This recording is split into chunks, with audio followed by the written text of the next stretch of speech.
The story starts with a girl being interviewed saying she's a pretty experienced player, but he drags everyone solo. Another guy, on the other hand, said that he always fought fiercely and killed all the bosses without difficulty, but he makes it look so easy. They all gave interviews censored in front of their eyes for anonymity, while the third one said he was fucked up because of him, because he stole 3 kills. Meanwhile, a girl who was watching him play live decided to ask if he was a cyber athlete. Everyone wondered who he was, but all they could do was watch as notifications poured in that this player had made a killing. People confirmed that his techniques were stronger than all of theirs combined, making him a virtually unkillable player. People who were teammates with him have personally seen him single-handedly tackle dozens of mobs without taking damage. They were sure that this is not just a player, but a real genius, which in this game simply has no equal. Online, many people have asked if Sunny is a great god or a mediocrity, a hidden talent or an utter worthlessness. Who the hell he is? He alone is able to sweep an entire location, earning a reward for himself alone. But his pumping doesn't end there. The most popular game right now is Glory. In this game, the account login is done with a special card. It has become commonplace in the world of gaming. Cyber sports tournaments have become more exciting and interesting. There was also an account dubbed God of War. Its owner's name is Sunny, who is known as the best player in Glory. There were hardly any players like him, and those who were still didn't reach his level no matter how hard they tried. On a snowy winter evening, a meeting was being held at Team Era's operations base, which was the starting point for Sunny. When he entered the threshold, the first thing he was told was to turn in his God of War player card, to which the guy reacted with indifference. They decided to hand over the role of team leader to the new recruit Sebastian. Today, he would become the owner of the God of War. The manager added that he was the Rookie of the Year. According to the Professional Alliance, Sebastian himself cursorily apologized. He also added that he had taken his place as soon as he arrived here, but there was not an ounce of regret on his face, only a smirk. Suddenly, a blonde-haired girl ran into the room, loudly and disgruntled, asking how they could have been so rude. Everyone looked at the guest in surprise, who stated that Sunny was single-handedly pumping up the War God account. Marie angrily kept saying that all of his 10 years of hard work was in there, so they couldn't just pick up and replace him. The manager clarified that the account belongs to the team and not to him personally. During the 2 years he was the leader, Era was at the bottom of the rankings. The God of War account should be played by Sebastian. Only in this way would his full potential be revealed. All the team members agreed with him. The girl was furious. I don't understand, how dare they say that? However, Sunny put his hand on her shoulder to stop her. She glanced at the guy, who silently waved his head at her, hinting at her not to continue this conflict. The manager's patience was also running out, so he raised his voice, asking him to give the card to Sebastian. The silent guy stepped forward with his head slightly lowered, and then there was a small pause that stretched for quite a while. Sunny stuck his hand behind his sinus, approaching Sebastian while Marie watched his actions worriedly.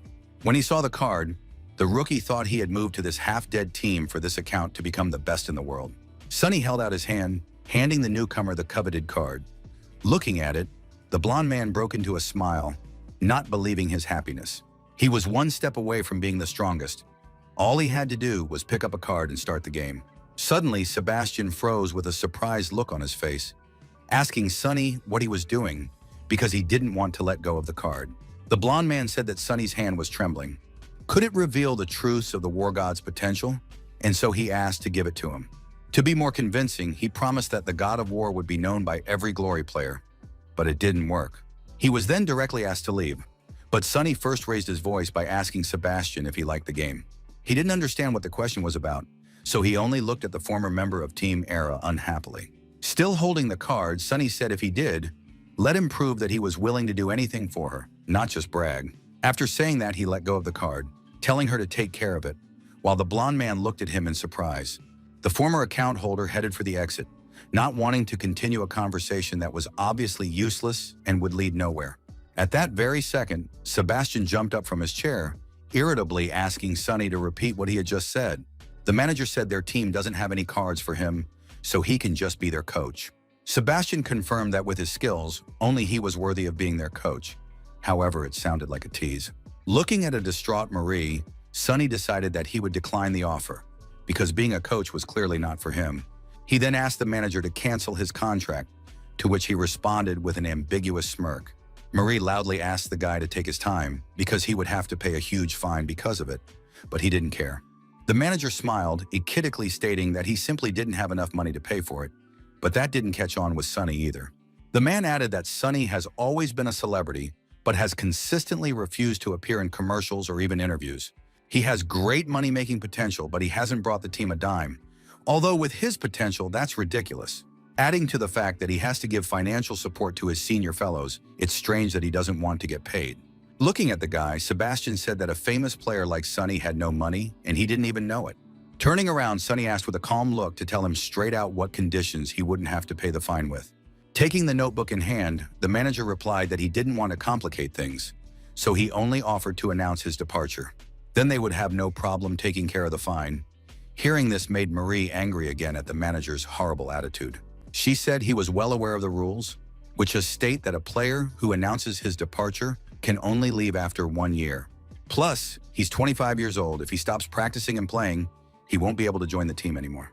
Taking the notebook from the manager's hands, Sunny said that he had worked constantly all these years, and there was nothing wrong with taking 1 year off. Signing the statement, the guy thought about the fact that the contract for his departure was prepared a long time ago, which means that they were preparing in advance.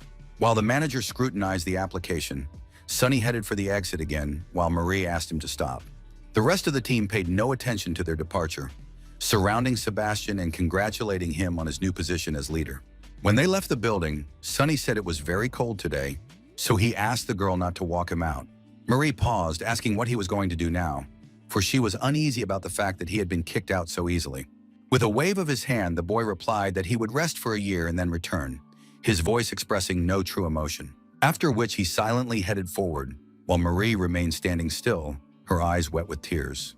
Walking down the street, the guy thought that one day, things would change, although he didn't like sudden changes. On top of that, today it really is cold. Stopping outside one establishment, Sunny, covered in snow, thought that the first thing to do was to find a place to hide from the cold. Without thinking much about it, he walked into the happy internet cafe where he was going to relax and have a good time. Go up to the manager, he asked if he could stay here for a while. The girl asked for his ID card to check in. After looking around the computer room, the guy noticed that the place was quite large. The manager pointed out that it's instead of 47. Thanking her, he headed out into the hall, not hearing the girl ask him to pick up the ID card while she herself watched the drama. Walking a little further, Sunny found the area where his seat was supposed to be, but he decided to take his time. The very second he noticed that his seat was already taken by some girl who was frantically clacking away at her keyboard and mouse. He noticed that she was playing Glory, but it didn't embarrass him in the slightest. Even on the contrary, he watched her actions carefully. She screamed that she would shoot him even if she spent all her bullets. This incredibly loud girl's name was Shawnee. At the moment, she was fighting against some man, saying that he wouldn't hide, then asked to taste his bullets. Sunny noticed her playing as a machine gunner, remembering that Marie used to play as one all the time too, but not as emotionally. It occurred to him to talk to Marie, who had always been on his side and had always sought justice. She always started the game with a smile, listening to the other players shouting loudly, and after she won, she would only apologize. And looking at the way Shawnee is screaming right now, the guy has made the verdict that they're both pretty scary when they're playing. The girl was now like a devil who had begun to punish all his victims, unwilling to turn down the volume. She caught the attention of the nearby seated players the most, who watched in amazement as she lowered her head to the keyboard. Stating that she'd blown it again, the girl turned her head, spotting Sunny asking if he needed that computer. Taking off her headphones, she sadly motioned for him to sit down, thinking about the fact that she had lost 52 matches in a row. That being said, she's been playing Glory for 5 years. The opponent shouldn't be stronger than her. He should at least be a rank master. While she was seriously thinking about her total defeat, someone told her that this guy was using her account. Shawnee turned her head dumbfounded, hoping she was just being played, but seeing it with her own eyes, she was scared. Running to Sunny and us remembered that she had forgotten to log out and therefore was worried about her money and gear. Holding out her hand, she rudely asked the guy to stop. Hitch asked who gave him permission to touch this. However, he paid no attention. Pulling back her chair, Shani glanced at the screen, which bets that he had already blown the rink. At this time, Sunny only stared at her in silence. Her eyes widened in surprise when she noticed the screen labeled victory, which she couldn't get in 52 attempts. The girl asked if he had won. However, the guy continued to remain silent, giving the girl time to rejoice. Even Shani, considered a veteran in 5 years of playing, has already lost 52 times and he just picked up a win like nothing happened. Sunny glanced at the girl, waiting for her to finish cheering so he could continue to play quietly and take his mind off his problems. He explained that she forgot to get out of the game. When he sat down, the match had already started. In response, the girl asked how long the match lasted. In a calm tone, the guy replied that just under 40 seconds, such information made Shawnee freeze in a stupor. Sonny started blowing on his palms, saying his hands were freezing, or he would have been able to finish in 30 seconds. But he was out of luck. Shawnee looked at the guy in excitement. Thinking about him being so strong, she figured he was a pro, remembering the team closest to them. Only Gorgeous Era was next to them, but she only knows everyone from there if a pro who never showed her face. Covering her lips with her palms, Shawnee looked at the guy again in shock, realizing that it was the same Sonny sitting next to her. Meanwhile, the guy only nonchalantly adjusted his headphones, pretending he hadn't done anything special. The girl could not be happy with her luck, because right now a professional player was sitting next to her. She wanted to question him at all costs, and she reached out to touch him, but stopped at the last moment. She thought about the fact that someone as unsociable as Sonny might not like that, so she decided to refrain. In order not to distract the guy, Shawnee carefully skipped past him to get all the information from the receptionist. Quickly running up to the girl behind the counter, she loudly asked me to do something for her, because it was very important. Without letting the girl agree, Shawnee asked what name the person sitting in Area C in the 47th seat was registered under. The receptionist immediately gave her a name, which the girl was very happy about because she was right and she was very lucky. She took a pad and pen to ask him to autograph her. The receptionist added that he even forgot his ID. Turning around, Shawnee remembered that people use their real name to register here, so she asked to see the map. Glancing at his ID, she noticed that his name was Channy, then realized that they were just similar names. Dropping her pen and notebook on the floor, Shawnee practically cried, for she had hoped she had met a famous person. When she got back to the guy, she handed him the ID, saying he forgot it at the front desk. He thanked her and asked if she worked here. Sighing heavily, the girl replied that she owned the place and therefore sometimes allowed herself to relax. Sonny replied that he had seen the job ad, then asked what about his candidacy, since he was competent enough to do it. Plus, he liked the terms, Shawnee agreed, figuring she wanted to get to know him better anyway, and that wasn't a bad excuse. She smiled and said that if he wanted to work for her, there was something he had to do, and that was to win a fight with her in glory. He read the ad again, asking if it said such a thing, but the girl smirked and replied that she had just made it up. Sonny thought he played the last match too well, so she wants to know his abilities, then replied that he can't beat her. Shawnee asked why, to which he replied that he didn't have an account from which he could fight her, nor did he have a level or gear. Looking questioningly at the guy, the girl said she would never believe such a thing, but Sonny added that he had an account but gave it away. She noticed that if the operation was solely on his skill, his account was worth a lot of money. He was generous enough since he gave his account to someone. The guy agreed and then heard a question asking if he was going to start today on the new server. This got him interested. Shawnee, that Glory will turn 10 years old at midnight tonight, and that's when the new 10th server launches. That's the reason it's so crowded. The owner of the computer club smiled sweetly and added that it has become a tradition to start a new server every birthday. Spreading her arms joyfully, Shawnee said loudly that the 10th server, which many people had been waiting for, was just launching at midnight tonight. Sonny hesitated, saying that as far as he remembered, you could pre-register for the new server to be ready to play in advance. Shawnee agreed with surprise, adding that he would need a blank account for that. She wondered what he was going to do. Opening his wallet, Sonny began to search through it for something, while the girl watched his manipulations carefully. Having found the card, the guy decided to try it out, and then inserted it into a special device, which immediately began to read information. Seeing the card, Shawnee asked if he hadn't said he'd given up his account, then began to stare intently at the monitor. Slamming her hands on the table, the girl dumbfoundedly declared that this could not be, because such cards were distributed 10 years ago. Sonny confirmed that this card is from the first draws. She asked if he's been playing for 10 years. Even she only started playing 5 years ago. She reflected on the fact that he's a veteran who's been playing for 10 years. Now it makes sense where he got his skills from. He gave up his previous accounts going to start from scratch on a new server. She was even more curious as to who he was. When the guy announced he was done, Shawnee read his nickname, Grim Lord, saying he could now play safely on the new server. Taking the card in hand, Sonny leaned back in his chair, remembering the two people he'd started playing Glory with together. Putting a hand on his shoulder, Shawnee asked if he wanted a job as a systems administrator. The guy said preferably on night shifts. Reaching out, the proprietress motioned for him to follow her, thinking that she had gotten the ultimate nugget. It was all too fortunate, because he wants the night shift, and he also has a decade of experience in the game. and his aura is just like a real pro.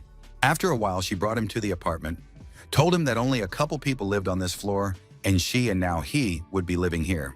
After looking around the apartment and setting down the crate of keyboards, the guy thought that not only did she provide food and blood, but the furnishings here were pretty good. So quickly made the decision to leave the magnificent era without even having any clear plan for the future. And now by fate, he started living here. At this time, Jenny decided to show him his new room. Looking inside, Sunny noticed that it hadn't undergone any renovations.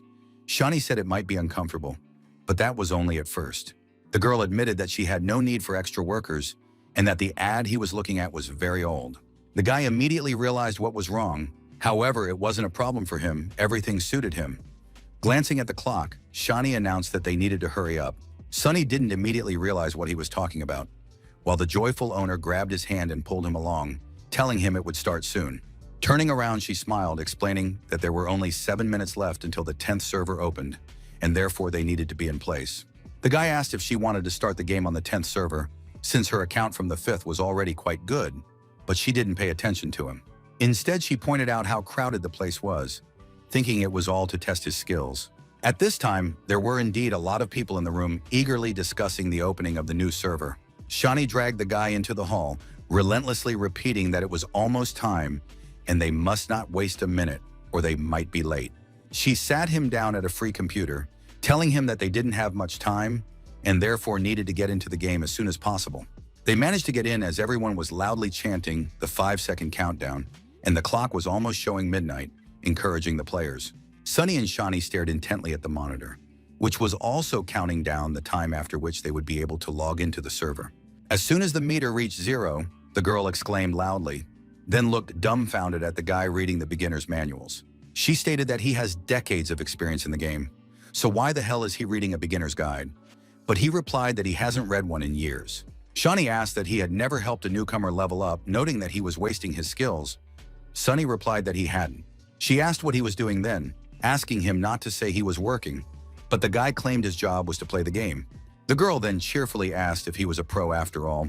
Then no wonder he won in just 40 seconds. She then leaned back in her chair, asking if he had retired. He asked in response how she knew about it. The girl replied that it was understandable, because he was no longer at that age, and besides, he seemed to be a regular amateur.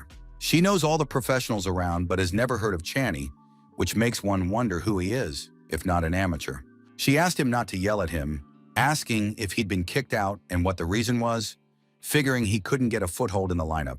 These questions brought Sunny back to yesterday, when the manager announced that Sebastian would replace him as captain.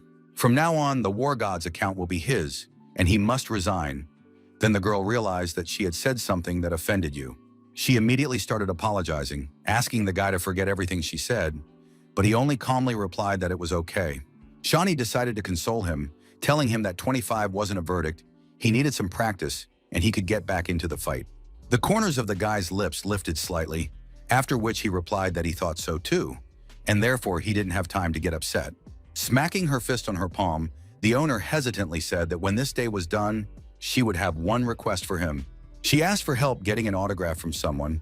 When asked who from, the girl said Marie. And Sunny's, while it may be difficult, he's quite unlikable. Meanwhile, Sunny himself was shocked that she didn't believe it was him. Shani said loudly that no one knows who Sunny really is. He never showed his face. The guy didn't answer that he knew that. He then asked if she wanted to know a secret. She immediately perked up her ears. The guy stated softly that he was the same Sunny. Leaning over, the girl replied that she wanted to confess to him too. She was actually Mari. Then laughed, asking who he was trying to fool. The guy repeated that he was indeed Sunny, to which the owner replied that she was indeed Marie, followed by an awkward pause. She then sat down at her computer, asking him to keep reading her guide, adding that if he had any questions, let him ask. The guy started to comment out loud on the guide, to which Shani asked him to read to the end. It already says which missions are worth going through and which are not. Sunny grabbed his head, asking himself if he was really going to have to follow this guide, wondering what he had gotten himself to. And after he was done with his reading, Sunny created his character, then began to dive into the game world. When the download finished, he found an incredible amount of level 1 folk around him. It was hard to see anything because of the nicknames. As in any other RPG, the character appeared in the initial newcomer village, where each player is just starting out. Suddenly, Sunny heard behind him the stomping of dozens of pairs of feet, and shouts that the quests and the item were right there, and whoever had time was the slipper. Shawnee, who was observing this, smilingly said that it's always like this on new servers. Everyone wants to leave the initial location as soon as possible. A crowd gathered around the only quest character as the girl talked about how this game was truly worthy of its name. She asked to hurry up and turn in the quest, but there was a long line to reach the grandmother who needed firewood. The rest of the characters were also quite hard to get to, and yet some of the quests were quite easy. A lot of people wrote in chat that anyone who breaks the queue and wants to squeeze in will get a slap in the face from their guild. After a while, Sunny paid attention to the character's stats, saying that he had finally gotten level 7. Looking closer, he noticed that he already had 340 skill points, and so he was ready to get the initial skills. When he approached the master, he told him that he had found the right person, after which Sunny began to learn various abilities. His character immediately began to glow, showing that the new abilities had been successfully learned, after which they needed to be tested as soon as possible. First of all, he activated acceleration, after which he used a somersault to reach the other primary skill master faster. This master decided to show him how battle mages fight, advising him to learn Dragon Fang, an excellent stun ability. Without hesitation, the guy studied this skill, after which he went to other masters to study attack and defense abilities. His arsenal was enriched with a wide variety of skills, including healing, which could save him at any moment. Shawnee asked in shock why he had so many abilities for, and why he was learning skills from different classes. After all, you'd have to change class after level 20, but she couldn't believe he was going to play without a class at all. He should know that classless players can only choose abilities up to level 20 and below. Even all classes have been introduced. Why Sunny sold the bronze sword, and Shawnee asked why he sold his only starter weapon and how he was going to fight now. Without answering anything, the lad made his way to the warehouse manager, who offered to let him keep any item he wanted to keep. Opening the door to the warehouse, the lad made his way to the wooden chest that would hold what he needed right now. Opening the box, a blinding light poured from within, which at first made it impossible to see the contents of the chest. Sunny retrieved the umbrella of 1,000 probabilities from there, while Shawnee asked if he really kept the homemade weapons in storage. She thought that silver weapons couldn't be obtained so easily. It took a lot of materials to create such weapons. With each passing second, she was getting more and more curious as to who this guy was while he equipped the umbrella. Some time ago, he had been told that it was more than enough. The umbrella of 1,000 probabilities at level 5 was much stronger than a level 10 orange weapon. In that second, the guy made the decision to try to improve this weapon as soon as possible. That was his original goal. After a while, Sunny reached the green forest that required a team of 5. There was already a crowd of people gathered there, looking for the group. Going around the area, the guy noticed a huge number of people, but he first decided to check the information. From here, he needs some rare materials for the umbrella of 1,000 probabilities, but he needs to pay to find the hidden boss. He activated allowing others to invite him to the group, after which dozens of notifications popped up in front of his face. The hero decided not to be particularly selective and chose the first invitation that came up, which was missing one person. When he joined the group, Sunny asked in the group chat how they would distribute the loot from the hidden boss. Another player remarked that this guy likes to daydream, then said that they would distribute all the drop rewards for luck. When Sunny agreed, the group leader invited everyone into the dungeon, and then everyone began to enter the dungeon, waiting for the rest of the members. A player under the nickname Sleepy Moon asked everyone to be very careful and to follow him, then everything will be fine. 3 of the group said they were playing for the first time, so they were lucky to have someone with more experience in the group and therefore counted on them. After which, Sleepy Moon began to push a motivational speech, while the others only agreed and laughed. Suddenly, the leader of the group turned to the Grim Lord, wondering why he was writing when he could talk. With a cigarette in his mouth, the guy shifted his gaze to Shawnee, who had managed to fall asleep in the meantime, laying down right on the table next to him. Sunny wrote in the chat that he couldn't because someone was sleeping nearby, a response that left the team stunned with surprise. The blonde man said that anyway, it was just a small dungeon, it wasn't necessary to communicate to win. Sleepy Moon stated that it wouldn't be a problem for a veteran like him. If he wants to type, let him type. The main thing is not to slow down. Suddenly, a strong wind arose, amidst which an approaching rustle could be heard. The whole crew immediately tensed up. At the same second, a system alert appeared that the boss of this dungeon, Midnight Ghost Cat, was approaching. Sleepy Moon stated that it couldn't be, because what were the odds that as soon as there was talk of a hidden boss, he would immediately appear? The healer girl asked fearfully how they were going to fight him, and the rest of the group also felt kind of uneasy. The leader of the group said there is nothing to fear. He will tank rather than stand behind him and wait for him to focus his attention on himself. But you have to be careful. This cat is very fast.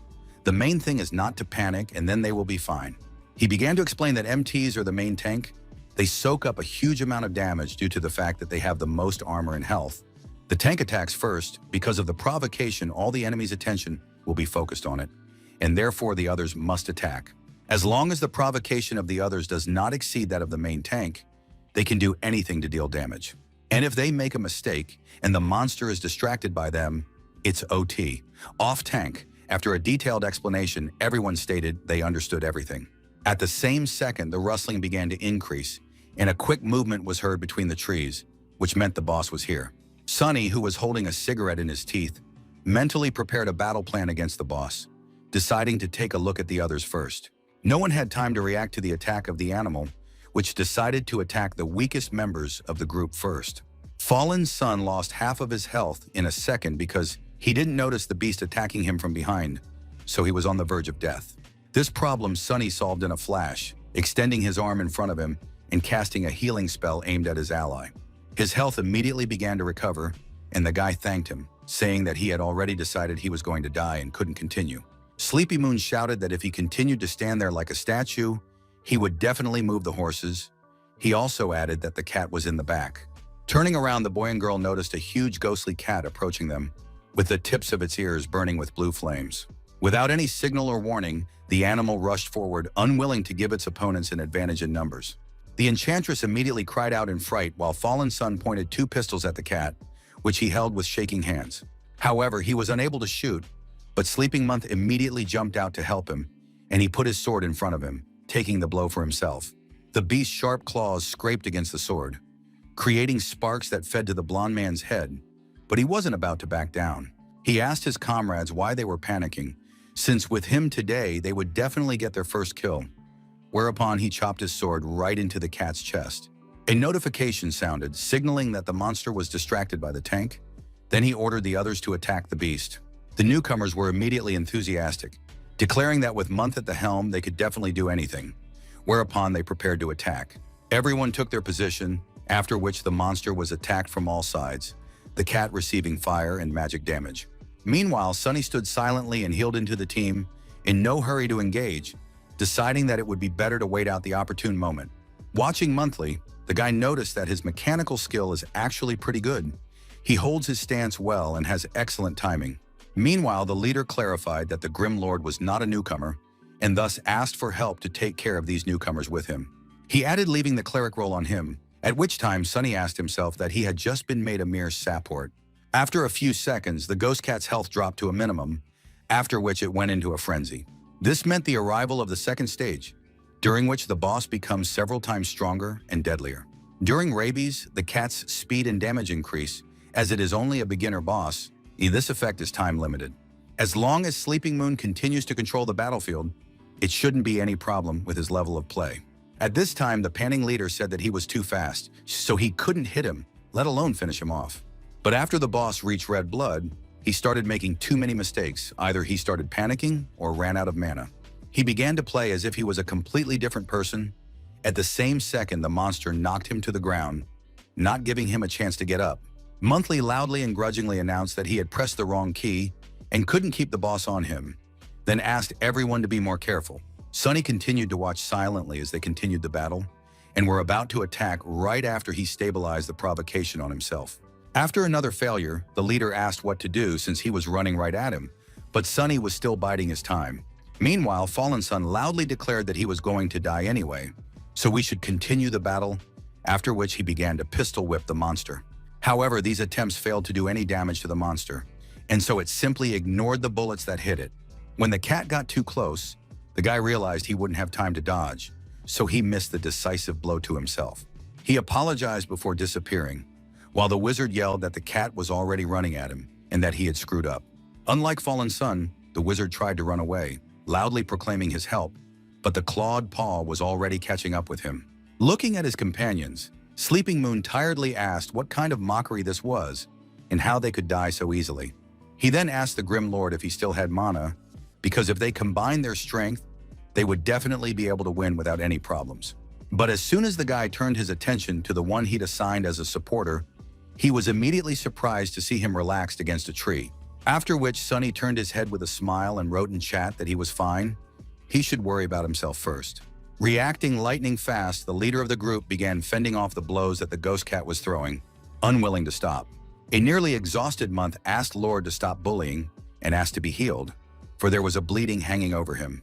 Sunny replied that he couldn't, because if he did, he'd provoke him into doing it to himself, in response to which the blonde promised that wouldn't happen. However, the latter didn't dare to listen to the order, continuing to watch the group leader fight the boss alone.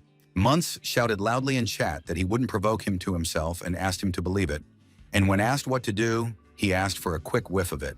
Lord wrote in chat that he was moving well and pushing buttons again, then asked if he had stopped pretending. However, what a shame he can't kill the boss alone, letting the rest of the group die on a guaranteed rule change to sample. He needed at least some command. The only thing left was to choose the right moment to miss. Killing all the teammates, the cat would be left alone with him. Thus, he had guaranteed himself the entire reward. After reading this, Monthly realized that the Lord had understood everything from the beginning, realizing that this guy was smart. He replied that he really wanted to get rid of these newcomers, and with his yelling he was causing more panic, and they didn't suspect a thing. In such a situation, the healer is usually then and there trying to save his team by using skills. By these actions, he would focus the boss on himself. He would have died after that, but Month miscalculated. This guy kept as far away from the others as possible the whole time. But that's impossible. I mean, he tried to treat everyone as much as possible, but maybe he was able to do everything so perfectly in such a bedlam. However, while the group leader was reasoning about it, a ghost cat jumped on him from above and was able to inflict significant damage with its claws. Month realized that he would definitely die if the Lord didn't hex him, whereupon he suggested that he forget about it and get his act together. Fighting off the monster and bleeding, he asked his ally, what difference did it make? After all, they didn't know those guys, and by teaming up, they could win. He offered to split the reward in half, which was a great deal, but Sunny, smirking, replied that he wanted it all. Months decided to suggest that the Lord should pick what he wanted first, and afterward he would take what was left, but he didn't fall for that. Then the blonde man shouted that if he died, the man would get nothing, because he would die following him, with no way to kill the boss. Sunny wrote in chat that he could not be worried about him, after which he asked the group leader to just die and let him finish. The blonde realized that he had run out of arguments to try and negotiate with the guy, and so there was nothing he could do. With a sweep of his huge paw, the Midnight Cat delivered a decisive blow to the leader of the group, slicing him in half. Before losing all of his health and disappearing, Sleeping Moon approached the Grim Lord, saying that he would pay for it. After Sunny heard that there would be no place for him on the 10th server, he looked into the red eyes of the boss, who growled with anger. Now it was his time to act. The guy reached behind his back, taking out the umbrella of 1,000 probabilities while the cat rushed to attack. The guy reacted lightning fast, stepping in front of the weapon and unfolding it to change to the shape he wanted. In the next second, the umbrella took on the shape of a spear, thus allowing him to keep the proper distance from the monster's claws.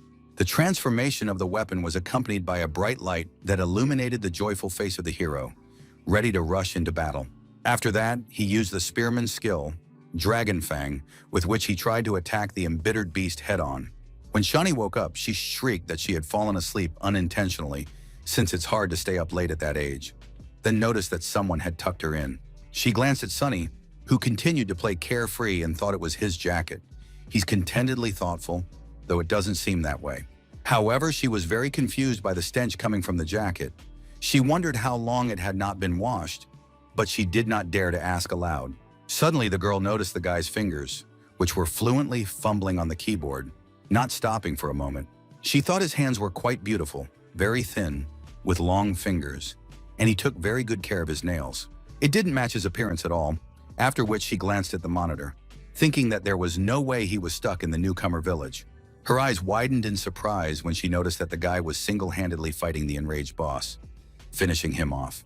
People on the street who were passing by the internet cafe heard a loud female scream as she asked about the first murder. Shani stated that it was cool. He did take the first kill on a hidden boss, and even took it solo, asking how he did it. The guy replied that it was no big deal. All the team died. The boss's health was almost at zero. The girl congratulated him on this achievement, She was pleased that the first murder of the hidden boss had taken place in her cafe, and so she held out a can of drink to him, saying that she was very pleased. The first kill will stay on the list forever, although the Midnight Cat and the initial boss is a different story, as the server has only just opened. But the first kills on the later bosses will be impossible to get without tactics and teamwork. This is prey for professional teams. She then decided to take a look at what fell out to him. There were 5 cat claws, a wool breastplate, and some pretty good valuable materials. He also got a skill book right off the initial boss. With Shawnee's excitement, she asked what was wrong with his luck. The number of skill points a max-level player can gain is 4,000, and this item is a way to surpass that limit. In the next second, the owner got another shock when she saw that Sunny had decided to use it right away, despite the rarity of the item. The guy said it's tied to the account and can't be transferred, though most people will think first before using it.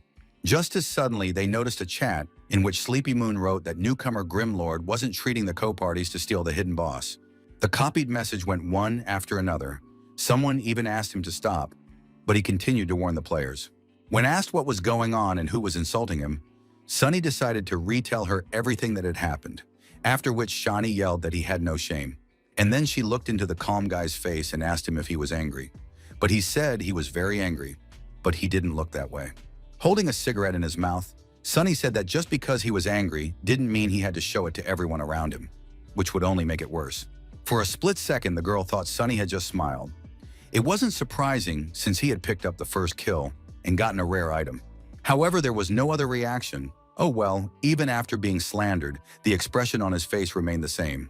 During their brief conversation, the hero made his way to a new location, near which there were also quite a few people gathered around, where people were assembling a team. As he walked towards the gate, he could hear whispers from various players where his nickname was heard from time to time, but it didn't confuse him in any way. Shawnee commented aloud that this Sleepy Moon was a very nasty individual, since Sunny had just shown up in the system alert.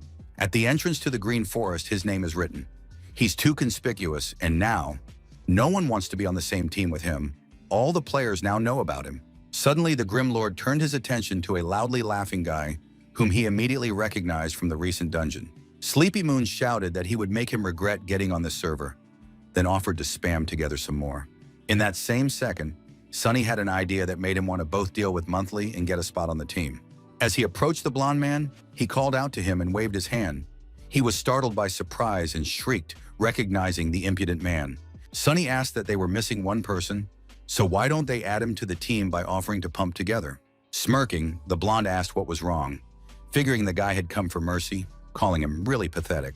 He then noticed with surprise that they had received a request to join the group from the Grim Lord, causing him to stiffen briefly. Sunny confirmed what he said, adding that he was one man short of a teammate, and therefore they could bring him along. When asked if he was sick, the hero replied that he was alone, just missing a participant. Everyone knows the basics. There is a need for teamwork. After hearing the explanation about the basics, Monthly said to himself that this guy was pissing him the hell off, but he didn't say anything out loud. He also didn't understand what was wrong with his tone. He had really decided to join them, clearly up to some sort of game.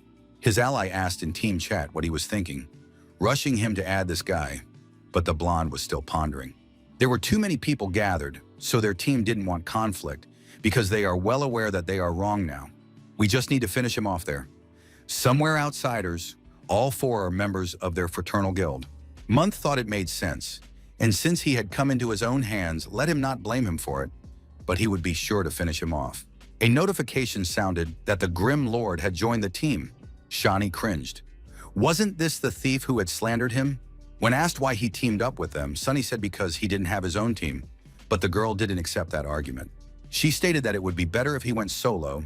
He has a pretty good weapon, so he could pump solo, not necessarily form a team. But if you think carefully, he has a silver weapon that is several times the damage output of a normal weapon. There's no point in him teaming up with someone to go through the Green Forest, unless he wants to team up to go through the hidden boss. Thinking back to her first victory over the boss, Shawnee reflected that it was definitely not ordinary luck, but a well-thought-out move.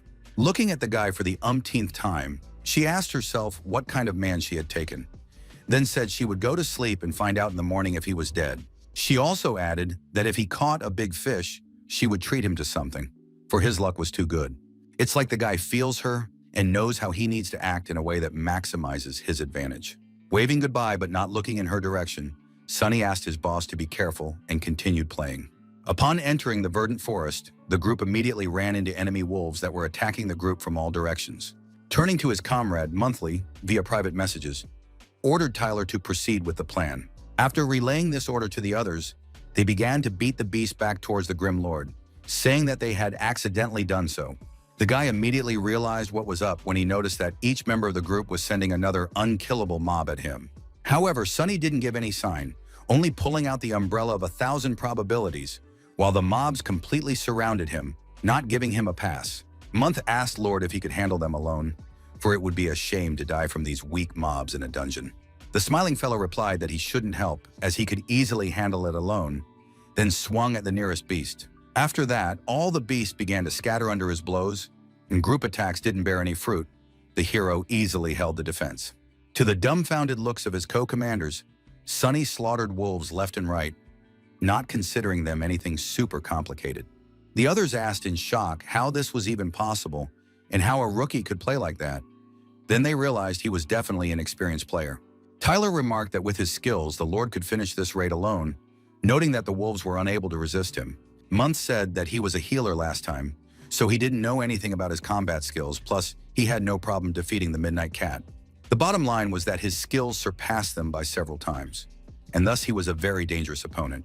Having defeated the last wolf, Sunny headed toward his comrades, who had no words to describe what they had just seen.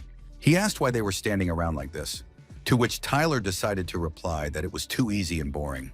They are now almost at level 10, so a group unanimous decision was made to temporarily change locations. Then the guy suggested going to the spider cave. Upon hearing this, Monthly decided it was an amazing choice. They couldn't finish him off in the green forest, but that doesn't mean they can't teach him a lesson in the spider cave, where it's far more dangerous. This is an area that is strongly discouraged at level 10. Even experienced teams always try to avoid it. Upon reaching the spider's cave, the group began to look around, finding a large number of slimy cocoons in the bodies of fallen warriors. Walking on, every player was seized with a shiver, for this place by its atmosphere alone could terrify anyone, especially a low-ranking one. Letting the Lord lead the way, they watched him, oblivious to the fact that beneath their feet lay bones with spiders running around on them. In a private chat, the guys wrote that they already regret their words because they play too little to go here, but they have to move on. But they were only interested in whether they would be alive after he died, because if there was one less of them, it would be problematic to survive. It's only been a few hours since this server opened. If the big guilds haven't gotten their hands on this, then this will be the first boss kill. They unanimously decided to use this guy as bait, gather resources from the first, and then just lure him to the boss. Sunny asked what happened to them. They are unusually quiet today, to which you were told they just had some guild issues. Tyler asked if everyone had brought the antidote with them, to which Lord replied in the negative, explaining that it was useless. Suddenly, everyone simultaneously felt something incredibly fast rushing towards them, rustling a few paws. When the spider jumped up, the entire team froze in fear as they looked at the Lord, who was in a state of complete calm. A tense Sleeping Moon realized that danger had appeared. The green spider in the vicinity was imposing a poisoning effect. Then he remembered the words of the Lord, who had just said that he hadn't brought the antidote with him. Therefore, this fool would die of poisoning. At the same second, contrary to the blonde's thoughts, Sunny swung his umbrella, sending the arthropod flying with a single blow. A group of players looked up and noticed a spider flying above them, spinning around, unable to group up. Grimlord, I decided not to wait for the spider to go to the ground. Instead, I headed towards it myself, jumping up high. Unable to attack and defend in the air, the spider was forced to receive 4 hits from the hero. The dumbfounded group at first thought they were all imagining that the guy had hit 4 hits in a row, but it was all real. The spider itself flew back against the wall, shattering the stone with a clatter, but it didn't take enough damage itself to die. One player had heard that you could only do such a combo if your speed was over 170, but Tyler thought otherwise. After changing professions, there is a bonus to attack speed. Also, weapons play a huge role. They probably have a bonus to attack speed. You have to be very fast, at least 200 to maneuver like that, and it seems even their head can't match it. As everyone drew conclusions, the whole group looked at Sleepy Moon, asking who the hell they were trying to provoke. Meanwhile, after 17 strikes in a row, Sunny had scored a crushing victory, finally finishing off the spider without taking any damage. However, now all the monster's attention is on him. The thing is that there's no poison on him because he hasn't been hit once. They all wondered if a level 10 character could deal with 7 monsters at once without getting killed. And they noticed Lord's excellent fighting skills and good movement. With such a technique, it was quite possible to do the impossible. They marveled at the strength of the one they wanted to betray, and so they rushed into battle, deciding to share the battle with their brother, the Grim Lord. One of them asked not to interfere with the master's fighting, while Month tried to stop them by asking if they weren't going to kill him. Enveloped in inspiration and rage, the 3 guys shrieked that they'd mopped up the whole thing and managed it pretty quickly, adding that their master was an MBA. After that, they wanted to head towards the boss, but the boss beat them to it, landing right in front of them, raising a veil of dust in the air. The Spider King was level 15 and had a fairly large amount of health, and was several times larger than his counterparts in size. The monster created a poisonous mist, after which Tyler ordered everyone to quickly drink their antidotes. One of the guys offered Lord his drink, but the latter replied that there was no need for that. He was asked how he was going to play after the poisoning effect was imposed. The hero then offered to look at his status window. It said they were still poisoned, which proved his point. Sunny explained that the antidote level wasn't enough. The boss was simply higher level. Then Monthly suggested that they couldn't win. Then he asked me to be patient and wait for him for a while, and then he rushed out without warning anyone. When the spider saw the approaching hero, it immediately raised its paw to move the small bug out of his way. Getting closer to his opponent, Lord began to slide on his back, dodging a paw and striking directly into the monster's belly. This damage was enough to pierce the shell and make the spider bleed, after which the guy hurriedly got to his feet. When the king was finished, Sunny ordered one to stand at 1 o'clock and the rest to stand at 7 and 9 o'clock and keep a distance of 2 meters. Everyone immediately understood the order, whereupon the Lord asked the little one to stand up for 4 hours. He addressed Month directly.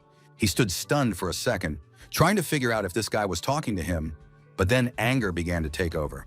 He asked if he had just called him a baby, adding that it was disgusting, but the others asked him not to slow the team down. The blonde man loudly asked everyone to shut up, asking Lord not to call him that again. Then he wondered why they should listen to him. After all, he is the leader of the band. Then he decided he wouldn't listen to Lord. However, he subconsciously became a 4chan anyway. He responded to the comments by saying that he too thought it was a favorable position. Then he asked the Lord to say what he was going to do next. Looking at the formation of the team, Sunny asked the leader to be patient, after which he asked everyone to stand there and not move. Meanwhile, the Spider King recovered, making an impossibly high leap towards Sleeping Moon. The dumbfounded guy thought it was flying right at him. It didn't seem like a strategy. He was just trying to return the favor. With fear and anger, he mentally turned to the Grim Lord, stating that his plan had gone too far. He joined his group acting like he knew nothing, then showing off some obscure trick. When idiots start praising him and doing everything he says, it belittles him as the leader of the group. Moreover, he had been foolish enough to fall into his trap, and now he would become a laughingstock. Then he called the Lord a murderer. Moon prepared himself for his fate by looking at the spider flying at him, but at the very last second, Sunny came up. Putting his umbrella in front of him, he repelled the attack, thus saving the leader of the group who didn't understand why he did it. The guy flew into the air then, delivering another blow to the spider, lifting it into the air and giving his group time. He then asked everyone to get their skills ready. For they were about to start. 1 hour, you need to use a front kick. Everyone noticed that the spider shifted to the left, thus moving closer to the man who would strike it next. The one who stood at 9 o'clock should use piercing blows. Accepting the order, the guy started swinging his sword.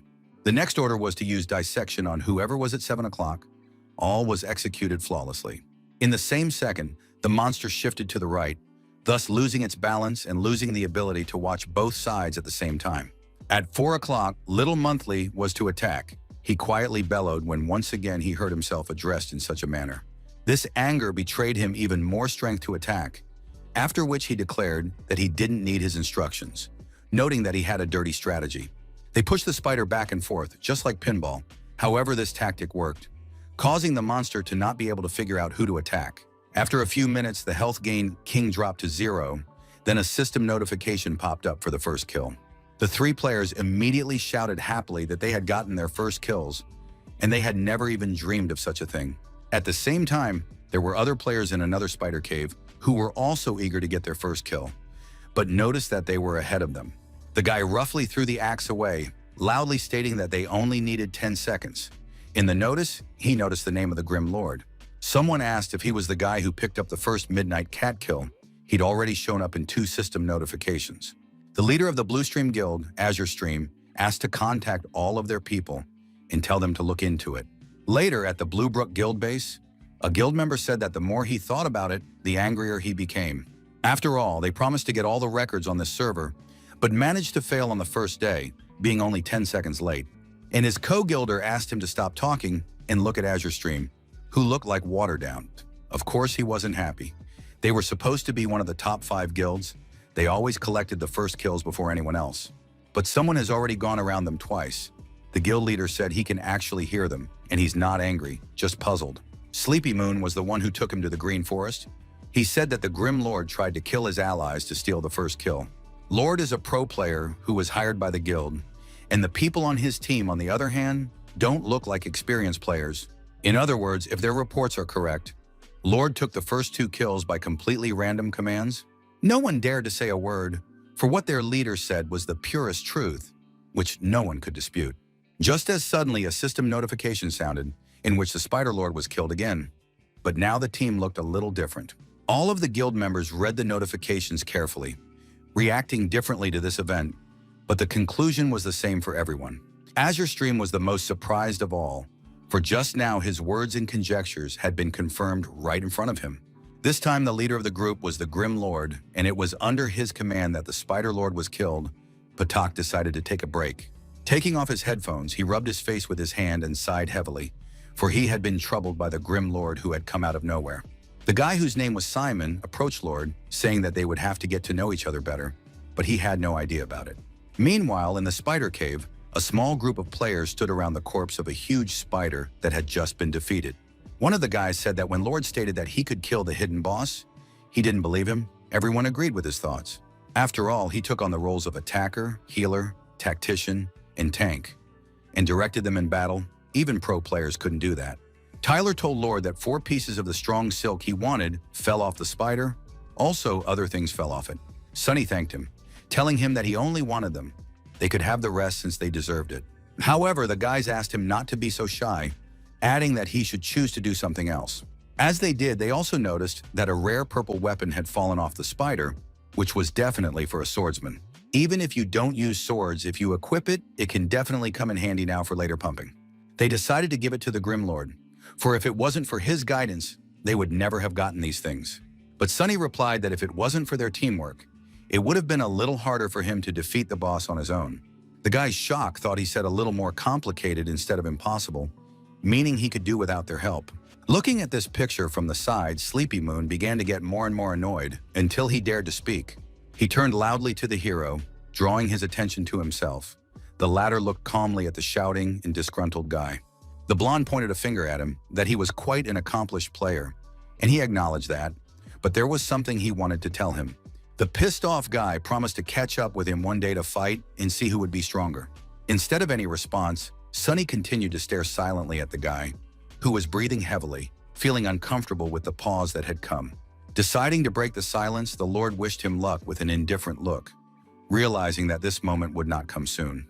Muntz was surprised by this response, while his team began to cheer him on, which was very cool. The one asked to stop laughing at him, because that's how rivalries are supposed to work. The allies just asked him to give up. As the entire group exited the cave, Tyler and the other players asked if they could add the Grim Lord as a friend. Shawnee woke up thinking that if he hadn't had a heart attack that year, he would have retired as he wanted to. If he were still alive and found out about her not going to college, how much he would be upset about it. The girl cleaned herself up, got ready, and headed to the first floor of the club, stated she never once regretted it. After all, he had worked so hard, so now this club was very popular, and now she could see the halls filled. It only took 9 persistent years, but the result was worth it, as they are now reaping the rewards of their labors.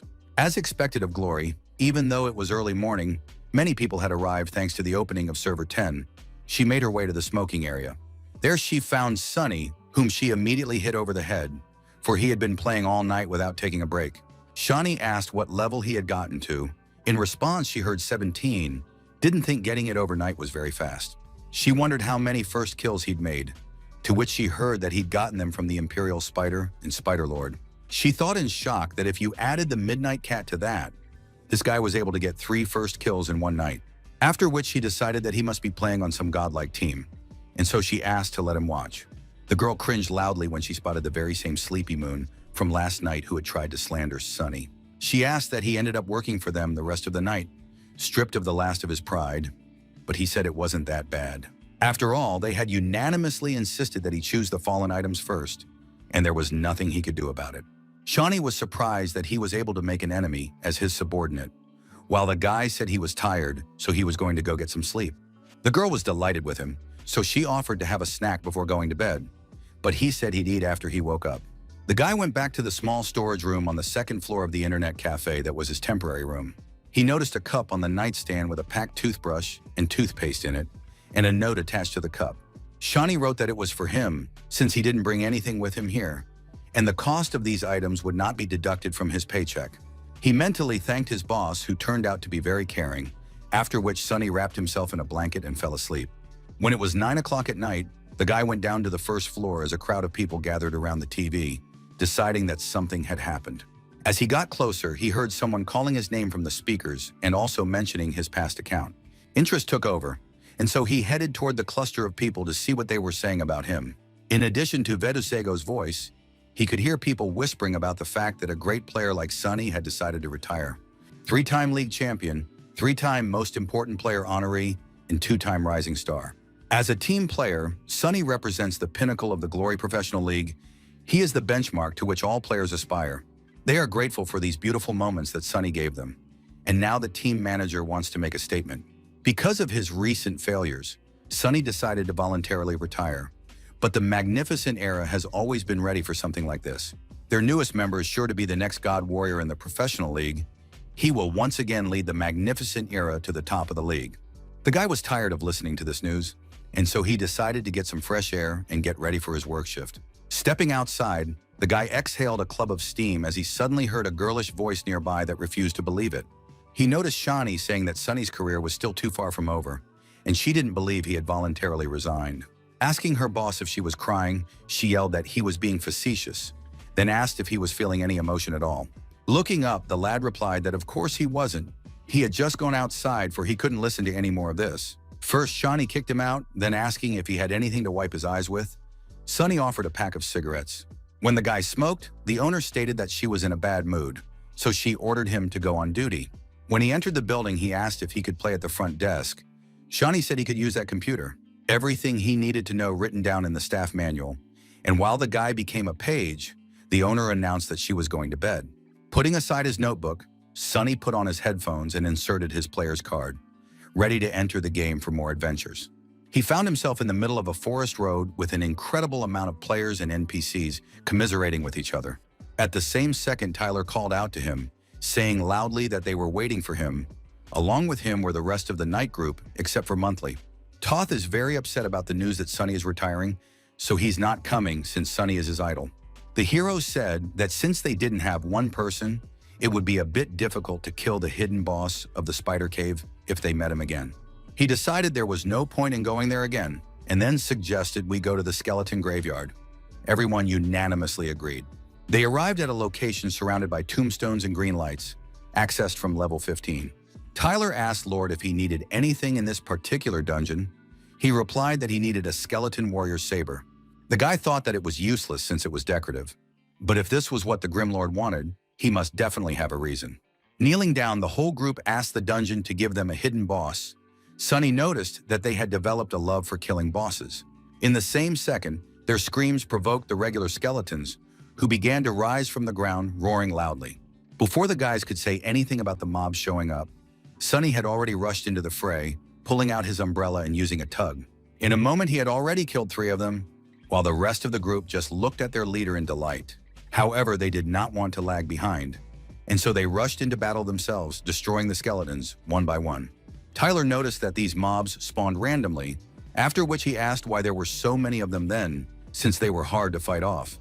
In addition to attacking, the Grim Lord had time to heal his allies, who in turn thanked the leader for his help. Since Sunny wasn't using voice chat and he couldn't respond to his allies, he was completely focused on the fight. The last skeleton was crushed by Lord, piercing it with his umbrella, creating a powerful shockwave, thus bringing victory to the team. They then began to examine the rewards, happy that a fragment of blue equipment had fallen from them, but they still hadn't encountered the hidden boss. Then Sunny proposed to go through this dungeon again, to which the whole team agreed, because they were eager to see the leader in action again. After a while, Tyler stated that this was their third time here, so the sweep should go smoothly, but he got excited pretty early on. The first to sense the danger was the Grim Lord, who ordered his allies to retreat quickly. In the same second, the ground in front of them exploded, raising the air with rocks and a cloud of dust, behind which lurked the true danger. The dungeon boss appeared, a level 20 skeleton warrior who was fully clad in corrosion-covered lats. The three boys were immediately frightened and ran screaming towards their leader, who remained unfailingly calm. Then a system notification appeared, informing them that they had entered the resting place of the skeleton warrior. Sunny was glad that the hidden boss had finally shown up, even though after 2 tries he had no hope of meeting him. Shani appeared behind him, with a mask on her face, and stated that she didn't think Sunny should resign. The guy freaked out, told his boss that it's midnight, and not only is she awake, but she's also walking around with a mask on her face like she's cosplaying a ghost. As the girl sat down at a nearby computer, Tyler heard a female voice in the chat room, then asked Lord if it was his girlfriend talking. Shawnee said it was because he packed himself so high, which is why when Era got in trouble, he was thrown out first. She has always followed this team in their competitions, but she feels like Sunny isn't as strong now as he used to be. The professional league is becoming more mature, and now it's full of strong players. Then she asked the guy if he was listening to her, but Sunny only calmly asked her to help him find a guide. Shawnee leaned back in her chair, asked what kind of guide he was interested in. The guy replied that he needed a skeleton warrior guide. Hearing this, the girl froze dumbfounded, looking at her subordinate. She then loudly asked why he didn't read it before engaging in a fight with the boss, but the guy didn't say anything to that. Sunny said they forgot to watch the guide, and Shawnee, after taking off her mask, asked to be reminded which boss they were talking about. The guy replied, adding that he needed to know how to make the saber fall off him with a 100% chance. The girl didn't understand what he needed it for. After all, she is nothing more than a piece of jewelry, so no one is after her specifically, as she suddenly actually found a guide written by Sunny himself. He's definitely a big Sunny fan. No wonder he knows about it. The guy was interested in how many times you have to hit the belt buckle. Shawnee replied 24 times. There is also a picture here of the place to hit. Sunny asked to enlarge and let me see. The girl said the boss was trying very hard to help him, but he took a glimpse and quickly thanked her. Da immediately yelled that she put a lot of effort into the search, and he just took a look, after which asked for more attention. While the guy was standing AFK, the rest of the team was calling for him, because if he didn't come back as soon as possible, no amount of guiding would save them. They were already at their limit because the boss went into attack mode, and it was very difficult for them to defend against such a monster. Just as suddenly they noticed someone using the treatment on Tyler, guessing that the Grim Lord had returned. The hero stood at full alert and apologized for the delay, but in the meantime he had gotten all the information he wanted. A beep sounded. One of the players claimed to have regained health as well, but it caused the boss to look away from him.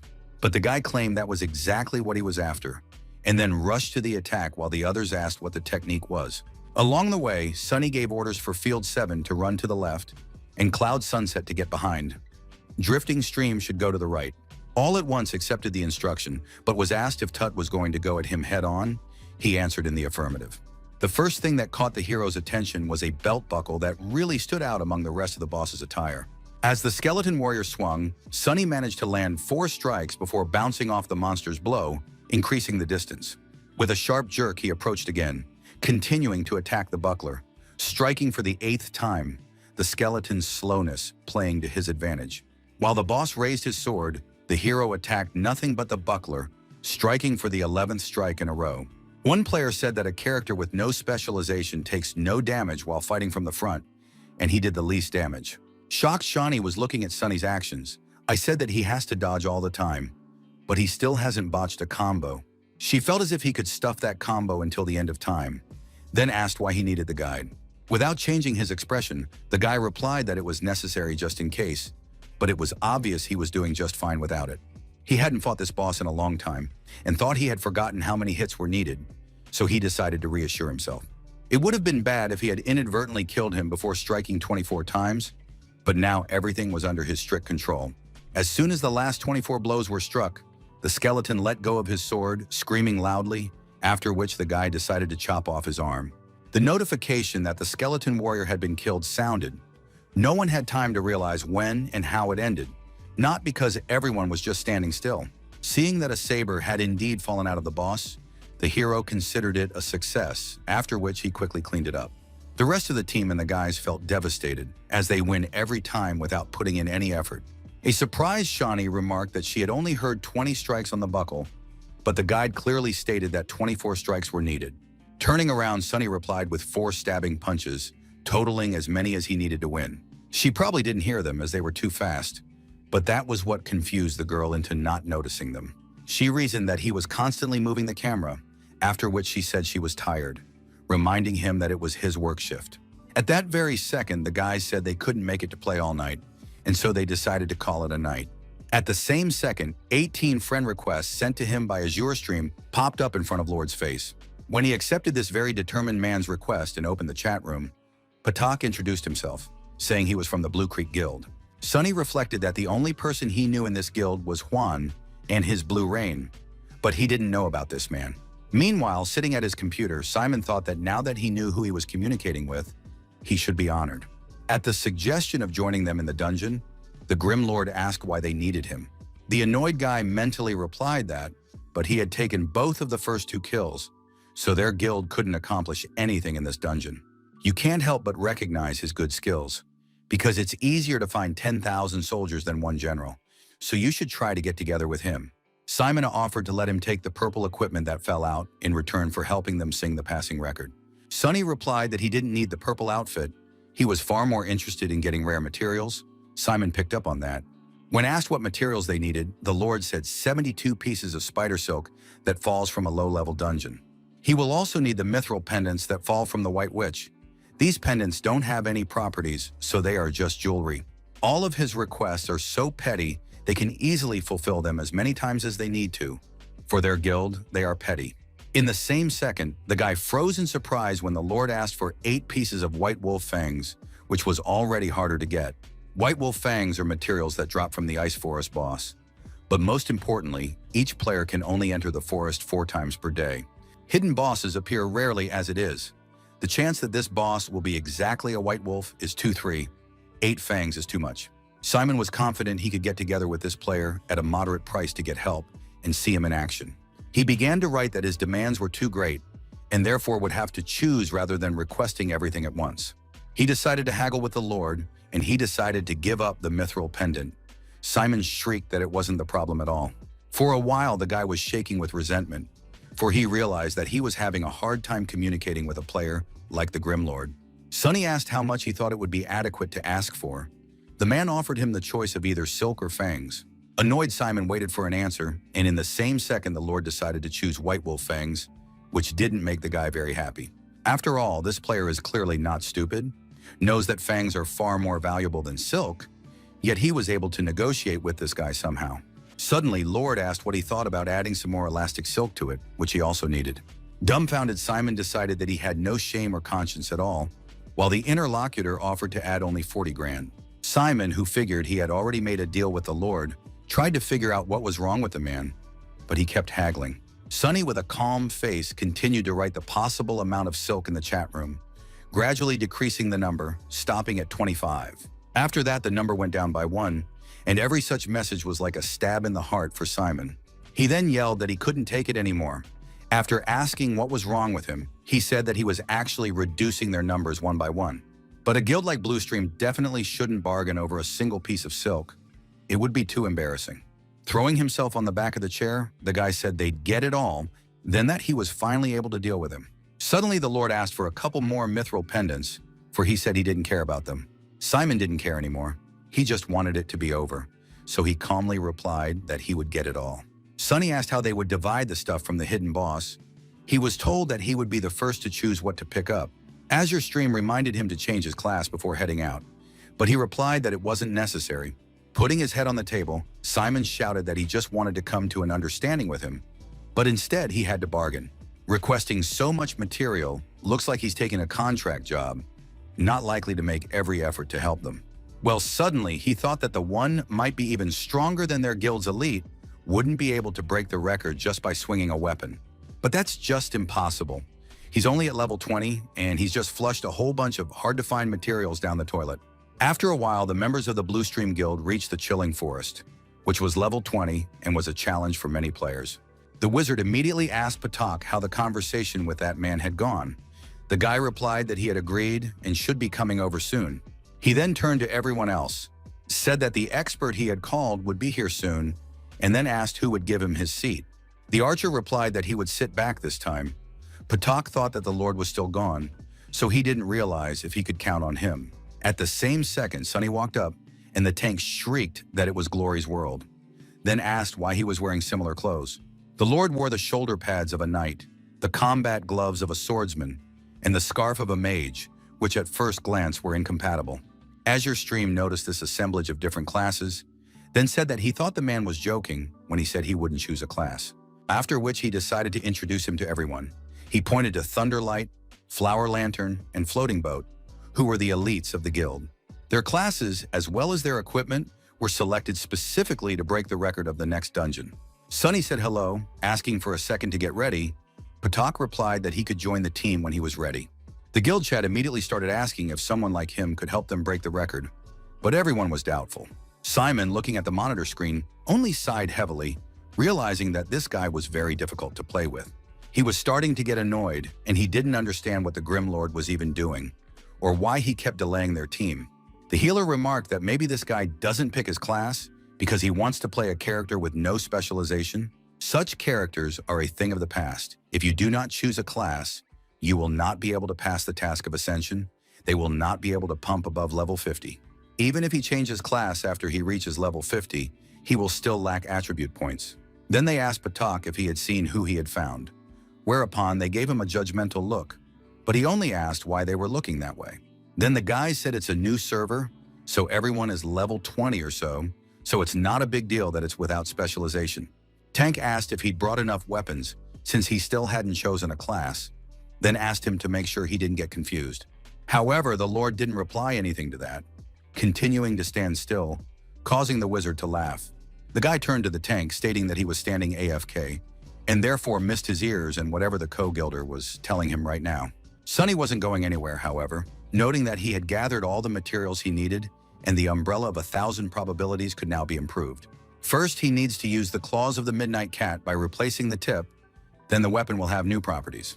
Ignoring the conversations of the people from the guild, the hero continued to improve his weapon, trying not to miss anything. Next, he needed to use his remaining claws to replace the ribs of the umbrella, thus increasing its strength and attack. Combined, all of this gave an upgrade to level 5 and pretty good characteristics, noticeably enhancing it. The research on the design of the 1,000 probability umbrella is almost complete, and he has a rough idea of what he'll need for the remaining parts. The guy then removed the inventory window, and Azure Stream noticed he was back, mentally thanking what kind of weapon he had. Then the guy asked if he could join their guild for a while, or else the record and be put in their name. Sunny agreed. Above the character, in addition to his name, immediately appeared the name of the guild he had just joined. Rejoicing, the guild leader suggested that they finally get started since they had already sorted out all the details. But the Lord again asked him to wait, scrutinizing the equipment of the team that would enter the dungeon with him. Each had a level 20 purple weapon, and they all had different abilities, backing them up with someone else's. Flower Lantern asked loudly what he was staring at, since their equipment was the best for this level. Patak asked him to calm down. Sunny responded by stating that if they wanted to break the record, he suggested changing the classes slightly, indicating that they didn't need a healer. Everyone was immediately surprised, while the tank only resented the anger of the lyricist who had been decided to give up was smiling guiltily. Unable to stand it, the tank grabbed Lord by the chest, asking if he thought they came here to joke around and why they didn't need a healer. The Grim Lord once again confidently stated that they didn't need a healer. Instead, it was better to take a high damage class. Smiling awkwardly, Azure Stream whispered to him that his idea seemed unreliable, but the man replied that there would be more tension. But everyone here was an expert. If they stand in the right places and turn out in time, they won't need a hit. He was told that the main tank would need a hit. Sunny knew this because he stated that they didn't need the tank either. This phrase hit Flower Lantern in the heart. Then asked what he was going to do about the boss and who was going to hold the aggro, pointing his finger at the guy asking if he was going to do it. Lord calmly replied that he could take on that role, keeping the boss on him for as long as necessary. This infuriated the tank even more. Potok realized that the guy doesn't want to go through the dungeon with a team made up entirely of DPS classes, because there are also ways to mop up. Tank questioned why Potok was going along with this idiotic plan, but he wondered how Lord was going to pull it off. Flower Lantern angrily asked Floating Boat to leave the group with him, saying, "Let those go with the other two." At the same second, Moongrace, whose class was Witch, teleported over to them, saying hello and asking if they needed her help. The Lord approached the girl and asked what skill branch she had chosen. The girl confidently replied the Dark Path style. He then questioned if she had taught Shururu Doll or not, to which the girl replied that she had that skill. This pleased Sunny. He said it was fine in that case, then asked everyone to get ready because they would be moving out soon. When asked by the girl if Potok would be in command, the guy didn't answer that the leader today would be the Grim Lord and everyone needed to obey him. Unable to stand it, the tank asked what he and the command gives him, wondering if their leader's head was okay. When asked again by the witch why this guy was in charge today, Sunny replied that they were sure to break the record. The refreshed group then set off into the icy forest. Once they had retreated to the snowy ground, they began to look around carefully. Sunny said that will make the passage much easier. We can kill them with one wave, but Potok did not understand the meaning of the idea. The Lord began to explain that going through one wave would look like this. He would gather the monsters, the witch would use the doll, then the flames would be applied. Flow. Some goblins are able to use ranged and magic attacks. Moreover, they all look the same. And in the heat of battle, it will be too hard to figure out who's who, which means battle tactics will need to be constantly changed. The Grim Lord only glanced questioningly at the guild leader, for he was not the captain and tactician of the group today. Flow immediately gave in, saying that if he wanted to go through everything in one wave, they would do as he says, because today he is the leader. It wasn't going to be easy. Simon hoped he wouldn't die right after trying to tan all the monsters. However, the guild leader decided to discuss their plan in more detail first, but at the same second he noticed that the Lord had already rushed to attack. The first thing Sunny did was chop down a huge tree to remove the fog of war and see what was hiding behind it. Not far from them, a huge horde of low-green creatures had already gathered, and they were clearly not peaceful. The first row of goblins immediately grabbed their bows and began to draw the bowstring, aiming straight at the group of players. The mage stated that they were finished and would all die. The witch seconded, adding that there were a bunch of long-distance monsters. Flux shouted to Lord that he wouldn't be able to dodge. There were blighters behind him that they couldn't handle. Simon suggested they back off and enter the dungeon later, but Sunny didn't react to those words in any way, continuing to rapidly tap away at the keyboard.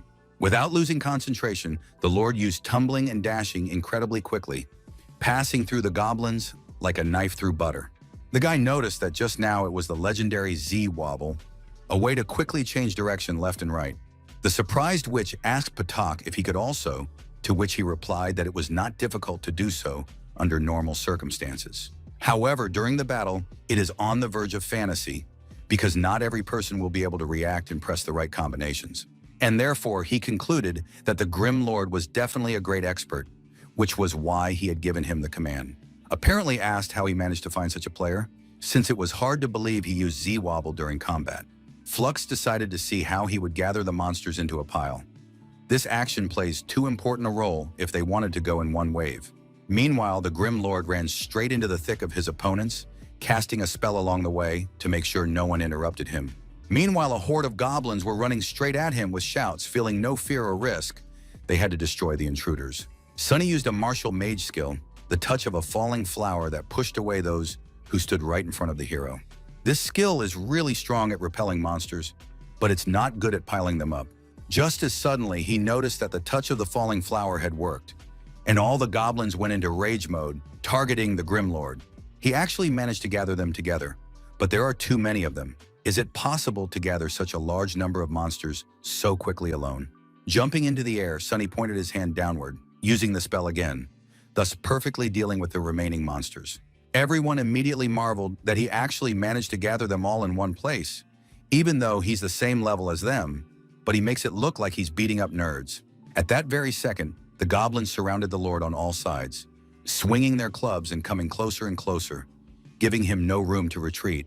The witch asked when they would start attacking, since the Lord could no longer return to them due to the large number of enemies. Flux asked in shock not to look at him like that, because he himself doesn't understand anything, Lord Leader, so they are waiting for his instructions. After running around the goblins, Sunny gathered them all into one pile, then had them chase him across the snowy clearing. Potok noticed there were so many monsters, but he broke through and probably lost a lot of health because of it, but he still had 75% left.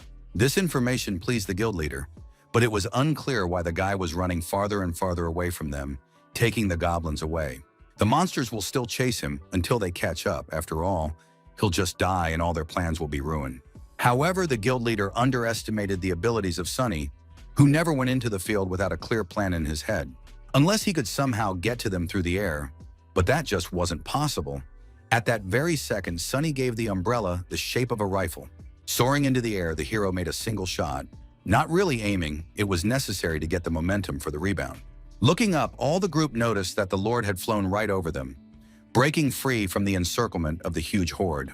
Sunny landed next to them, and Potok noticed that it was a gunner's skill to move through the air using recoil. Shooters can fly backwards from the line of fire. The stronger the recoil of the weapon, the farther the character flies away. The witch loudly asked Azure Stream to stop analyzing, for a crowd of goblins were already running at them. Sunny ordered the mages to attack and the witch to prepare to use the doll. Everyone immediately got into a fighting stance, accepting the order. As the whole company rushed at the goblins, Potok ordered everyone to obey the Grim Lord if they wanted to get through this in one wave. To do this, they must not allow the bot to counterattack, and so they must take the attacking position as quickly as possible. Sunny asked the mage to prepare a fierce flame. The mage immediately began to cast fire around him, directing it at the horde. Not expecting such a thing, some of the goblins immediately began to burn in flames, losing some of their units that were in front. Then the order was given to use the blizzard, directing a stream of magic to another part of the goblins. Those were engulfed or chilling cold. The goblins that survived the attack or were behind continued to run forward. The monsters were too far apart. Some of them got hit and the recharge is too long. The Lord ordered the witch to use the doll quickly. The girl cast a spell, releasing her small copy forward, thus attracting the attention of the goblins. The doll provokes all monsters within a 2-meter radius, causing the monster's aggression to switch to her. But there was one drawback. The doll has too little health. She won't be able to last long because she was literally attacked from all sides. However, the Grim Lord declared that it was enough for him, whereupon he soared into the air, aiming to attack his opponents. Landing on the ground, the guy created a shock wave that pushed in the monsters closest to him. Azure Stream shouted for them to get up. At the same second, Sunny asked the Swordmaster to use the Sword of Falling Light. Simon, as if reading his thoughts, was already preparing this ability, swinging his sword towards the tenacious goblins. His sword then dropped to the ground, creating a whirlwind of blades around the caster that rained down on the monsters. The wizard declared that their leader was cool, but the latter replied that it was too early to rejoice, for the recharge of this ability was too long. If the monsters get up and attack again, they'll all flipper around here, instead of coming through in one wave as planned. The guy didn't know what to make of them, asking himself if the Grim Lord had learned any AoE skills from the other classes. But as it turned out, Sunny had a different plan. He calmly but confidently asked the witch to use the Shadow Cloak. The girl smiled and said she understood, then began to cast the required spell, waving her wand. The goblins were immediately enveloped by a shadow that raked them into one pile and lifted them into the air, preventing them from escaping anywhere. She then brought her hand down sharply, thus bringing all the goblins to the ground, stunning them and incapacitating them. Azure Stream had completely forgotten about this spell. Now they had enough time for their skill cooldown to complete. Simon realized this guy was something with something. He was using skills not normally reserved for crowd control. He wouldn't have been able to pull it all off if he wasn't very experienced in the different classes. But what happened was that the passage of one wave was complete. It wasn't over yet, however. So Sunny encouraged everyone to hurry up so they could break the long-awaited record. At the same time in private chat, Flower Lantern asked if they were alive, to which Potok replied that the guy was just a freaking god. As they headed to the next location, Simon wrote that the Lord led them in one wave through the dungeon, much to the tank's surprise. Simon smiled smugly, thinking only that at this rate, they could definitely set a new record. The group stopped in front of a sleeping goblin that was different from all the others. They immediately began to act quieter. The final boss of the Ice Forest, Ice Emperor Tane, didn't look that strong, however was level 25. At the girl's remark, Potok asked her not to be silly. Though he was the size of an ordinary goblin, he was much more dangerous. He is also the first boss in Glory to have a name. While he was explaining this to her, he didn't notice that Sunny had already rushed into battle. The guild leader called out to him, but the Lord ordered everyone to start and deal as much damage to the goblin as they could. Once up in the air, the guy decided to use the infinite air combo, while everyone marveled at his abilities. They then decided to help him quickly when they suddenly noticed that the boss had abruptly disappeared from sight somewhere, returning from an attack. Azure Stream stated that he teleported, then asked them not to attack lest they become tanks. If someone becomes one now, considering the entire team is made up of attacking classes, they could all die. The second EA didn't notice the boss decided to attack them from the back, but the mage couldn't react in time. The goblin also didn't expect an ally to come to the guy's aid, who stabbed the monsters in the back to thwart him. Everyone immediately realized that it was a shadow clone, Lord somehow managing to keep up with Ice Tane's teleportation. His attacks didn't slow down even a little bit. It's only possible in theory, but the hero was demonstrating it all clearly. Without stopping fighting, Sunny asked everyone to attack him, adding that they wouldn't be tanks, to which those responded that they would give their best. The next second, streams of blows and spells rained down on the boss, apparently noticing that she really hadn't become a tank, dealing maximum damage. Potuk asked how he was so good at holding provocation. This boss has a special attack pattern after all, and usually requires 2 tanks. Otherwise, it would be hard to keep him, to which the Grim Lord calmly replied that he just deals more damage than them. Simon could hardly believe those words, but the Lord had already proven that he could do the impossible. The entire group looked dumbfounded at the DPS rank, noticing Lord on top, concluding that he was not only a tank, but also a DD. The boss's health bar has almost turned red. When this happens, he will enter super armor mode, and no one will be able to interrupt his attacks. The second they said that, super armor appeared, so the whole group decided to temporarily retreat to come up with a strategy. Flux noticed that Lord didn't back down, but he knew this dungeon like the back of his hand and knew what was about to happen. After he gets super armor, Ice Tane always uses the Ice Whirl spell, and if you don't retreat, you will 100% get hit by it.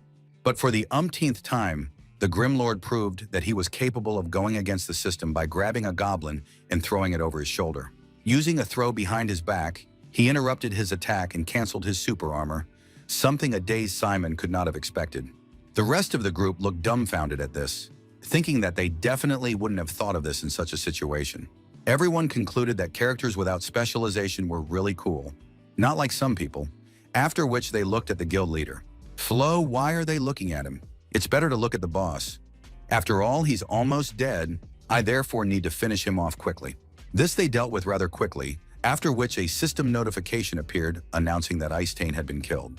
A second window appeared congratulating the players of the Blue Brook Guild for setting a new record, a sweep time of 20 minutes and 24 seconds. All of the guild members were immediately excited that they could do this. Setting a new record, only Sunny kept his cool. Coughing, Azure Flow turned to the hero, saying that it was a beautiful job that he had done just perfectly. However, his throw behind his back was very risky. If he missed, they would all die.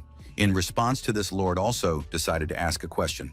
Whether he learned circular slaughter or not, Simon knew that it was possible to break super armor with it, but he was so much afraid of failure that he decided not to use it. The guy tried to justify himself, but Sunny asked him to be sure to learn this ability. It's very useful against super armor bosses. Potok replied that he didn't have enough skill points, so he hadn't learned it, when suddenly the witch stated that she remembered everything and he had learned the ability. She also asked if he had escaped at the end, at which time Simon put his head down on the table, asking her to stop. The guild leader was able to set a new record, but was not very happy as he made an incredible amount of mistakes. When they left the dungeon, they were met at the exit by a tank and a healer who praised them, for they had seen them fight. All players that were in the dungeon decided to share their impressions, except for Potok, who had mixed feelings about the walkthrough. Everyone was discussing the fact that they managed to break the record, while Tank told Sunny that he was actually God. It was really worthy of respect. He then apologized to the guy for his rude behavior, and the cleric asked how they pulled it all off. Azure Stream replied that it was thanks to Lord. He then asked Floating Boat to give him what they had promised, after which Sunny counted the inventory items. He noticed that they had given him too much, but remembered exactly that they had not agreed on so much, and therefore wanted to discuss the matter. The second Potok came up to him. That's right, after all, he helped them break the record by a full 5 minutes. Players from Grass Garden and Ambition Tyrant had likely already noticed the new record, He decided to ask in chat what they had to say about it. Plantain Grain replied that they had managed to recruit an expert. Simon immediately realized that Grain was now furious. Under normal circumstances, he always spoke to him, throwing around clever phrases, but now he imagined him gritting his teeth. Most guilds are always competing against each other. They are also the reserve for professional teams. One of the main reasons for their appearance on new servers is the search for recruitment of strong players. And they are not the only ones who do it. Grass Garden and Tyrant's ambition, it's likely they have their eyes on the Grimlord as well, as it's unlikely those don't already know about him. However, he would definitely try to recruit Lord into their guild no matter what it cost him. There was no way their guild could miss the opportunity to get such a valuable player who would blow the noses of the other guilds. As your stream approached the Lord, wanting a private conversation with him, Sunny turned his head in his direction, listening intently. But in the next second, Simon noticed a system message that said that player Grimlord was leaving the guild. Such an action dumbfounded the guy. At the same second, Grain wrote to him, asking how come he couldn't hold it together. Toth replied that the Lord could do as he wished, himself thinking that the Grass Garden was watching them. They had found out everything too quickly. Continuing to examine the inventory, Sunny concluded that with these materials, he would be able to improve the umbrella of 1,000 probabilities. Suddenly, Seventh Field sent him a message congratulating him. The hero replied that he would be able to enter the dungeon 3 more times today. As soon as he asked for a team to be assembled, Tyler clicked him into voice chat, calling out to him since he was already nearby. The guy said that it was the Blue Stream Guild. They would definitely give up a lot to keep him. He wondered why he had left. Speaking of a player with exceptional skills like Sunny, the fact that he doesn't join a guild means he can work with anyone. The Lord replied that he works for the highest bidder and doesn't want to be bound by the confines of one guild. Tyler replied that because of how well he plays on this server, there will be fights for him and then he can choose who to work with. At the same time, the guy thought that even though he wanted to go to the dungeon with them, not only was he a great player, he was also a saint. However, Sunny hadn't thought things through that far, so he asked for equipment that would increase damage and prepare to go in. After a while, visitors to the Happy Internet Cafe wished Sunny a good morning, thanking him for his hard work. The guy replied that his shift was over, so he would be back by nightfall, after which he headed to his room. He heard a sneeze from Shawnee in his room, who was sleeping uncovered on the couch in front of the TV on. He didn't pass by, carefully taking a blanket. He covered the girl so she wouldn't get cold, being careful not to interrupt her sleep. He then went to his room, taking off his sweatshirt to prepare himself for sleep, as this night had exhausted him. He lay on the bed, wrapped in a blanket while the sunlight streamed in through the only window, warming the guy. Shawnee was tossing and turning in her sleep. From the outside, it looked like she was dreaming about something dynamic that made her unable to lie still. The next second, she simply fell off the couch, tangled in the blanket, shrieking loudly, more out of fright than pain. She sat on the floor, trying to figure out where she was and what had even happened, but sleep still hadn't left her body. After a moment, she realized that she had fallen asleep on the couch again as she suddenly noticed the blanket, though she remembered exactly that it wasn't there. The girl guessed who might have taken such care of her, and so she decided to check out what Sunny was doing now. She found the boy in his room, sleeping like a dead man, oblivious to the creaking door and the passing sunlight. While brushing her teeth, Shawnee thought about how she had been watching soap operas a lot lately and then suddenly falling asleep. Then she wakes up from the cold in the middle of the night and drags herself to her room, but that was quite a routine. But this was the first time in a long time that someone had taken care of her and covered her with a blanket. Even though it was a simple act, it meant a lot to her. The smell of the blanket was so familiar, so she thought she was sleeping in her own bed. She wanted to turn on her side, ended up falling off the couch. And it's lucky he's not tall, or she'd have hurt her knees, which wouldn't be a good thing at her age, because she's tired enough as it is. Suddenly, the doorbell rang. Shawnee was surprised, as she rarely had anyone come to see her, and now she wasn't expecting anyone at all. Opening the door, she shrieked that little Tina was finally back. Noticing that Shawnee was just waking up, the girl said she would wait for her in the hall. She entered the room carrying a huge black suitcase and a filled backpack behind her, settling in comfortably. Tina asked about the fact that she had hired a new employee. Shawnee realized that she had already been told everything, whereupon she replied that he lived in the storage room. Now he's asleep after the night shift. But the girls also said she had a fight with him on her first day of work. She agreed. Suddenly, Shawnee asked, "How about we have a duel between the two of them, since this guy is very good at glory?" Tina hadn't expected such an offer as soon as she arrived, and so she didn't say anything back, hoping to silently move out of the conversation. Glancing at her watch, the owner of the internet cafe remarked that Sunny was probably awake by now, and so they should be introduced. Meeting the half-asleep guy who had his mouth full of brownie, Shani immediately introduced him to her friend. Putting her arm around the girl's shoulder, the proprietress introduced her to the guy, who still hadn't recovered from his nap and didn't understand what was going on. Holding out her hand, Tina said hello and said it was nice to meet you. Sunny returned the handshake, saying it was mutual. Looking at their handshake, Shani thought they had insanely beautiful hands and those long, thin fingers. Tina's hands are so graceful and neat, but Sunny's hands are also very beautiful, even though he's a man. The girl then asked who would win, determined to find out sooner rather than later. Sunny, who had no clue about anything, froze in place.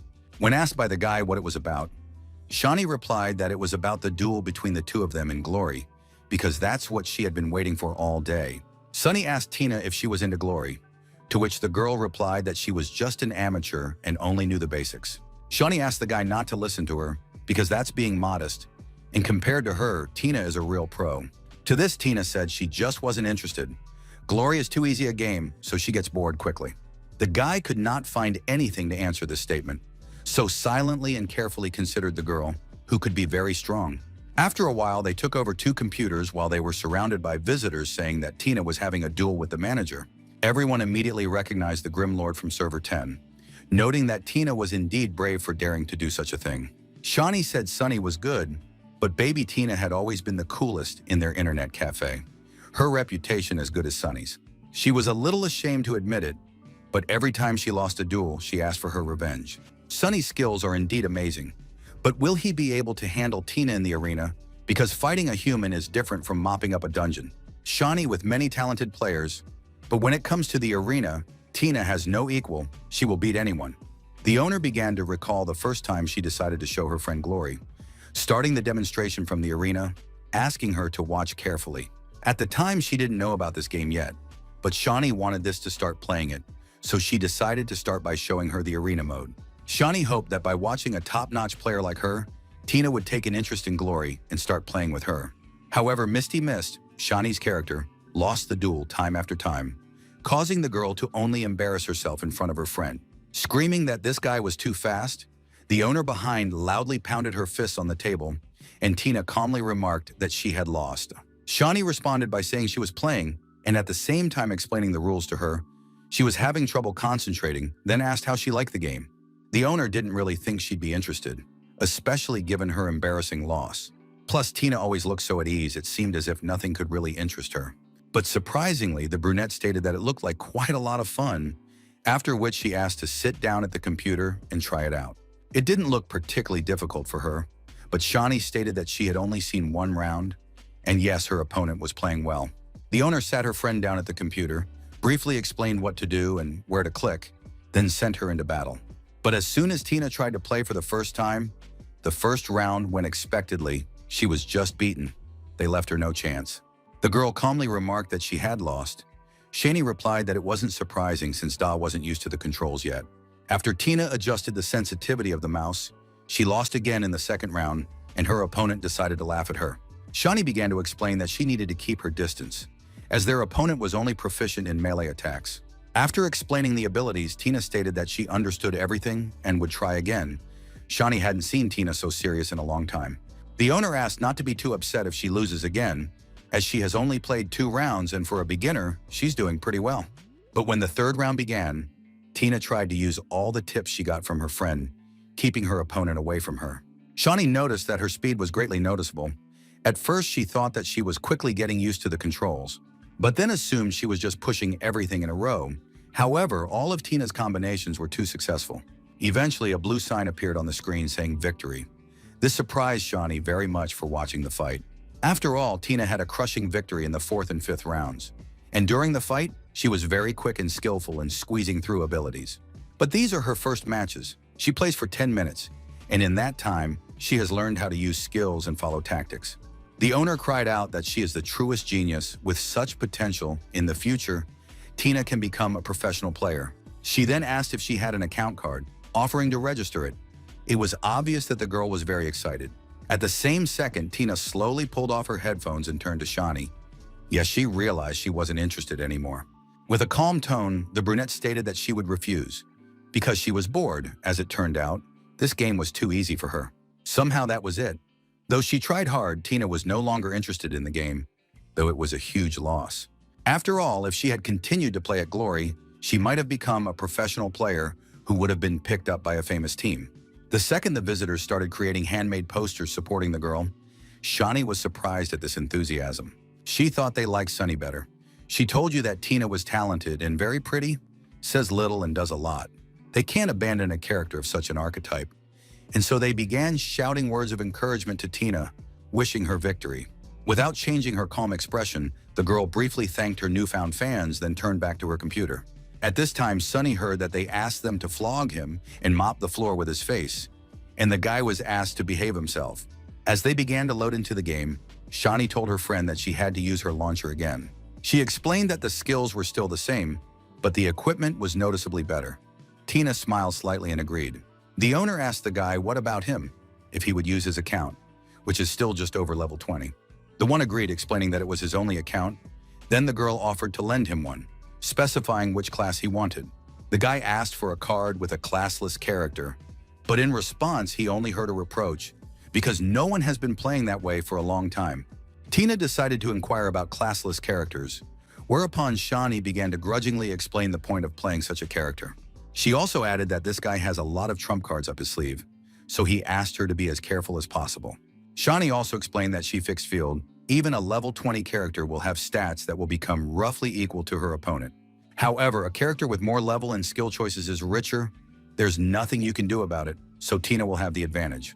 Finished with the explanations, the players began to enter the fixed field. The battle between the Grim Lord and Misty Mist would now begin. They found themselves in an empty arena with tall stone columns arranged around them. They had a few seconds to prepare for battle. Sunny said that fighting for nothing was boring enough, so he offered to put something on the line, like a pack of cigarettes. Tina agreed, however, she does not smoke or carry cigarettes, and therefore would not be able to put them on right now. Taking money out of her pocket and putting it on the table, the girl suggested betting 100 yen each round. It would be easier that way. Shani said she would mediate and hold their bills, to which the guy replied that he only had an expensive pack of cigarettes. The proprietress said cigarettes would be fine, but Sunny clarified that he only had a carton. The woman asked loudly how poor he was. Then she decided to lend him 100, since she could deduct it later from his paycheck. He grinned and thanked her. Before they start, the guy wanted to clarify if he could put his full strength into the battle against Tina. Such a question dumbfounded Shani, causing her to ask where he had gotten all that self-assurance from, asking him to focus. The guy decided that this was a sign of agreement, so he decided to get that money back right now, after which he lunged straight at his opponent. A crowd of people gathered around Tina, watching her actions and trying to cheer her up as much as possible. The girl then claimed that Sunny was overconfident, after which she began to attack him at long range. The Grim Lord ran straight at the attacker, ignoring the bullets flying in his direction. It was important for him to shorten the distance. He pulled out his umbrella, listening with the edge of his ear to the sound of bullet casings falling to the floor, but it didn't throw off his concentration. Mugla realized that she had wasted too much time to do any damage to her opponent while standing still. That was her mistake. That's why the guy decided to use the Swordmaster skill, sword drawing, but Tina managed to dodge. The sword only caught a strand of hair, causing no damage to the girl, but it was too close to ignore. One of the visitors noticed that he was able to shorten the distance without taking damage, but Tina's evasion skills are also amazing. Shani thought he used Z hesitation and immediately applied the sword pattern, deciding to confuse his opponent first. However, it wouldn't be hard for Tina to get back. If it were her, she would have already fallen under this attack, as she suddenly noticed that the guy had already changed weapons. Sunny headed toward Blink again, not giving her a second to think or pause, wanting to take control of the situation. Getting as close as possible, he lunged with his sword, but Tina used her rifle to bounce back from the blow. Shani thought Tina's reaction speed was something. That jump allowed her to get outside of his attack radius. Now she needs to use aerial fire. The recoil from the shot will allow her to break the distance and at the same time come back from any hit. While she was in the air, she noticed that the Lord's weapon began to transform again, which discouraged her a bit. That second hiccup was enough for the guy to stab her in the shoulder. Changing from sword to spear, he was able to reach her at a distance. As soon as the spear slammed into flesh, Sunny used the power of inertia to plow the girl to the floor, not letting her get away. It was a martial mage skill, a circular swing that knocked the girl off her feet but didn't do any noticeable damage. People noticed that this voiceless character had too many aces up her sleeve, because they were sure that Tina had definitely dodged. Classless characters are able to use the basic skills of all specializations. This is their advantage. Drawing with a sword cannot be used without an equipped sword. You need a battle mage's spear to apply the circular swing. His weapon was abnormal. The circular swing skill disoriented his opponent, and Tina didn't do well with sudden camera jumps. Right now, the battle was not going in the girl's favor. However, she was now as focused as possible and didn't want to fall flat on her face. Without taking her eyes off the monitor screen, she thought he didn't look like the guys she'd encountered in the past. His actions are pretty slow, but for some reason she's always half a second behind him, even though she does everything faster than him. She realized she was completely overwhelmed. She couldn't keep up with his pace no matter how hard she tried, but that was no reason to give up. The match has just begun, though she doesn't fully understand his class. The knight, it's obvious he prefers to fight up close.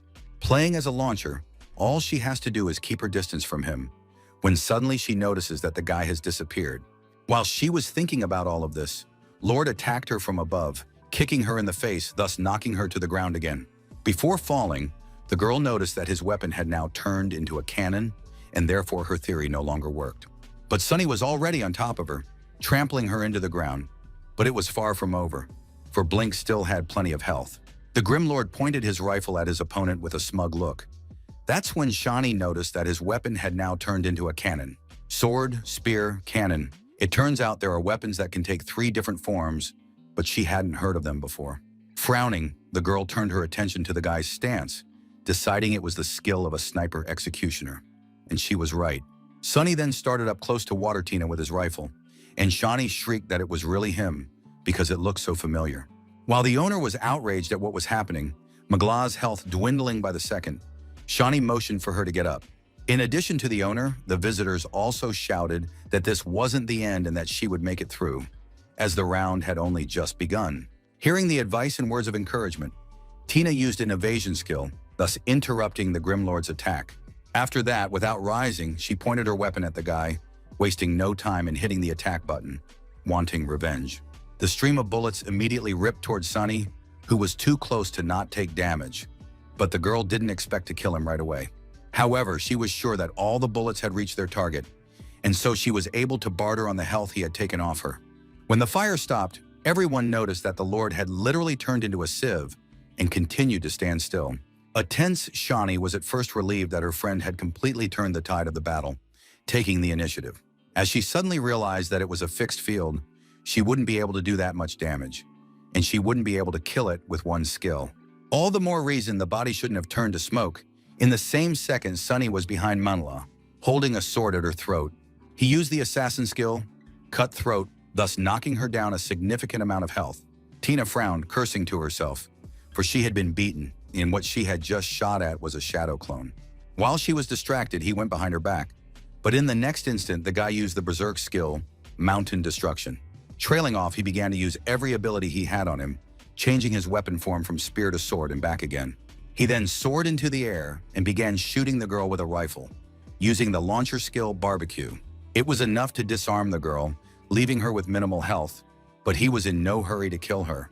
Mangla, who was sitting on the ground, was suddenly hit in the head with a rock, causing her to lose 1 health. She turned her attention to the guy who had summoned a goblin, who in turn was throwing rocks at the girl. Dumbfounded viewers asked how many skills this guy had. Everyone immediately wanted to create a character with no specialization. When it was clear that this fight was over, Sunny slowly pulled off his headphones, deciding to get some rest.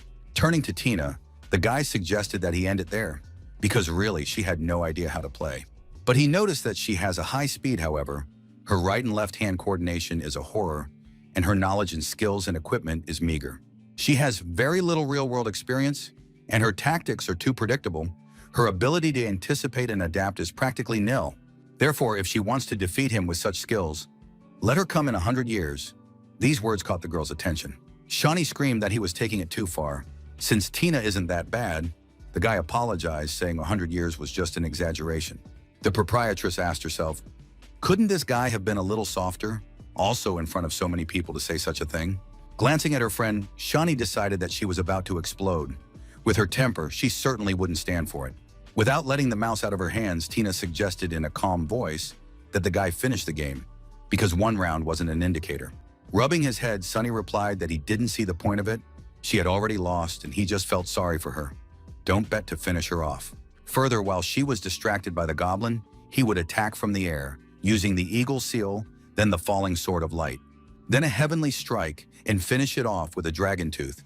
A touch of the falling flower, and a circular swing that would end it all. After that, she would be dead, as she wouldn't be able to dodge the abilities of the different classes that the guy kept changing. Tina realized that Sunny was telling the truth. However, it wasn't her style to just give up without trying again.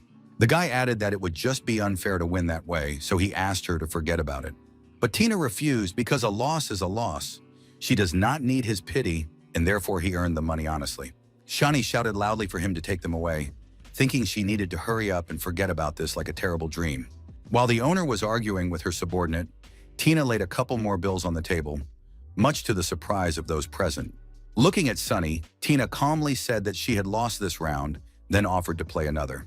Even though she doesn't know how to play, I hope he takes her seriously. But losing like this, she won't accept it. Shani decided it was all Sunny's fault, since it was already the end. And on top of that, he decided to say all sorts of things to her. Tina is very proud and takes everything too seriously. Even if she loses, she still won't accept a handout from her opponent. She asked the guy why he was looking at her like that. After all, she had no influence over it. It was all his fault. So it was up to him to sort it out. Sunny smiled, offering to put up another fight, a serious one this time. But it wouldn't be a pleasant gaming experience for her. The attendees watched in amazement as their favorite Tina was unwilling to give up, demanding a rematch of a rather strong player. No matter how hard the girl tried, Sunny kept catching up with her, using different and incredibly fast combos that were hard to keep track of. One of the guys said that when Sunny said earlier that he didn't put his best foot forward, he thought he was just joking. Meanwhile, Tina was completely absorbed in the game because earlier it seemed too easy for her, but now she literally can't do anything. Once again, the Grim Lord defeated her by an incredible margin while taking virtually no damage. A red sign popped up in front of the girl's face, notifying her that she had lost, to which she was rather surprised. She couldn't believe she'd already lost, since she hadn't even touched her opponent, and the guy still didn't seem to be playing at full strength. Last time, she thought she just couldn't keep up with his pace, but now she was completely lost during the fight. Shani, who approached her, offered her a little break, and after a few seconds of thought, asked her to play again. After a while, Shani thought Tina was losing over and over again. She didn't stand a chance. The first round was just a joke compared to the rest. This time, Sunny is focused, cautiously ruthless. He doesn't give his opponent a second to breathe. She thought he was just showing off, but the difference between professionals and regular people is so great. She was too hasty. Shani wanted Sunny to spark an interest in the game and Tina, but this was clearly too much. After seeing the pile of money, viewers asked how much she had already lost and if it was shameful for a guy to do that to a girl. Some also remarked that it was time for her to stop, but she reached into her purse again, demanding revenge as she suddenly froze in place. Noticing this, Sunny grinned and asked if she was out of money, to which the girl decided not to answer him. Popping up from her chair, she asked to wait and went to withdraw more money, but Shani demanded she stop for the day. Glaring angrily at the guy, the owner mentally asked him to say something nice and not to provoke her in any way. Sunny also asked her to stop no matter what. She can't beat him tonight, and persistence won't help her. She uses different skills very quickly, but you can't win at Glory just by speed, but she'll still have plenty of chances to fight him. He asked her to study the game and only then come to him, because she should already realize how big the difference between them was. The audience watched in shock as the smiling guy convinced his opponent to back down with facts and logic. An exasperated and frightened Shani thought it was no good, since Sunny had just added fuel to the fire. Suddenly, Tina replied that it was reasonable, after which she asked him not to leave the money lying around and to take it away. The guy replied that he wouldn't hold back then, offering to play sometime else. Tina immediately agreed. Shani menacingly asked if he was serious about just taking the money.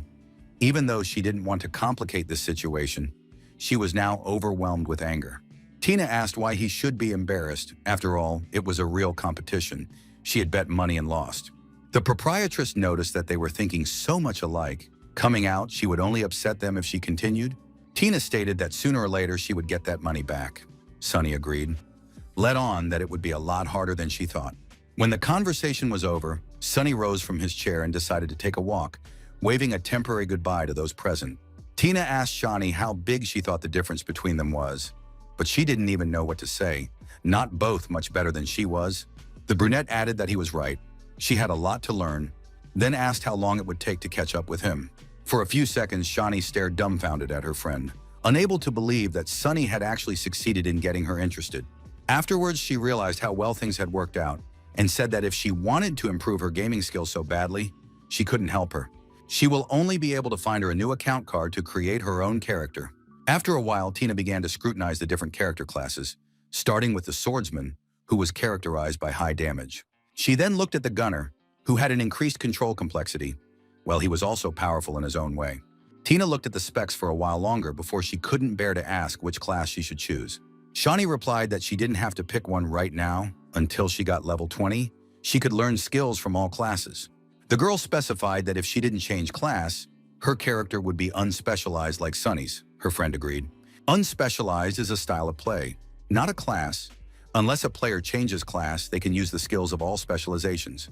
But when the character reaches level 50, he gets a class awakening quest. In order to pump further, you need to commit. Because they don't have a class, they don't get the awakening task. As a result, classless characters can't break the bar at level 50. That's why all non-specialized characters are gone. There are theoretically options to get around this limitation, but it's difficult. Remembering Sunny's weapon, Shani thought it was the reason why he was playing an unspecialized character. She said it wasn't worth it to study at Sunny's. Yes, they couldn't. Then Tina decided to look at other classes. The girl remembered her friend talking about some man or god, after which she asked what class he was. The cafe owner replied that his class was a battle mage. However, the one who played him had retired and that made her sad.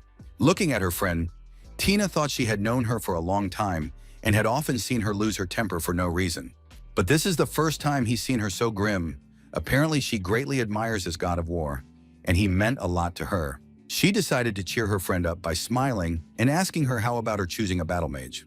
After all, who knows? Maybe one day, she'll be the next god of war, admired by many people.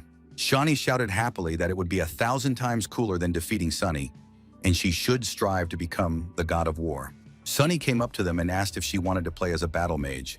Since he could teach her, Shani asked if he was eavesdropping on them. The man replied that she was talking so loudly that the whole cafe could hear them. The owner replied that she didn't need his help. After all, she has a secret weapon, thanks to which Tina will be able to get all the information she needs on her own. The girl opened the folder, revealing that she had all the combat can-do guides Sunny had written, attributes, skills, equipment, and combat tactics. The guy was surprised that she'd rather choose to study alone than with a living person, but she questioned whether his training would be better than the Guido's. Sunny smiled and said that these guides were written 9 years ago. Since then, many updates have been released and many things have changed. Arguing that all these guides were long out of date, the guy started to move the files to the recycle garbage can, but Shani tried to stop him. He added that if someone helped him update these guides and he found out about it, Sunny would be pleased, but he needs some time. While he's doing the update, the girls will have time to create a new account and customize their character. After a while, Tina asked the guy if he was the Grim Lord. Tina didn't answer, just looked questioningly at the monitor. The girl looked at the leaderboard of the first kills instead of pumping her character. Tina replied that there were too many people there, so she decided to do it later. With that, she asked if the first kills could be replaced. Sunny explained that there is only one chance to get the first kill, but it's not something else one person can handle. It takes a team. Everyone must play cohesively, and everyone must know their duties perfectly, depending on the character class. Looking at the girl, the guy mentally asked her if she was coming up with a plan to break his record, but that was still a long way off. He then said that if she didn't understand anything in the guide or the game, she could ask him. She immediately thanked him. Sunny asked why her speed was so high, to which he got the answer that it had always been that way. But as it turned out, he wasn't that important. A slightly frustrated Shani sat in the manager's seat, thinking about everything that had happened in the last 2 hours. As she lifted her head, she noticed Tina and Sunny chatting nonchalantly, even though it was so late and they were still playing. Their two managers are playing games while she, the hostess, sits at the front desk. She feels like something is wrong here. Sunny really teaches Tina, though. She rarely sees him so energetic. He usually looks like he's about to die. And her friend was finally interested in Glory. After all, a duel between them turned out to be a good idea. Although it didn't go the way she expected, the most important thing is the bottom line. Tina is very talented and hardworking. Maybe she can go pro. She loves Gloria too, but unfortunately, she's not as good as Sunny, and she doesn't have Tina's talent. nor any chance either. Suddenly, she jumped up from her chair, deciding to stop being sad. Even though her fingers aren't that fast, she can't be so pessimistic. She has a freaking internet cafe. Maybe one day she can start her own professional team. A customer who approached her asked to extend her session, but she shrieked for him to ask the manager to help with that. She beckoned loudly to Sunny, but he and Tina didn't react in any way to their owner, figuring her mood was very fickle today. After a while, Sunny, along with other players, decided to pump in the burial ground. Other players knew not to get in here. Here sway either crazy or skillful, because the monsters are too strong, although they give more experience for them, but it is difficult to defeat them. The guy the zombie pounced on screamed loudly that he was out of potions as the Grim Lord suddenly appeared out of nowhere. He helped the stranger escape death. He immediately realized that this guy was strong, as he suddenly noticed that he was only level 21. They were about to add him as a friend when suddenly Lord was called out by a familiar voice. Sunny decided to interrupt the destruction of the mobs. He spotted a familiar group whose leader was Azure Stream. The latter asked if he wanted to join their team. After saying that, the guy immediately received an invitation to join the group, but Sunny was in no hurry to accept the application, looking at it for a few seconds. The swaying guys immediately recognized the Blue Stream Guild. Since they wanted to invite him to join the team, they didn't stand a chance.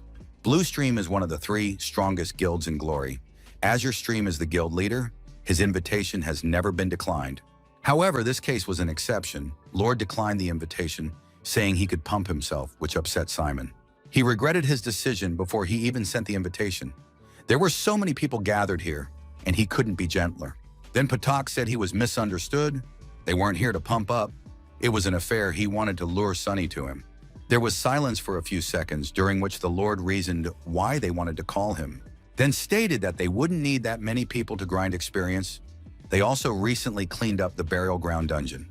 Hence their guild is here because of the savage boss, Blood Gunner Jaga. He was sure that those decided to ask him for help.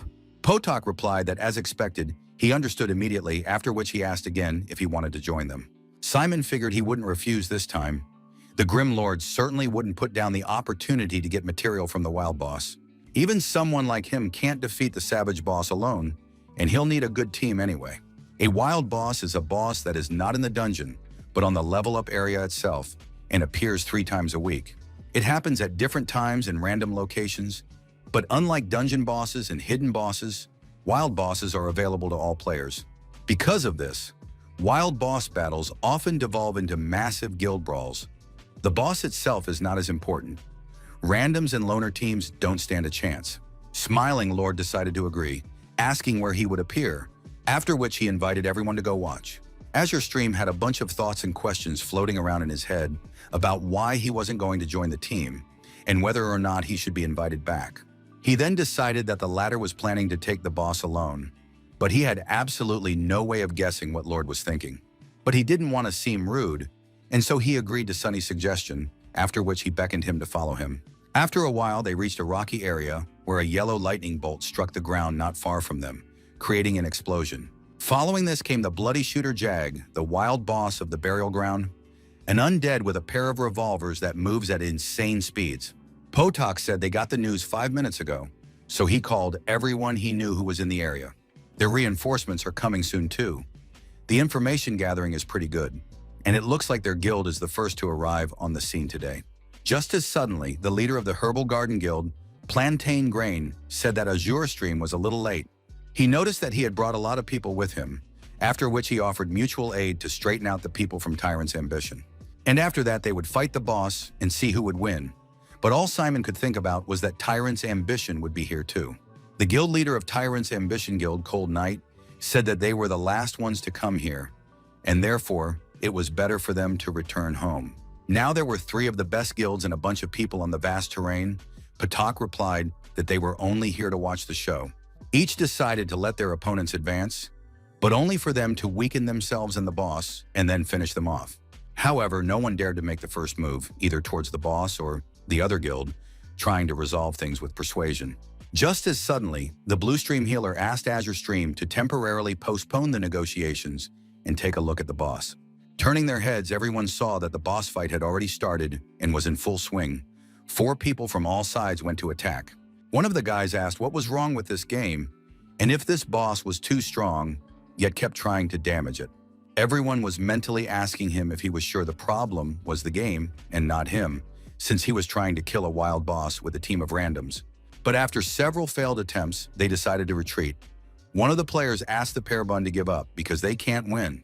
The guy who was playing as the bully kept smiling, but it wasn't going to stay in. However, his comrades insisted on it. But he quickly changed his shoes, for there were so many people watching them, which made him feel very embarrassed, yet he continued to laugh. Stream said it's only been 2 minutes and they're already scattered like flies. Simply put, the randoms teams don't stand a chance. He then turned around to address the Grim Lord, surprised to notice that he had suddenly disappeared somewhere. Meanwhile, Sunny attacked Bloodshot, thus saving the fleeing guy, who didn't expect anyone to come to his aid. Smiling, Lord asked which one of them was the leader, then asked to be added to the team. The guys were surprised at this arrangement. At the sight of them, Patak crouched down and snickered as Grain told him that he was the one who had brought him here. While Cold Knight saw the lad for the first time, Simon told himself that Lord had chosen a team of nubs he didn't even know over joining him. Bun smiled and thanked the guy for his help. After all, this boss is pretty powerful, and so they have to be careful. Sunny wasn't listening to him anymore, however, using the touch of the falling flower on the boss to disorient him. It didn't do him any damage, as it was all about interrupting the infinite attack animation. While the boss immobilized stood still, Lord dashed past, concurrently turning his umbrella into a spear to continue his attack. Running behind Jagu's back, Sunny used a spiral path, twirling his spear and dealing numerous blows to the boss. And after that, he pushed the gunman off towards the rocks, thus knocking him down to buy himself some time. Grain appreciated the guy's skills, saying that he was able to push back the boss alone. Even an amateur would find it quite difficult to do so. Another guy said that Gloomy Lord is very famous. His name is on a lot of records. Then he offered to join the battle. The guild leader replied that he might be experienced, but it was useless, as Glory was not a game that could be played alone. He won't be able to push Jag back for long, because all skills have a cooldown, and always order and such happens about the same. A player can use a certain ability once, after which it goes on cooldown for a while. It's called a perfect skill cycle, and in practice you have to dodge a lot. Plus the boss may have skill resistance. This is exactly the case with wild bosses like Jag. He was created and balanced with the expectation that he would fight dozens of players. At the same time, the boss, with a single leap, shortened the distance between him and Lord, pointing 2 revolvers at the latter, up and aiming. But Sunny stared silently at his opponent, in no hurry to run away or dodge. Grain said that if the boss recovers even a second early, it means the opportunity to damage him with impunity is lost. And so the guild leader concluded that this guy was not a survivor. However, besides Lord, the gunman managed to wound other people as well. In that same second, Grain was hit, while his assistant began urgently calling for a cleric to help him. But Grain noticed that Lord used a normal attack to repel Bloodshot's hand. He didn't understand how that was possible. Noticing the same, Patak mentally praised the guy while his ally wondered if they should join. But the leader suggested to wait a little longer because the other guilds haven't moved yet, because they think that the Lord can't win. However, he doesn't believe it himself, even though he's seen how strong he is, but his level is too low and the boss has a lot of health. And their real opponents are Grass Garden and Tyrant Ambition. If they join the battle, they will be at a disadvantage. One of the guys noticed that the guy who joined them, Grim Lord, is a Server 10 legend. He's the one who was able to get the first 3 kills while still in the starting village. Pretty much everyone knows who he is. While Sunny's allies were engrossed in conversation, he was able to land another blow on the boss, knocking him down again. Seeing the dumbfounded faces of the other people, the guy smiled and asked how long they would just watch, then invited them to join. Sunny's small team asked how they should fight him. Since he was rising again, the guy asked that they listen to his commands. Giving the boss a surprise blow, Lord asked the Berserker to quickly use a bloody cross while Jag was in the camp. His ally did as he was ordered, and it was now much easier to hit him since the enemy was paralyzed. The Lord then asked the mage to cast a fierce flame. The girl immediately complied, creating a stream of fire. The gunman was engulfed in flames, during which he saw no one around him, and so Sunny decided to take advantage of this. Using his spear, he gave Jag a heavenly strike that lifted the ladder into the air, preventing the boss from counterattacking. The allies excitedly stated that he had pulled off such a combo so easily. Before this, they hadn't even had a chance to deal damage. And the bully cheerfully asked what he should do, to which he received the answer that, after the boss got up, he should use a sand throw. The guy took this order seriously, approaching the boss and charging at him with a handful of sand, asking him to taste it. It looked as ridiculous as possible from the outside, as Jag didn't react in any way to the ability sent at him. He only soiled the boss's clothes, and it was noticeable that he was angry. The surprised guy couldn't figure out what he had done wrong. The gunman immediately started firing revolvers at him, and the man quickly ran away and asked why his skill didn't work. Sonny replied that he had to throw sand in his face or he wouldn't be blinded. Now he needed to use a brick kick, only the attack needed to come from behind. Bun accepted the new instruction, immediately turning around, changing the trajectory of his movements, grabbing a brick lying on the ground. Dodging bullets, the guy interjected that he just needed to get behind him, adding that it was easy. Swinging the brick, the guy pathetically announced to his boss that a package had arrived for him, then threw it down with a swing. The brick landed squarely on Jaga's neck, but there was no sign of the skill working. He only frowned as he froze in place. His team watched silently from the sidelines, realizing that now Bun would have to run away again. The man shouted that nothing had happened anyway, but he was told that he should smash the brick over his head himself, but not throw it in any way. The Blue Creek healer noticed that this bully moves very fast and dodges all of the boss's attacks regardless of silly mistakes. Patak said it's not that weird. She's probably tried a lot of games in the past but never played Glory.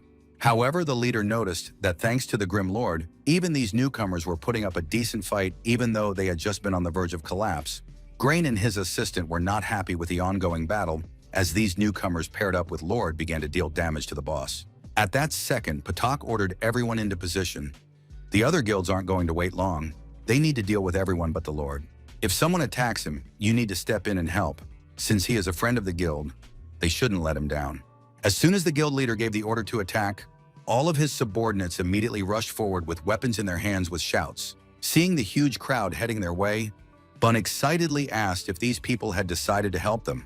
Sonny replied in the negative, explained that they were trying to steal the boss's murder and they were their target. The guy's delight immediately faded away, whereupon he replied that it was very insidious. They had decided to engage in battle when they had just gotten things going. However, they didn't want to run away, to which the Lord said that it would soon become very dangerous here, so they should retreat for now. In the short time of their acquaintance, the boys decided to trust the Lord completely and therefore immediately agreed to his order and began to retreat. While running, Bun asked if he was going to fight them alone, offering to stay with him. Sonny stated that there was no need for that, and therefore he should keep running away. The newcomer didn't fully understand the point of his venture. But since he's fighting alone now, he can increase his speed a bit. This will help him in the boss battle. He began using various skills, continuing to deal damage to the boss without giving the boss a chance to counterattack. The dazed Patak appreciated Lord's incredible speed, but it won't do anything. The boss still has more than half of his health. While Sonny was pounding the boss with his spear, Grain didn't realize what was going on. His allies had escaped, and he was pretending like they didn't exist. While he marveled at his speed, his assistant asked if they should chase them or focus on stealing the boss. The leader raised his right hand and loudly ordered them to stand and wait for his command, for now the newcomers were no hindrance to them at all. They weren't allowed to move for now. Those let them run, they could be forgotten about. If they got too flashy, it could turn into a debacle. If they start chasing them, forgetting about the other guilds, and are the first to engage in battle, someone will definitely stab them in the back. Suddenly, Grain asked Lord how about him joining them, suggesting that he take the whole reward. Following him, Cold Knight raised his voice, also offering Sonny to join them, adding 20 white wolf bristles in addition to the reward. Potok decided that the Lord had foreseen that the top 3 guilds would fight and offer high prices to recruit him. Meanwhile, the fleeing newcomers heard the suggestions from the guild leaders, finding them incredibly good. After that, they asked the captain to stop running away, because those are trying to recruit them. If they join the group, they will be given all the loot. They decided to go back and look. The captain was glad they weren't here to kill them. As if reading their thoughts, a message came into the team chat from the Grim Lord, urging his allies to keep running. The 3, including the captain, immediately ran, while the last one asked if they didn't need the things they were being offered. Without slowing his run, Bun ordered him not to do that and to obey the Grim Lord, for he knew exactly what he was doing. At this time, Grain noticed that the Lord wasn't even going to pay attention to them, to which Knight replied that then they would do the wrong thing. Meanwhile, Sonny continued to fight the shooter and deal damage to him, keeping him from recovering from his attacks. Another blow with the spear threw the boss to the side of the fence. The corroded bars could not withstand such a load, breaking with a crack. Jag didn't get up for a while, a stun effect hanging over him. making him unable to get back into the fight quickly. During this second hiccup, Sunny waved his palm in his face, sighing heavily, then asked the guys to be careful. The guild leader didn't understand the meaning of his warning, trying to carefully and quickly assess the situation. It was then that they noticed that Bloodshooter was suddenly quiet, years from everyone present immediately rushing towards the boss. In the same second, a golden beam erupted from his body and shot straight into the sky, destroying the ground nearby. Jag shouted loudly. It was obvious he had gone into a rage, but no negative effects were working on him now. On top of that, he used the Death Legion summoning skill, after which zombies began to rise from the ground. The top 3 guilds immediately tensed up, realizing that the archer had gone into a rage, and thus it would become even more difficult to fight him. On top of that, players started being attacked by zombies that tried to stop people from reaching their summoner. This arrangement was not in the guild's favor, but there was nothing left for them to do but try to fight off the high-level zombies. The healer was pleased that the other guilds were in the same situation, but Patak was curious as to why Jag was suddenly enraged. The summoned monsters have a pretty high level. They'll be hard to deal with, but on top of that, the boss health isn't red yet. Suddenly, Simon realized what had caused this change, then asked himself how he could have made such a stupid mistake. In addition to lowering health to the right level, there's another condition that provokes rage, and that's getting too big of a combo. To prevent players from bullying the boss too much, when the combo reaches 200, the boss tries to escape. That's why the Grim Lord stated he wanted to get the combo to 200. He dared to pull something like that while the 3 strongest guilds were watching him. Grain stated that if it wasn't for the fact that he had to watch the 2 of them, he definitely wouldn't have missed such an important detail as a combo. Cold Knight advised him to just accept it. No one would think a team of random players could do such a thing. One of the players asked the leader to look in the direction of the boss. Lord leaves the shooter, for the provocation is still on him. They had greatly underestimated the Grim Lord. He was able to fool 3 guilds at once. Everyone simultaneously thought that it had gotten embarrassing. However, they had no time to be distracted by talking as they were attacked by a horde of zombies, giving them no respite. It pained Patoku to remember their run in the dungeon. At least he hadn't lied to them then. But now the situation was completely different. He started shouting to the other leaders not to destroy the formation. You were told to shut up because they can manage without him. The one replied that they had no choice but to work together. They must combine the strength of the 3 guilds and defeat the Legion of Death. Not far from where Bun was fighting, I said it was getting pretty dangerous there. Good thing they listened to Lord and ran away. And the guy who came back to them was killed, suddenly not noticing Sunny running very fast in their direction. Without slowing his step, he rushed past them, urging them to come with him. I said, I need to find a deserted place and kill the boss. The allies immediately asked where the boss was coming from here, as the friends simultaneously fell silent, realizing that he was now behind them. Seeing the gunman's embittered face, the newcomers shouted loudly, adding that he had actually brought Jag here. They immediately started running away, asking where they could hide, but the Grim Lord didn't answer them anything. At this time, Grain shouted that the Lord was too cunning, to which Patak replied that it was his own fault for his stupidity. They stood amongst themselves, after which they decided to listen to Cold Knight's opinion, but he was slow to answer. He wrote to Sunny that no matter how far he ran, they would still find him. Because he had no idea who he had contacted, Lord advised him to hurry. Such a simple-minded reply only infuriated the guild leader, who began chopping zombies left and right without saying that he was already following him. Grain and Patak looked at the 3rd leader in surprise, wondering why he was suddenly so riled up.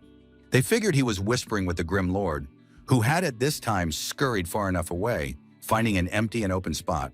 Bun, frightened, he noticed another group of people moving towards them. He figured they were trying to steal the boss too. Seeing them, Sunny smiled and asked his ally to take it easy and add them to the team. The latter surprisingly agreed. Sleepy Moon cheerfully stated that they didn't seem to be late. The rest of the team only greeted the Grim Lord. Overjoyed, the band leader realized that Sunny had called these guys in after thinking things through several steps ahead. The Lord immediately asked if they were afraid of getting hurt by coming here, but they said that as long as he was here, even the 3 strongest guilds wouldn't scare them. They added that he was a good brother who remembered them when he fought the boss, so they couldn't help but come. Noticing that the boss had already caught up with them, Lord suggested that they should hurry up and deal with him since they didn't have much time. They were not in the best position right now, as their time to win was limited by the arrival of other guilds. They surrounded the gunmen and began using their strongest skills to deal as much damage as possible. Suddenly, Cold Knight texted Sunny that they were done with the Legion, so all he had to do was wait for them. The Lord stated that they would have to speed up. The other guilds would be here soon. They needed to concentrate and increase their speed. Rushing forward and attacking the boss with his spear, the hero asked his allies to keep up in order to finish everything as quickly as possible. Tyler asked that they weren't fast enough earlier. After all, he had already reached his limit, so he would have to try harder. The newcomers said they were having quite a hard time keeping up, the wizard adding that he almost missed with his attack. Sunny realized they were average players. He was demanding too much from them. Hitting faster was easy, but doing it without mistakes was another conversation. After all, the accuracy of their movement will suffer greatly. Among all, only Bun had incredible fun, and declares that it is fun. This time he successfully used sand throw and brick strike while doing it very fast. Lord noticed that this guy was very good. When the group leader stunned the boss, it became easier for his allies to hit him and deal damage, causing his health bar to almost turn red. Suddenly, everyone stopped when someone behind them announced that they had been found. Month turned his head, stiffening in surprise. And there was an incredible crowd of people slowly approaching them with a decidedly unfriendly attitude, which tensed the entire group. Cold Knight was the first to step forward, turning to the Grim Lord, menacingly declaring that the hour of reckoning had come. He acknowledged that he'd beaten them, but he bet he didn't have any more aces up his sleeve. Sunny figured they'd found them faster than he'd planned. Bun asked what they were going to do next, since they couldn't stand up to so many people and still finish off the boss. Cold Knight shouted that the boss had very little health left. They should split into two groups, one such a boss and the other such a gloomy lord. A huge number of players immediately rushed into battle. Divided into groups, they filled with confidence and victory began to attack. The small group remarked in shock that they had never had so many people running after them before, noting that it was even a little fun. Months looked fearfully at the Lord, asking what they should do now, but froze when he saw what their leader was doing. Thoth continued to fight the boss, even though they had too little time left and urgently needed to retreat. At this time, Grain and Patak joined the fray, asking how things were going, to which Cold Knight suggested they see for themselves. They noticed that his men had already run to attack, and replied that it was too good a chance, and therefore he did not dare to wait for others. He tried to fool them but ended up digging his own hole. He wanted to hide and eat it all by himself, but he presented him with a boss with low health. They would get rid of him first. The boss would stay for last, after which he apologized to Patak, saying that their guild would get the first kill.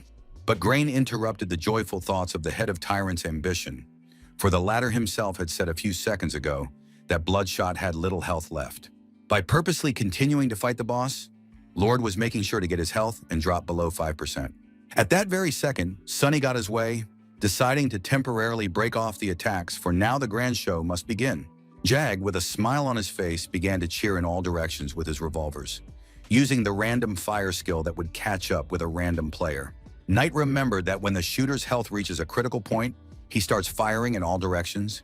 He was too angry and didn't notice it. Hiding in advance, Bun's group rejoiced at the perfect skill to massacre the crowd. The entire guild is in range. No wonder Lord told them to take cover. But now he's dead too. Even though they've gotten this far, they still won't be able to kill the boss. Sitting beside them, Sleeping Moon refuted their words, saying that dying with his enemies was not his style. They then noticed Sunny turning his umbrella into a sword and attacked the boss from behind, determined to end this battle in one blow. The blade entered the shooter's body with a crunch, interrupting his endless attack, thus saving many players from being killed. The newcomers rejoiced that he survived, realizing that his clone was killed then. It was done to confuse the guild. The three leaders looked dumbfounded at the system alert that said the first Bloodshot assassination had been made. Once it was all over, Sunny tiredly removed his headphones, sighing heavily, but in his heart glad for the victory. He didn't notice that there were people around him asking what he managed to play a boss from under the noses of the top three guilds. He hoped that none of those people were in that cafe, because they must be very angry right now. Meanwhile, Knight stated that this wasn't the end. He recognized the skills of the Lord, however. None of them would leave here alive, for they were able to fool the top three guilds.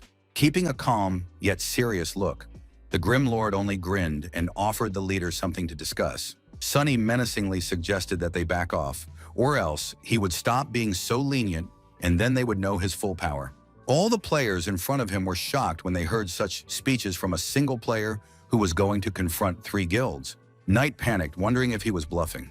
There were many more of them, yet he still decided he could beat them all.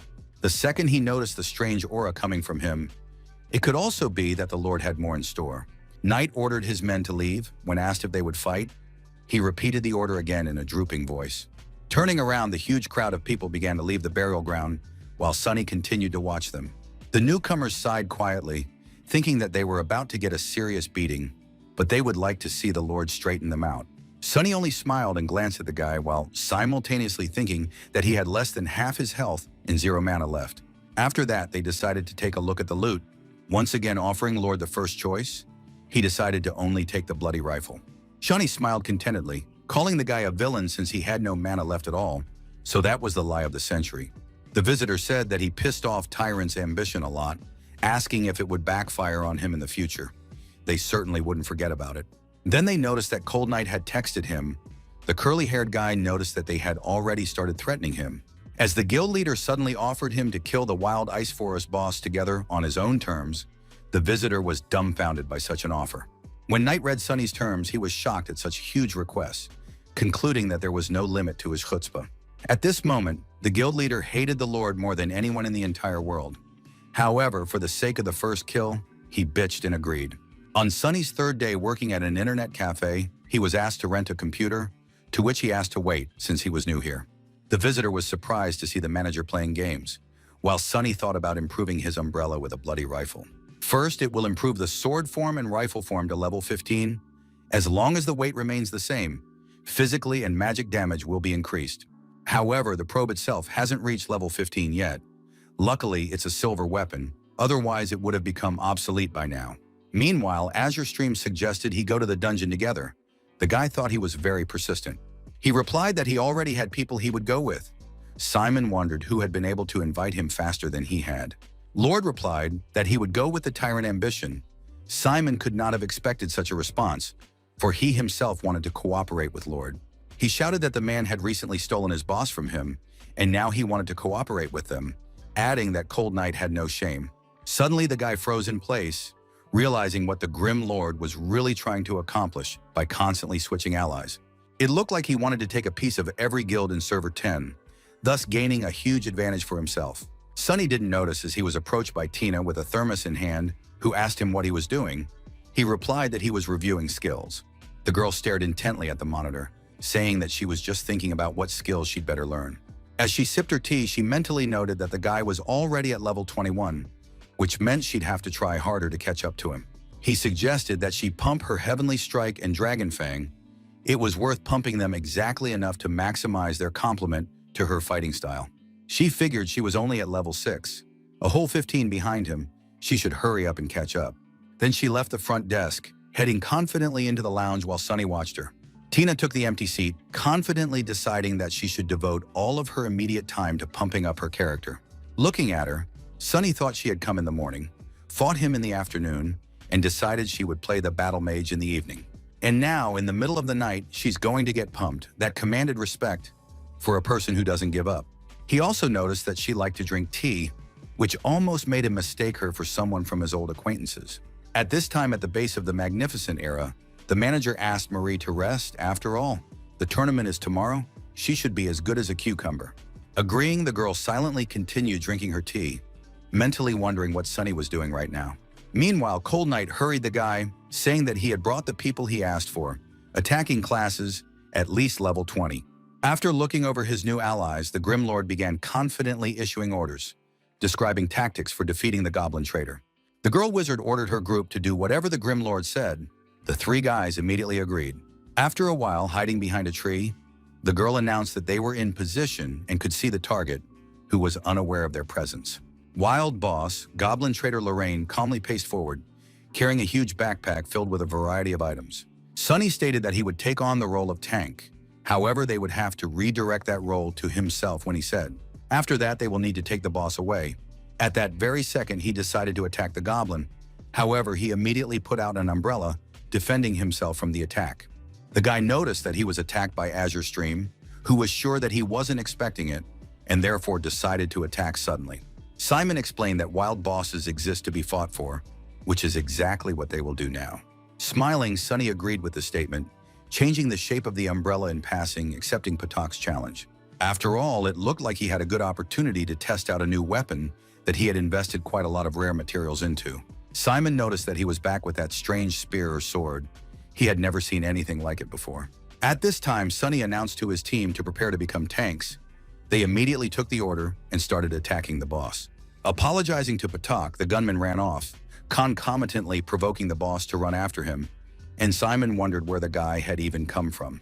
He didn't understand why they were hiding and becoming tanks to take the boss somewhere. In his eyes, it was a very strange strategy. He then took off his headphones, wondering if it was Tyrant's ambition now, but next time it might be Grass Garden. Meanwhile, the leader of the Magnificent Dynasty Guild, Chuck, said that they were working hard to get a new record. He explained that a guy by the nickname of Grim Lord showed up, and he's strong, but the interviewer thought he wanted to ask him to set a couple records. He asked not to worry about them being exposed after all. Sunny had already bailed, so no one would care. Sometime later, a system alert congratulated Ambition Tyrant for getting the first Goblin Merchant kill. Cold Knight noticed that Lord, before the death of the boss, left the team, so their guild got all the glory. In response, Sunny said it would be nice if they threw a couple more White Wolf brindles on top, along with the agreed-upon payment. He offered to give him another 25 bristles. Hearing this figure, the guild leader fell into a stupor, dumbfounded by the guy's insolence. Knight was too stunned at how shameless he was, but when asked what was wrong, he said it was fine. After that, he asked his subordinate to bring them to him because they should have a few left in stock. She quickly wrote to him in the team chat. And then the leader found out they were out. The girl clarified that they also needed to get the 20 he had originally asked for. Knight asked how urgently he needed to stubble because the best members of their guild had already reached level 25, so they wanted to go through the Ice Forest again. They're going to break that record in the next couple days. If he helps them break that record, don't deal with all the compensation at once. In this way, he hoped to delay the time of issuing what he had promised. The hero agreed, deciding to clarify something about the compensation. The annoyed leader clarified that he could ask for anything, in response to which the guy didn't hold back. So he decided to ask for 30 White Wolf bristles, 2 mithril pendants, and 1 crystal staff in addition. This staff is a level 25 orange weapon, so it would be hard to get it, but if they don't already have it, they can use something else as collateral. Trying to restrain himself, the guild leader thought that he would have to strain the entire guild for them to get these items. He tried to figure out who was working for whom here. It was as if they had become his personal slaves themselves, and it was unclear how that had happened. Satisfied with the trades, Lord asked what was wrong. In response to this, Knight, trying to hold back the shivers and tears, again replied that everything was fine. For the sake of getting records for the guild, he would endure anything, after which he asked what kind of players he needed for the record. Grimlord replied that he needed 4 level 25 players with high damage. Pointing to the Knights group, he said these would do. Once they get in, those should obey him, and just try to do as much damage as possible as they go for a single wave pass. The sorceress girl asked with interest what the 1 wave pass was, but the leader told her to just do what the Lord says. Before they could enter the Ice Forest, a group of players had already encountered the goblins who were unsuccessfully trying to defend themselves. During this skirmish, they verified that the past record reached 20 minutes and 24 seconds. Then the Grim Lord helped with it. The girl replied that it wouldn't be hard to beat him because, Lord, you said yourself that they could do everything in 16 minutes. But if his speed isn't the fastest, you'll have to find a way to gather all the monsters in one place. Meanwhile, Cold Knight's right-hand man was telling the leader that it had been almost 10 minutes since they had entered the dungeon. Bluebrook Guild and Grass Garden are also inside the dungeon and trying to break the record, but that didn't surprise the guy. He looked very tense and wished he could be there in person to go through this location. Just as suddenly a system alert popped up in front of them, it said that the Grass Garden had finished passing in 17 minutes and 47 seconds. It was 3 minutes faster than the Grimlord's last record. They wondered if he could beat it. In the same second, the girl sorceress told the leader that they had mopped up the first wave of mobs. He marveled at their speed. She's never seen such strategies before. But it's true, none of them stopped by the tank because Lord's damage is very high. Cold Knight rejoiced, saying that the Grass Garden had better get on with their celebration. Within minutes, they would break the record. Suddenly, another system alert popped up. The guys decided that this time it was the Bluebrook Guild that was done for the purge. Knight glanced dumbfoundedly at the inscription that said that the players of the Magnificent Dynasty had passed the dungeon in 13 minutes and 24 seconds. Aside from Knight, Sunny and the entire Blue Stream Guild couldn't take their eyes off this notice, trying to realize what had happened. Cold Knight asked for a quick check on the fastest record among all the servers. His subordinate immediately went to fulfill the order. Lord said they also broke the maximum Ice Forest record in all of Glory, It's been a bunch of years since anyone has been able to beat the 14-minute time. The guy concluded that they were experts and at least 3 people on their team at a professional level. Era's team may have been performing poorly lately, but they wouldn't fall so low as to drop training for the sake of a new server. After listening to the Lord's words, Knight concluded that it wasn't impossible to break this record, which meant they had a good chance. Sunny agreed, clarified that they should wait until he hits level 25. They also need to get past that mark. He also asked to collect the items he requested: 30 white wolf bristles, 2 mithril pendants, and 1 crystal staff. They agreed, so he asked them not to even think about it, but they didn't believe he could break the magnificent dynasty record. But it will be difficult to set a record. Each team member must have excellent skills and understanding of the game. Knight and his aide pointed to himself, but the Lord added that he didn't need healers or knights. It was a stab to the heart. Even if they have to take account cards to play the right classes, you'll have to do it personally. It's easier to forget about the record. Sunny smiled and replied that he could try to find the right people and account maps. Everyone immediately flinched when they heard that. They decided it was a trap. The Grim Lord in the eyes of others is a cunning old fox. Given his greed, he would definitely ask an exorbitant price. Knight agreed, but immediately pointed out that they wouldn't be able to give him anything else. He asked not to worry, they would stick to the original compensation. After which, he asked to find out everything about the 5 members of the magnificent dynasty, as well as provide some equipment. When asked what classes needed equipment for, Sunny said they would need a battle mage, a bully, and a luncher. His interlocutors were surprised to notice that he wasn't actually trying to bargain and was suddenly so serious. The Lord also asked him to wait until he raised level 25, then he would help them break that record. After this conversation, he decided to add Steam Bun as a friend since he was playing as a bully, deciding to see if he was available. He was startled by a sudden voice that said someone had broken his record, but he replied that it wasn't just his record that had been broken. The records of the other 9 servers were also broken. Tina asked if he would try to bring him back, then nodded affirmatively. The girl with bags under her eyes stated that if he got that record back and she could beat him, it would be even more fun. The guy said she was underestimating that record, then asked what level she was at. Yes, she replied that she was already at 16. He asked her to reach level 25. Something fun was waiting for her there, when suddenly 2 bags landed on their heads and Shawnee's disgruntled voice was heard. She stated that Tina couldn't imitate Sunny any further because she would jeopardize her health if she continued these games all night long. The guy was surprised that the girl had also sat up all night, to which Shawnee asked that they had played all night without even talking to each other once. After which she turned to her friend, stated that she couldn't compete with someone like him. It wasn't worth it. After Knight asked how he was going to find the players, Lord said it was something he had yet to deal with. The next evening, he decided to take a little walk and stretch his legs as a friend heard someone say that he expected nothing less from Marie. Seeing him, Shawnee said he's still new here, so he doesn't know it's a tradition of their internet cafe, Glory's tournament broadcasts. They are currently watching round 20, Era versus Team 301 Degrees. Right now, there are one-on-one matches going on. When she finished explaining everything, she turned back to the monitor and cheerfully turned to Marie, who was her idol. The commentators kept saying that Era's fine women's player, Marie, won a point for her team in a one-on-one match. Now the overall score was 2-1. The cafe owner continued to shout that Marie was gorgeous, as expected of her idol. Seeing the disgruntled faces of the visitors and staring at the monitor, Sunny thought that Era had lost 2 out of 3 battles. Next up would be a 3-man group match. Now the commentators had to name the first players to take the field. It was the new captain of the magnificent Era team, Sebastian, and he will be opposed by the captain of the 301 Degrees team, Chris. The attendees immediately shouted that this was the new hope of the magnificent Era, Sunny's successor, and began wishing him good luck. When a participant loses, he leaves the field and is replaced by the next one. If all players of one side are eliminated, the other side wins. Sitting next to the commentator was their guest commentator for the day, Mr. Lucas, a well-known professional player. He said Sebastian took over the captain's role after Sunny resigned, and this is the first time he is playing on the fall leaf at a tournament. Sunny noticed that Lucas was making up a lot of things. The guy was a good friend because he could count on the finger of his hand the number of times they had talked. Now the first competitors have entered the arena. They are circling around each other, trying to feel out their opponent. The commentator asked who had a better chance of winning. Lucas said it was a tough question, and not both were very good players. Their chances are about equal, with the Autumn Leaf account having more silver equipment than any other account. Overall, he should be stronger than Scene Killer Chris, but Sebastian hasn't played a battle mage before.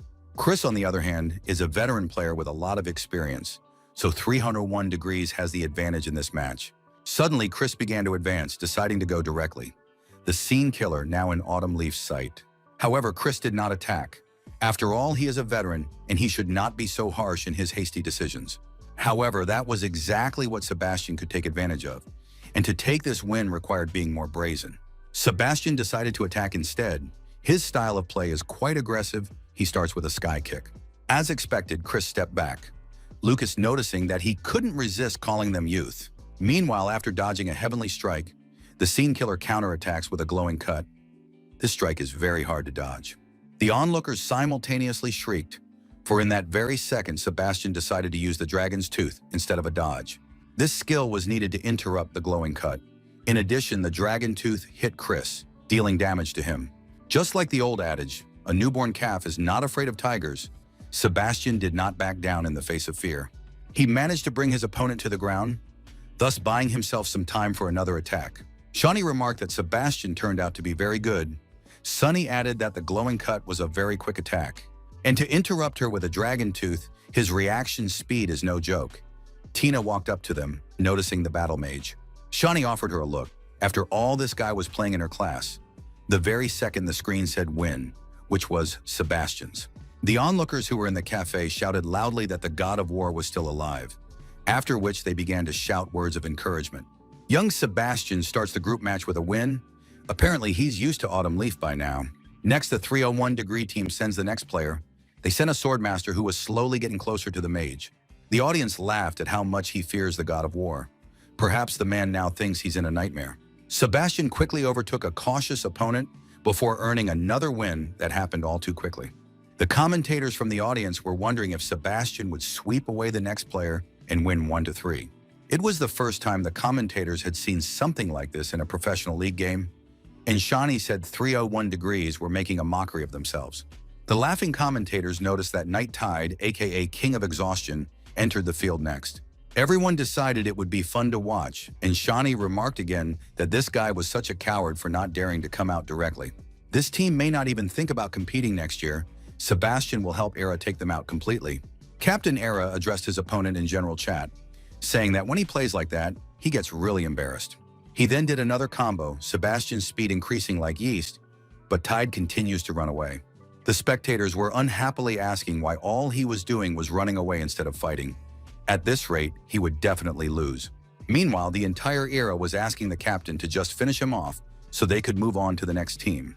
Tensing up, the guy wanted to do just that to end things as soon as possible, but his opponent was too annoying. After a little while, it finally came to fruition. Sebastian had to sweat hard for that last win. As expected from the King of Exhaustion, it's not just his opponents who are exhausted, but the viewers and commentators along with them. Meanwhile, almost all of Era's team was praising their captain, but the latter was not happy with this result. Then his ally mentally remarked that this kid, Sebastian, was a very nasty person indeed. Tina said this guy was pretty good. The account he used was the Autumn Leaf Shawnee was talking about.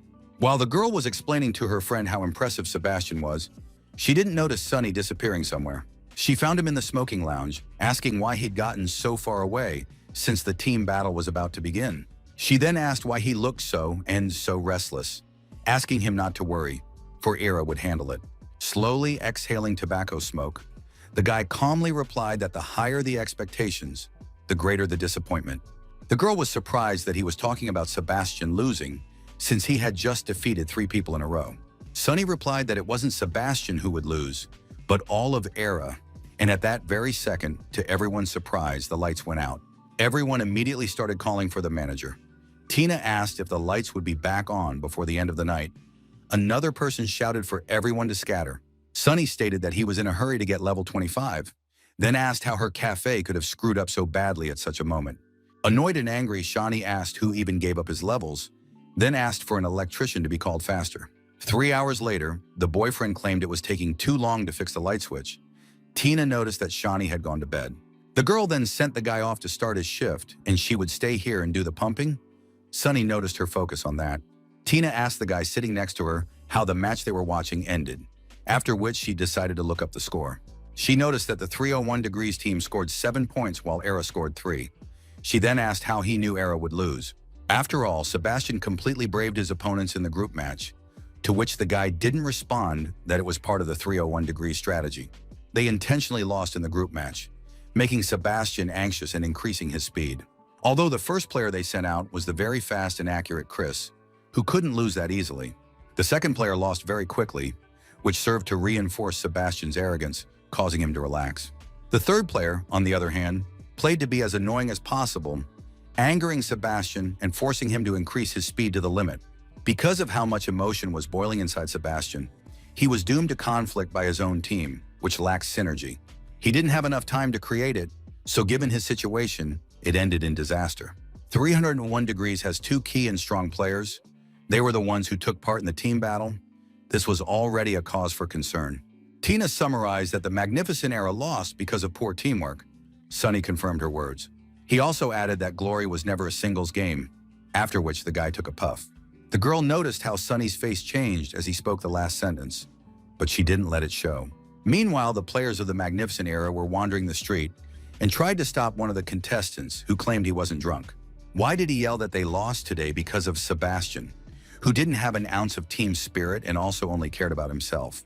On top of picking on his attitude after Sunny left, Sebastian showed up, which caused even more problems.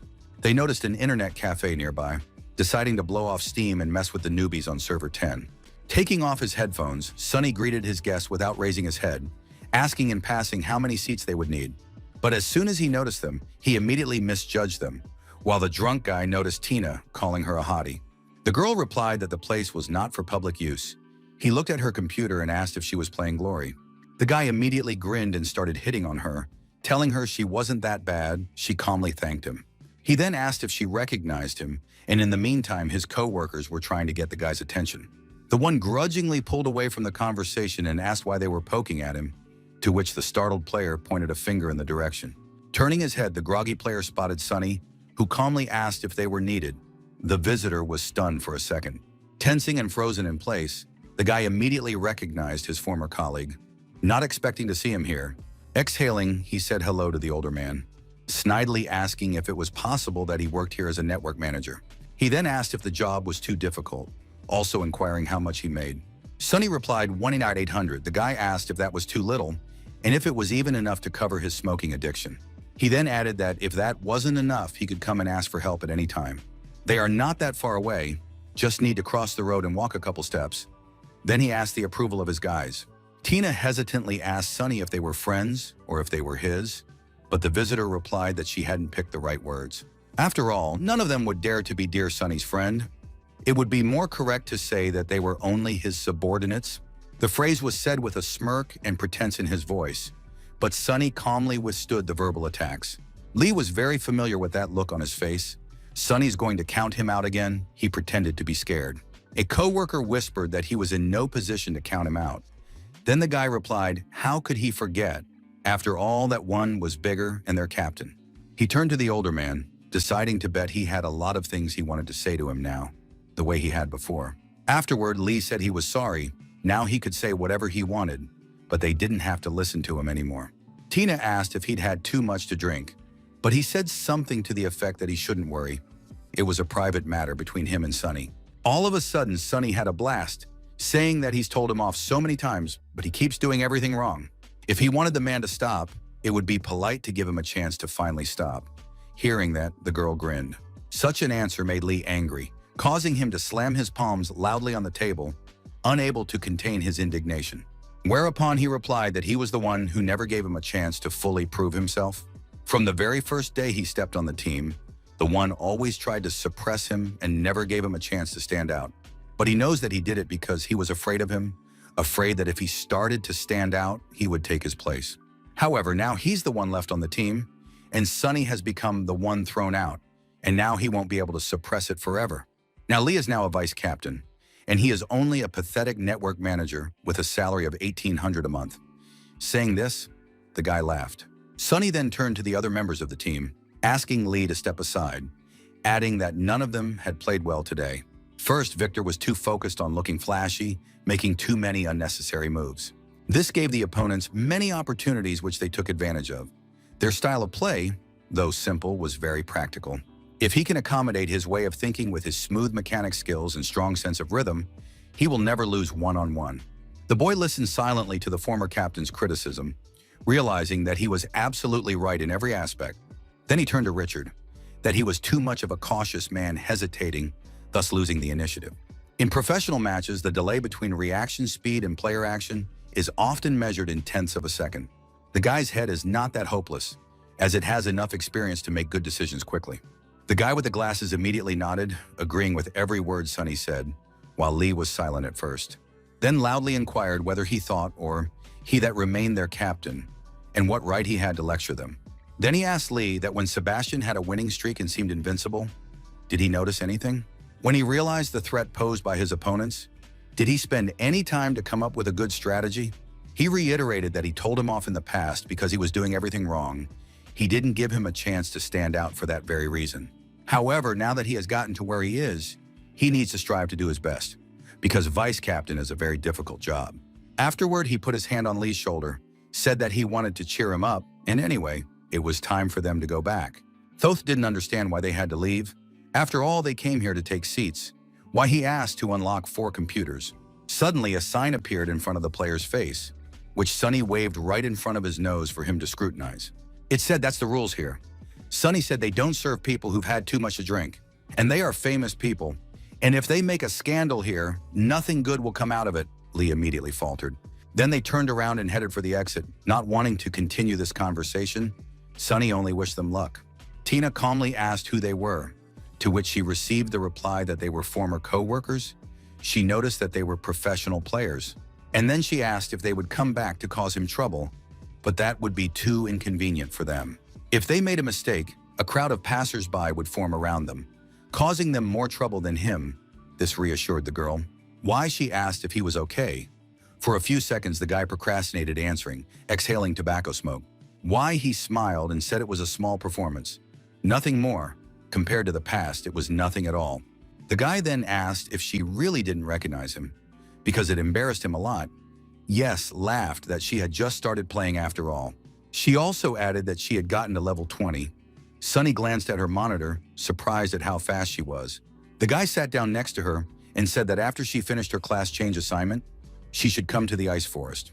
He doesn't want to waste time. He needs her to familiarize herself with a couple techniques and strategies, the girl agreed. After a while, Grimlord and Softmist exited the dungeon, completing the passage of the ice forest in 35 minutes and 48 seconds. The guy said she did well for a first pass, and for now, he wants her to get used to this dungeon. She understood everything about starting a fight, changing provocation, grouping of mobs, their characteristics, and the features of the boss.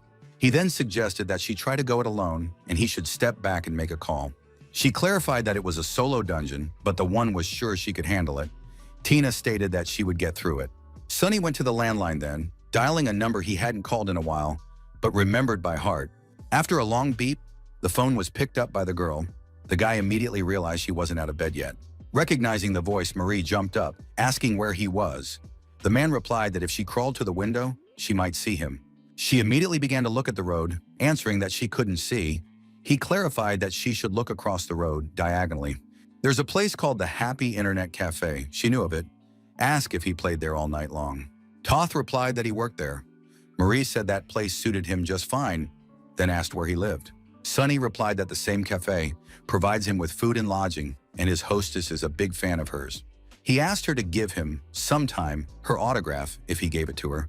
For sure he would get a promotion, and then asked if she was too busy.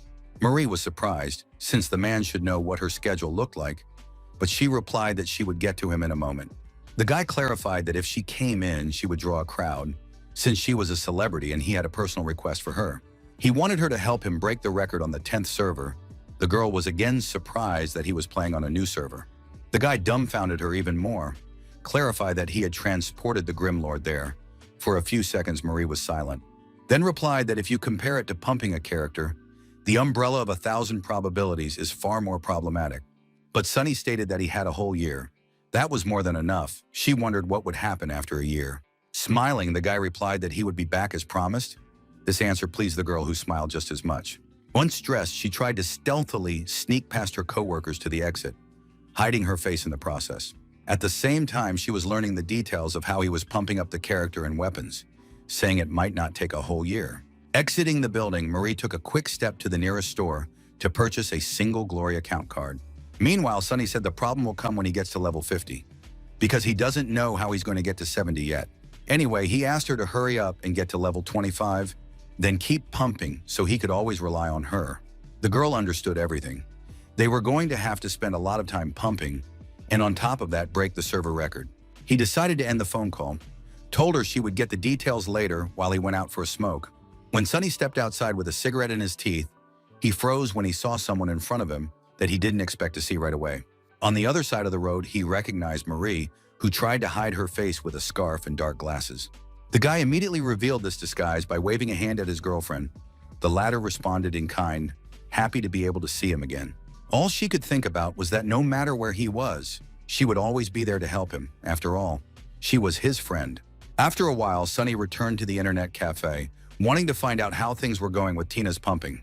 He walked over to Tina, who was completely focused on the game, and was mercilessly clacking away at the keyboard and mouse. She asked him what was wrong, but he told her not to get distracted as he was just watching her progress. She thought that there was no end or edge to these goblins. Next, she needed to use the touch of the falling flower. As she suddenly noticed that she didn't have enough mana, on top of that, she was injured, and the game warned of danger.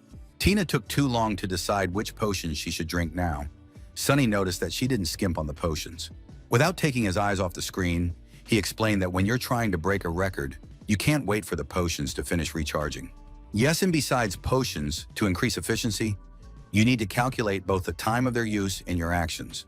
Taking a seat in the chair, he offered to watch him for a bit so he could show her, but she immediately declined. It was a matter of principle to her, so she confidently declared that she would end it herself, no matter what it cost her.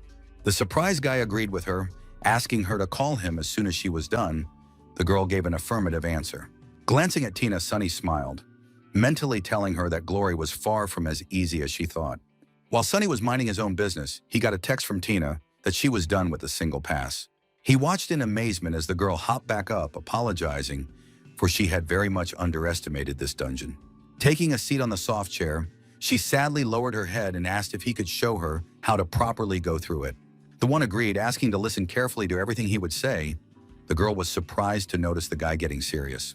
She explains in detail how to maximize efficiency, saying that theory is often different from practice, because strategies are always changing. You also need to memorize the amount of mana that each skill consumes.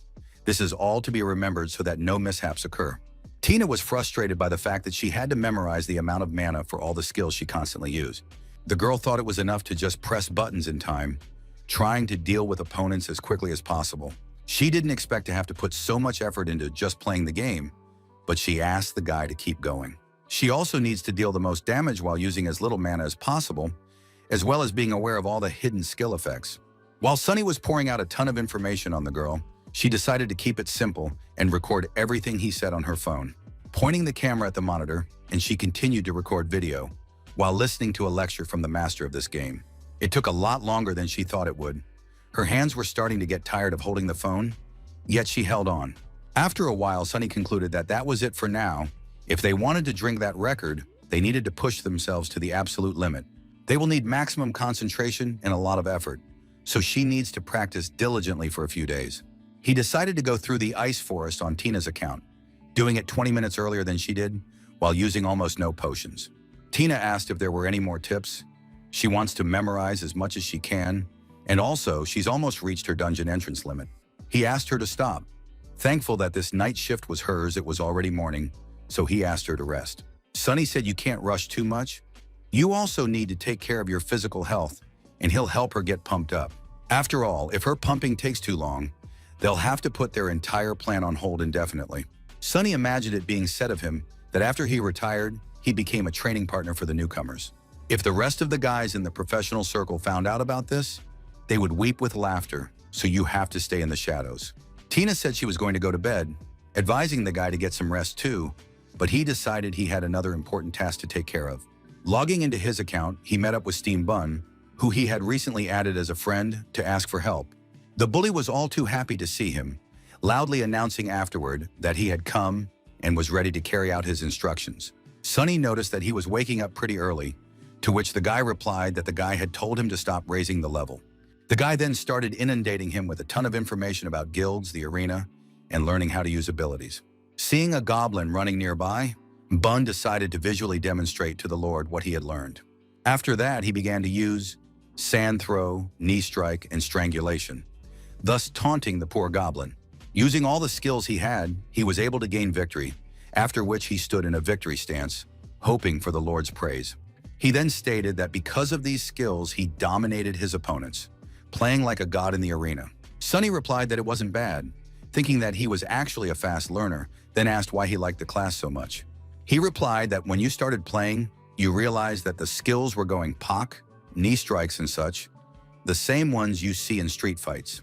That's when it occurred to him that it was about him because he was very good at this sort of thing, even though he had never used a sand throw in his life. Sunny was then asked how many arena points he had.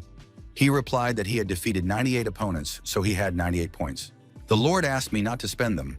After accumulating 250, he advised me to buy myself a 25th level purple weapon, the Fighter's Claw. Bun shouted happily that his next goal was 250 arena points. Taking off his headphones, Sunny asked what was going on in his head. Suddenly, he noticed a new friend request. Recognizing the name Cleansing Mist, the guy noticed that she was pretty fast. After chatting with Mari for a bit, Sunny concluded that the Battle Mage, Bully, and Luncher were all in place, just as he had planned. After a little while, customers were asking the manager to give them a pack of cigarettes and some noodles and some sausage and chicken feet. Running from place to place, Tina honored the requests of the customers, those asking to bring them a bottle of green tea later, preferably iced. Sunny told her that she was working hard, but her shift would be over soon. Da replied that she would start practicing in a few minutes. Putting on his headphones, the guy noticed that Tina had already managed to change slightly, which from the outside looked not bad at all. Cold Knight wrote to Sunny that he was able to get information on players from Magnificent Dynasty, that the magical swordsman was Lee, with whom he had recently gotten into an altercation, but had come out of it victorious. Sniper and Striker were the two players he pointed out the mistakes to, and those players took it for granted. Knight also said that he was pumping too slow, to which Lord replied that it didn't matter. His assistants leveled less than him. He replied that Cleansing Mist only had 16, which was the smallest among all those who must participate. The guild leaders shouted that they would have to wait for a very long time for them to try and break this record. They couldn't procrastinate that long. Passing by, Tina A said she would need about 10 minutes and then she would join him. 2 days later, players began to gather in front of the entrance of the Ice Forest dungeon to set a new record. Knight said he brought the player the Lord had asked for. He was level 23 and was an elementalist with good skills. The guy stepped forward and said hello to everyone. His name was crowd favorite. He also hoped they would get along quickly.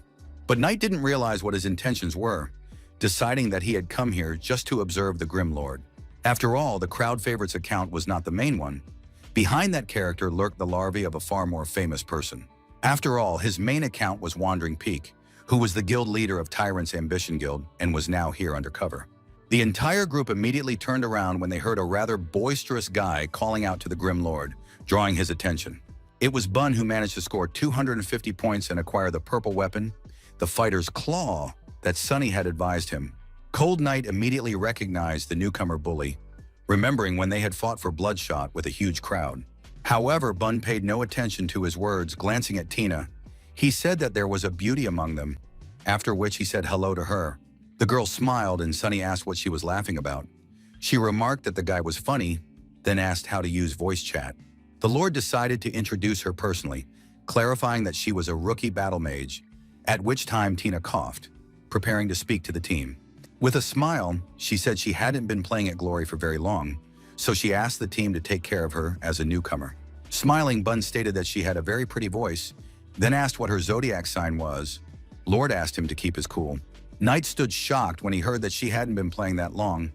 He'd brought their leader here, and he'd decided to bring in a couple newbies. A disgruntled guy told Lord that they were missing one more person. Sunny replied that she had a job during the day, so she was a little uncomfortable. As a lone figure suddenly appeared amongst the fog and headed in their direction, Lord immediately pointed out that it had arrived just in time. Cleansing Mist, played by Marie, had managed to pump up to level 23 and therefore was fully prepared to get a new record. Sunny smiled as he greeted his friend, while Steam Bun blushed as he saw another beauty in front of him. As she approached them, the girl said hello to everyone, adding that she was happy to meet everyone and that she was a friend of the Grim Lord. Cold Knight was angry that they had another girl in the group. Sunny snidely asked if he looked down on the girl players. Lowering his head, the man asked if they could count on them. The Lord asked him not to worry and would like to ask for 2 pendants in advance. Knight reluctantly agreed, saying that there were 2 girls and a player, so it was logical that he would need 2 pendants. Marie smiled and said that they were materials for pumping the umbrella of 1,000 probabilities, then asked if he could really take them in advance. Smiling back, the Grim Lord replied that they were talking about the tyrant's ambitions. They had enough materials not to impoverish themselves. Suddenly, Bun came up to Nighty, poking him with his elbow and telling him that he looked very sour and worried. He then asked what his zodiac sign was. This question pissed the guy off in a second, but he laughed and said he was just kidding. The whole group then headed into the dungeon while the bully said they would clear it out quickly and then said goodbye to the guy. The crowd favorite told Knight to go do his thing and he would stay and practice with them and see if they lived up to his expectations. After the entire group disappeared into the portal, Cold Knight dejectedly lowered his head, realizing that after this dungeon, he would be unfortunate. Remembering the face the leader had looked at him with before entering the portal, the lad could confidently state that he was definitely angry. After the Ice Tane was defeated, Bun began to wonder what their time was and how long they had been passing. They were notified that the passing time was 14 minutes and 1 second. This was 30 seconds longer than Magnificent Dynasty. Marie told Tina not to worry, because when they made a real run, their levels would be higher and their weapons better. Sunny replied that she was right. When everyone reaches level 25 and uses purple weapons, it will be easier to break the record. The guy suggested going through the dungeon again. After that, they could split up and start pumping, and at night they would try to break the record. As soon as they started, Tina tossed her foes with a heavenly kick. Glad it worked the first time. She then used the touch of the falling flower for mass damage to gather all the enemies into one pile. Sunny told her that she was doing well and was already a pro at using this tactic, but there was no response from the girl. The guy looked at her and was surprised. She was completely focused on the game, not paying attention to anything around her. He smiled and thought she couldn't hear him. Not only does she have high speed, her concentration is also at an all-time high. Meanwhile, the crowd favorite was watching Bun, who was fighting 3 goblins, shouting loudly and attacking. He thought about the fact that this bully was so noisy, and he kept using the same skills all the time, when suddenly a goblin jumped out at him from behind. Bun reacted instantly, asking his ally to turn around, while telling the goblin to taste his poison claws. Once he had struck the goblin, then told the favorite to keep his eyes open, Sunny asked Bun not to stray too far away, for he was their main trump card. He explained that his chokehold reduces the target's physical defense by 50% for 3.5 seconds, so he needs to always be around. The boy immediately agreed, and Lord turned to the crowd favorite. The latter immediately snapped out of his thoughts, asking what was wrong. Sunny that he's done well in past runs, but he'd better focus now, because next time he won't be rescued. Dumbfounded by such a statement, the boy immediately apologized, for he had allowed himself to waste precious time in reasoning. He had been watching them for quite some time now, but these people were clearly different from other ordinary players. Soft Mist and Pear Bun are beginners, but their mechanical skills are perfect.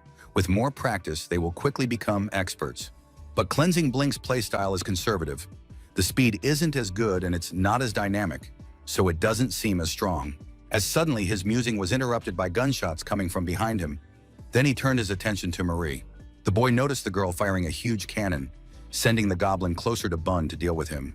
The crowd favorite was shocked to learn delivery arrows, that technique where you have to shoot at a target to get it to its destination. She was able to calculate the position and trajectory, then ferried the monster with delivery shots. He didn't understand how this was possible, because only a professional could pull something like this off, but not an amateur. Favorite to put together a chain of professional player and girl lunchers, adding to that by delivering shots. He figured it was Mari, then the Grim Lord, his strange weapon and his frantic request for materials for the sake of weapon enhancement.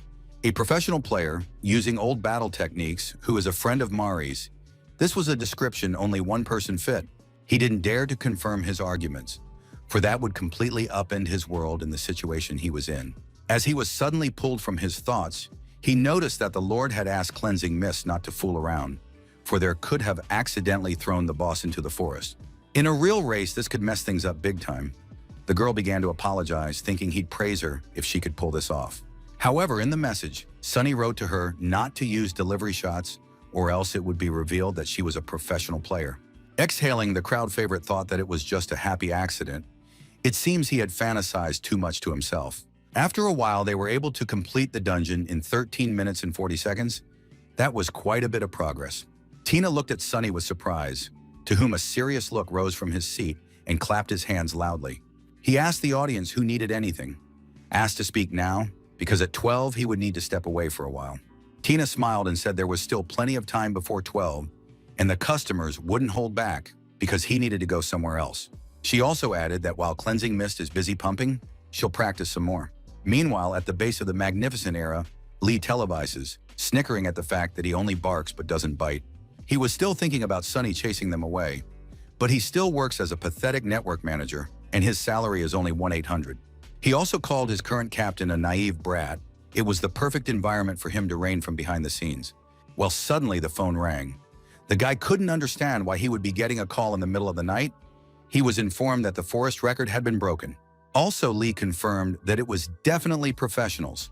As only they could break his record, we had to find out who did it. He was told that the man who broke their record they had seen yesterday. He asked someone to verify the true identity. The person who broke their record was Sunny. Hearing that name, Lee shuddered in surprise and anger. The guy screamed while the guy kept following him around. Figured he still wanted to mess with him still.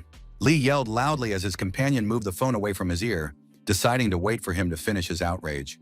After which Lee asked to plant another batch of accounts. The guy confided in Lee. I replied that he will now start preparing. Finished with the phone call, the player decided to go wash his face to clear his mind a bit and calm down. Glancing angrily at his reflection, he remembered Sunny's words saying that he hadn't given up hope yet and would definitely come back. Lee loudly asked Sunny not to worry, because he had already reached the limit of success in his life, and he would not get any more. Now all he can do is keep an eye on the poor internet cafe and thinks that breaking his record will accomplish something. Cussing loudly, the guy headed for the room, completely forgetting to ask what the new record was so he would know what he needed to do. Lee immediately sat down at his computer and logged into the game. The first thing he looked at was that Tyrant's ambition had gone through the dungeon in 13 minutes and 5 seconds. The guy smiled slyly, saying it wasn't all that bad, because he was beginning to think the guy had done something amazing. A while later, server 10 players were discussing that Magnificent Dynasty had regained its record in the Ice Forest. Simon smiled and said that it was nighttime. But there were so many interesting things going on, and the record tug became a competition. This is sure to escalate into something bigger, as Team Tyranny and the Magnificent Era are longtime enemies. At the same time, Lee yelled that no matter how hard Sunny tried, in the end, he was just dust under his feet. I mean, he'd said right off the bat that he'd break his stupid record. The guy thought he was the one inimitable king of Era. This accomplishment pleased him, whereupon he glanced at the account card that had been delivered to him right in the middle of the night. Plugging the card into the game, he noticed that it was a pretty good account with a level 24 character. He's not a member of a guild, also a berserker. It was perfect since a berserker isn't much different from a magic swordsman. First of all, Lee opened the Friends tab and searched for Gloomy Lord to add him as a friend as soon as possible. Smiling and rudely insulting him, the guy wondered what his former captain might be doing on the new server. Once he found Sunny's character, he didn't hesitate to throw him a friend request, happily waiting for a response. However, after a few minutes the reply still hadn't come. Annoyed, Lee decided that he dared to ignore him. After a few more requests, he received a reply that the Lord had accepted his request. This was Lee's personal victory. Guy was the first to start the conversation. While Lord asked who he was, Lee asked if he needed players for the team. Sunny replied that he didn't have a team, as all the people for the record consisted of random players, and therefore, if the opportunity arose, he would write. Lee asked if he wanted to duel. Lord instead decided to introduce him to his comrade, who would be more interested. Insulted because he had sent him to one of his pawns, as he was suddenly surprised, staring at the screen. Lord recommended Steam Bun to him, while Lee wondered how he even came up with that name. However, there was nothing left for the guy to do but accept the invitation and show him what he could do. He decided to teach him a couple life lessons to prove his superiority over the Grim Lord and the entire server. Using mountain crushing, Lee mercilessly attacked Bun, who had already spent a fair amount of time in the arena. Therefore, it didn't cost him anything to dodge another attack Lee was sending in his direction. The ground shook beneath his feet as the berserker's sword shredded everything in its path, yet still missed its target. Lee was becoming increasingly annoyed at the fact that this skittish guy was able to dodge his every attack without much effort. The bullies only smirked in response, confident that he could dodge indefinitely. In the same second, the guy lunged forward, grabbing the berserker by the throat and using a chokehold on him, claiming that he was now immobilized. He then used a brick kick on him, stunning his opponent and preventing him from moving from his position. Lee let out a loud curse, asking where this wild monkey who can only get in the way and dodge popped out from. Just as suddenly, the berserker swung the ball, using a reverse slash and throwing the bully away from himself. Abruptly approaching him, he figured the guy thought that since he was holding back, he was weaker than him. However, that was far from the case. With the next swing of his sword, he sent Bun straight into the column, which immediately cracked from the heavy blow. Lee was sure the man had no idea who he had decided to pull on, so he decided to show the pup where he belonged. In that second, he faltered, realizing he couldn't win. This guy was very skilled for an average player. If Sunny starts to suspect him, this is all just going to get more complicated. If he loses a couple times, it's going to look like he's just inexperienced. Gotta make sure Sunny doesn't realize anything. Closer to 5 a.m. Lee had suffered 5 defeats, deciding that was enough. If he wants to get into Lord's group, he has to pretend to be an ordinary player. But after all, no one would turn down a strong player. Writing to Lord, the latter replied that Bun had told him that he was pretty weak. Lee became angry again, for the newcomer had just called him weak. But Lee replied that Bun was just lucky by corresponding with the berserk. Sunny, I noticed that this evil sword has a lot of enthusiasm. However, he still decided to invite him to the graveyard for a ride. Tina was surprised to ask who it was. After a brief reply, the girl proceeded to pump, while Lee thought the penetration was successful.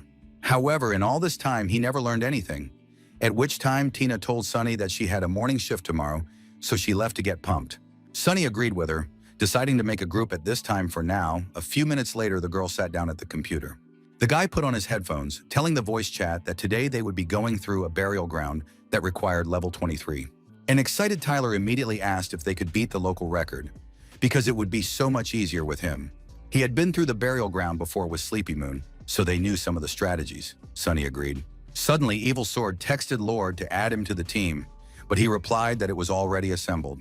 This made Lee very angry, who started shouting loudly and waving his hands in all directions. Realizing that he was too late, he still couldn't find out anything yesterday, so we'll have to start with his acquaintances, specifically Steam Bun. Meanwhile, Sunny's team has stumbled upon a boss. The Vampire Knight log has come to life, so they need to be careful. While everyone else was wary, Lord smiled, telling everyone that there was a change of plans because of the hidden boss. Tina sighed, said that because of the hidden boss, they can't break the record. Meanwhile, Sunny said he had a request. If his lightsaber falls off the boss, he'll take it for himself and everything else he doesn't need, and they can split the reward. The hero decided to clarify if Month uses lightsabers, but the latter replied that he uses katanas. Afterwards, Sunny directed the team into action, asking them to obey him, while Month asked them not to call him baby. Without wasting time, they attacked the vampire, and such his from both close and long range, trying to do as much damage as possible. Sunny told Tina not to rush in so abruptly, needing to quickly get around the knights to push in his direction. The girl shouted that she understood, then ran behind her opponent's back and used touch magic. Using his spear and tossing the vampire up, the Grim Lord had Marie prepare the barbecue. The girl responded with a short agreement, then with a serious face began to water the enemy with her cannon. Sunny continued to attack, remembering to give commands, asking Marie to use armor-piercing bullets. Cleansing Vague reacted lightning fast to her friend's orders, picking the perfect time to attack. A dumbfounded Monthly stated that he already knew that Grim Lord was good at acting, but these girls were also monsters and they were just here for quantity. After the win, Sunny was upset that his lightsaber didn't fall off of him, while Monthly and Tyler began to sort through the awards. The Lord stated that he only wanted the Holy Sword, so he offered to make another run. After all, their main goal was to break the record. Time later, during a boss battle, Tyler yelled that they weren't keeping up, offering to replace them. Tina, stay focused on the battle. Ask me not to say such demoralizing things and keep playing. Sunny only smiled, reminded that they were the ones who wanted to drink the record. Tyler realized the foolishness of his words, saying they would try. When the record was broken, Lee was shocked to think that Bun was his main trump card, but he was able to set a new record without him. He decided to text Bun why he didn't call him for the record, to which he replied here that you can't be distracted in the arena. This caused a portion of anger in the player, after which he shouted that he was tired of pretending and decided to act for sure.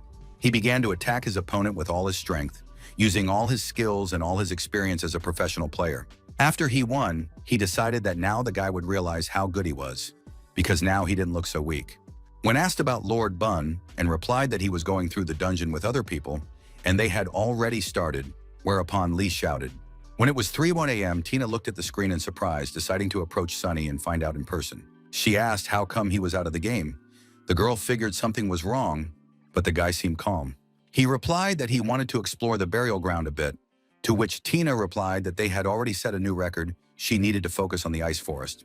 Sunny replied that until they improved the equipment, it would be too hard to beat him, and he thought to himself that she was only interested in records. The guy said thoughtfully that he didn't know what the tyrant's ambition people were going to do, but he had lost control of the records of this server. So he needs to get fresh and useful information as soon as possible while coming up with a new strategy. The girl said with surprise that they had set a new record, then asked that there was something wrong with the way they had passed the burial ground. The guy didn't answer that their goal should be a record that no one can beat, otherwise they'll get beaten every time. And because of that, most people would stop asking him for help. She liked the idea of a record that no one could break. Tina then stated that she would get back to pumping, asking him to tell her if he came up with anything about a new strategy. Meanwhile, Lee had been calling Juan, asking if he had found out anything. As it turned out, Sunny was helping guilds with records for a fee.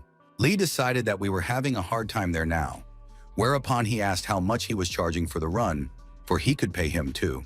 But he got the answer that Sunny does not charge in money, but in rare materials and silver weapons. Suddenly, the guy realized he was working as a mercenary for the big guilds to get back into the Pro League. Then he asked for 5 accounts, but the classes will say later. Juan realized that here wants to send 5 professional players. Lee mentally asked Sunny if he could handle them in their current position, while getting out of the mud and into the princes. Meanwhile, at the internet cafe, Sunny asked Shawnee to borrow his account for a while to run into one dungeon.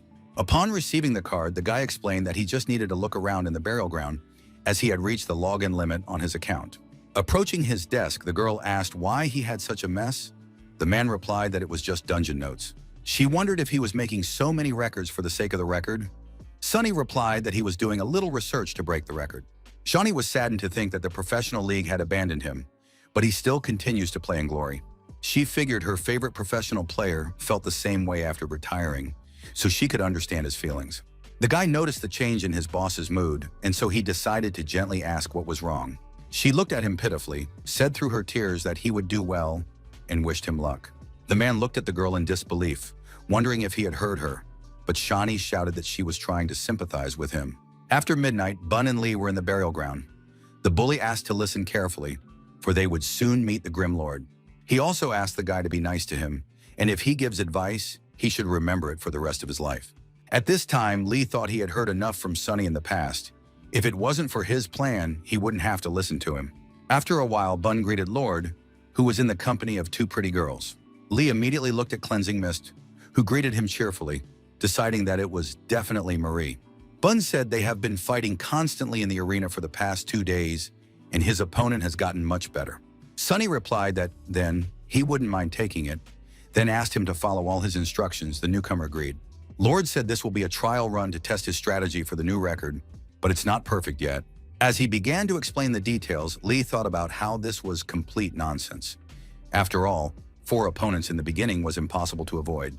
But Sunny decided to demonstrate everything in person, lunging forward at the first 4 monsters while the others looked on.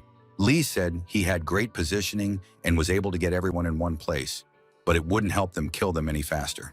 Just as suddenly, the Lord bounced back, replacing his body with a shadow clone, thus confusing the monsters. Everyone watched in amazement as the guy professionally used the shadow clone, while the monsters didn't realize anything. Following that, Sunny used a touch of the falling flower, hooking all 4 zombies, throwing them up in the air. While those were in the air, Lord began to pull out the umbrella of 1,000 probabilities to see his plan through, used the dragon tooth, and the ground beneath the guy's feet began to crack and crumble, creating a shockwave. Suddenly, Bun decided to rush forward, shouting that he would help while pulling out a brick. As he landed on the ground, Sunny menacingly asked him not to move, just stand there and watch to memorize everything. At that very second, the guy noticed that 4 zombies were stuck in the crevice of the cliff, preventing each other from getting out. Lee was surprised to notice that he was using the surroundings to keep them from getting out. Not a bad strategy for a solo run, but it wasn't clear how that would help pass in dungeon faster, since they'd be free and they'd still have to fight them. In response to this question, Sunny began to attack the trapped monsters with his spear while they were helpless. He attacked them one by one, but you could do nothing to counter him, and then he silently accepted his fate. Lee figured he needed to kill them one at a time anyway, so there was no point, and he just wanted to show off. As Tina suddenly pointed her finger at the gap, stating that something was wrong with the last monster, everyone immediately looked over there. The girl dumbfoundedly stated that the last zombie couldn't get out, as he was stuck not only in the crevice, but also in the remains of his comrades. Bun concluded that the broken bones from the other 3 monsters kept him from moving, meaning they'd only have to kill 3. Shocked Lee didn't know it was possible to do that. He was just lucky he hadn't blabbed too much into the voice chat. The newcomer said it would be very difficult to push them together like that. Sunny agreed, adding that they needed to work together. Only so-and-so won't be able to go through everything as fast as possible. By his calculations, if this part of it succeeds well, they'll speed up by 10 seconds. The girls noticed that then, in the entire dungeon, they would be able to skip 9 monsters, which would add up to a whole minute and a half. So Lord urged them to start practicing sooner rather than later. Everyone headed after him with confidence, and Tina decided to try the first one. Bun noticed that Soft Mist seemed very agitated. The girl replied that it was perfectly normal. Meanwhile, Lee said that it was impossible to think that such a strategy was possible before, because it wasn't something the average player would have thought of. Then he stated that he would learn every strategy that Sunny came up with, and his pro team would always be one step ahead. The exasperated guy concluded that Sunny was finished and he would never set a record on Server 10 again. He decided that he would completely destroy his dream of returning to the professional league, thereby stomping him into despair. A few days later, they still continued to train in the burial dungeon as well, and Sunny noticed that his level had become 27. Not a minute after he leveled up, Azure Stream immediately wrote to him, deciding to join them. After all, he needed a vampire lightsaber too, since he was a master swordsman, and this weapon would suit him well. Potok knew that Lord needed more than just a lightsaber, and so he asked what else he needed. The latter replied that he would prefer 8 bone spikes. The Lord agreed, deciding to bring 5 of his boys into his guild. When questioned by Potok, he replied that this was the plan. Simon thought that if his team broke the record by being a guild, the guild name would stay there forever. Well then, the guy decided to offer Sunny to join the guild for an extended period, while they would pay him.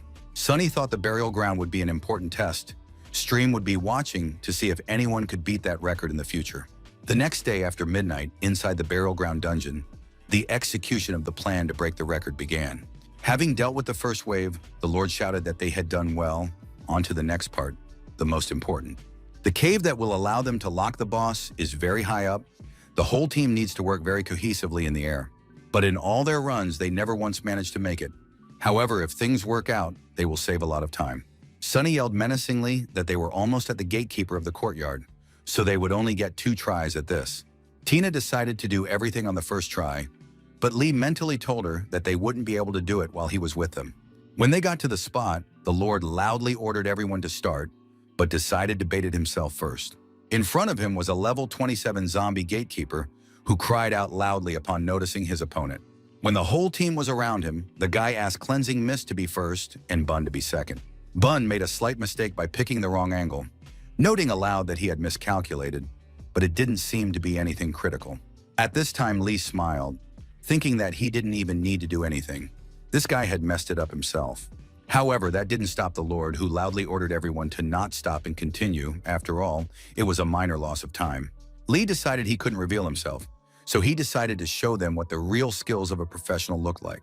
He used a reverse slash, tossing the monster into the air, thus showing what a berserker in his hands could do.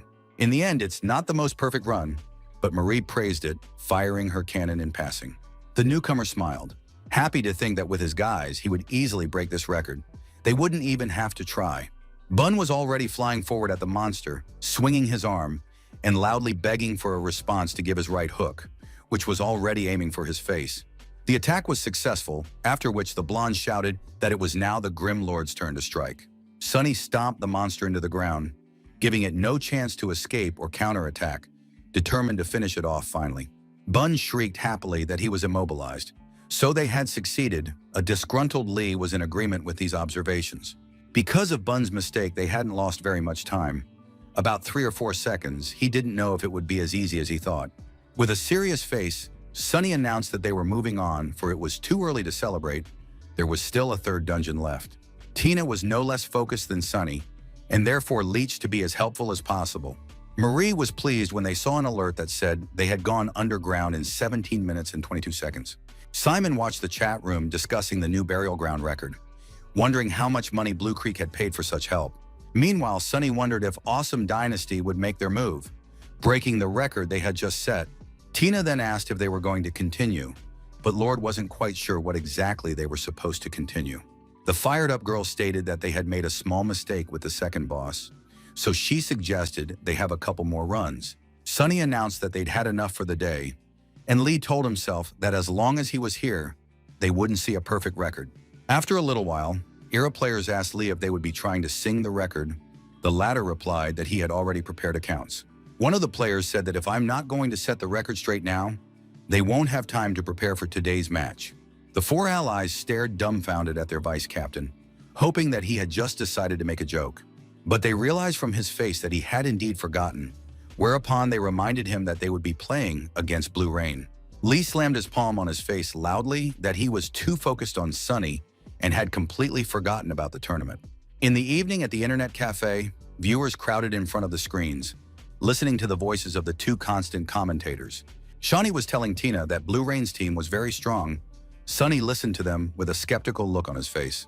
The commentators wondered if the Magnificent Era would be able to hold their ground in the upcoming matches. They spotted Problem Rain. It was the team's main ace, Sherlock, who slowly walked onto the stage. As soon as the cameras were pointed at him, all the audience heard, started talking a lot, insulting his opponent. Tina was surprised that this guy was quite talkative, and therefore questioned if he was really that strong. However, Sherlock immediately proved his words with deeds, quickly destroying his first opponent, which I expected from a holy sword. He had already dealt with one of Era's players, even though the match had just started, but Era's fans didn't like this start. After that, one Autumn Leaf entered the stage. You can immediately notice that the character's appearance has changed. He began to look more like Sebastian. Meanwhile, Sherlock began to nitpick his opponent about his new appearance. Captain Era noticed that he talked too much, but he had far more actual experience in tournaments. And the commentators were saying that both sides show a great battle, but Sherlock has a clear advantage. He doesn't miss a single opportunity, taking advantage of his opponent's weaknesses, but Sebastian figured he'd have a hard time in a team fight. Lee creased his face as he watched the reaction of his captain, who was sure his team would take the lead. A team battle ensued, with Era's home advantage absolutely not helping them. Sebastian was about to reach his limit. Lee knew made a mistake. This allowed Sherlock to counterattack. Everyone noticed that Lee is showing very poorly today. He also lost a one-on-one match, and now he made another mistake. The audience, and including Shawnee, asked what Lee was doing, because they thought he had forgotten how to play, and even they would score better. Meanwhile, Sherlock used all his skills under perfect timing, after which the commentators announced that Lee was out of the fight. However, Sebastian hasn't given up yet. He fights with even more fury, but Sherlock is still one step ahead.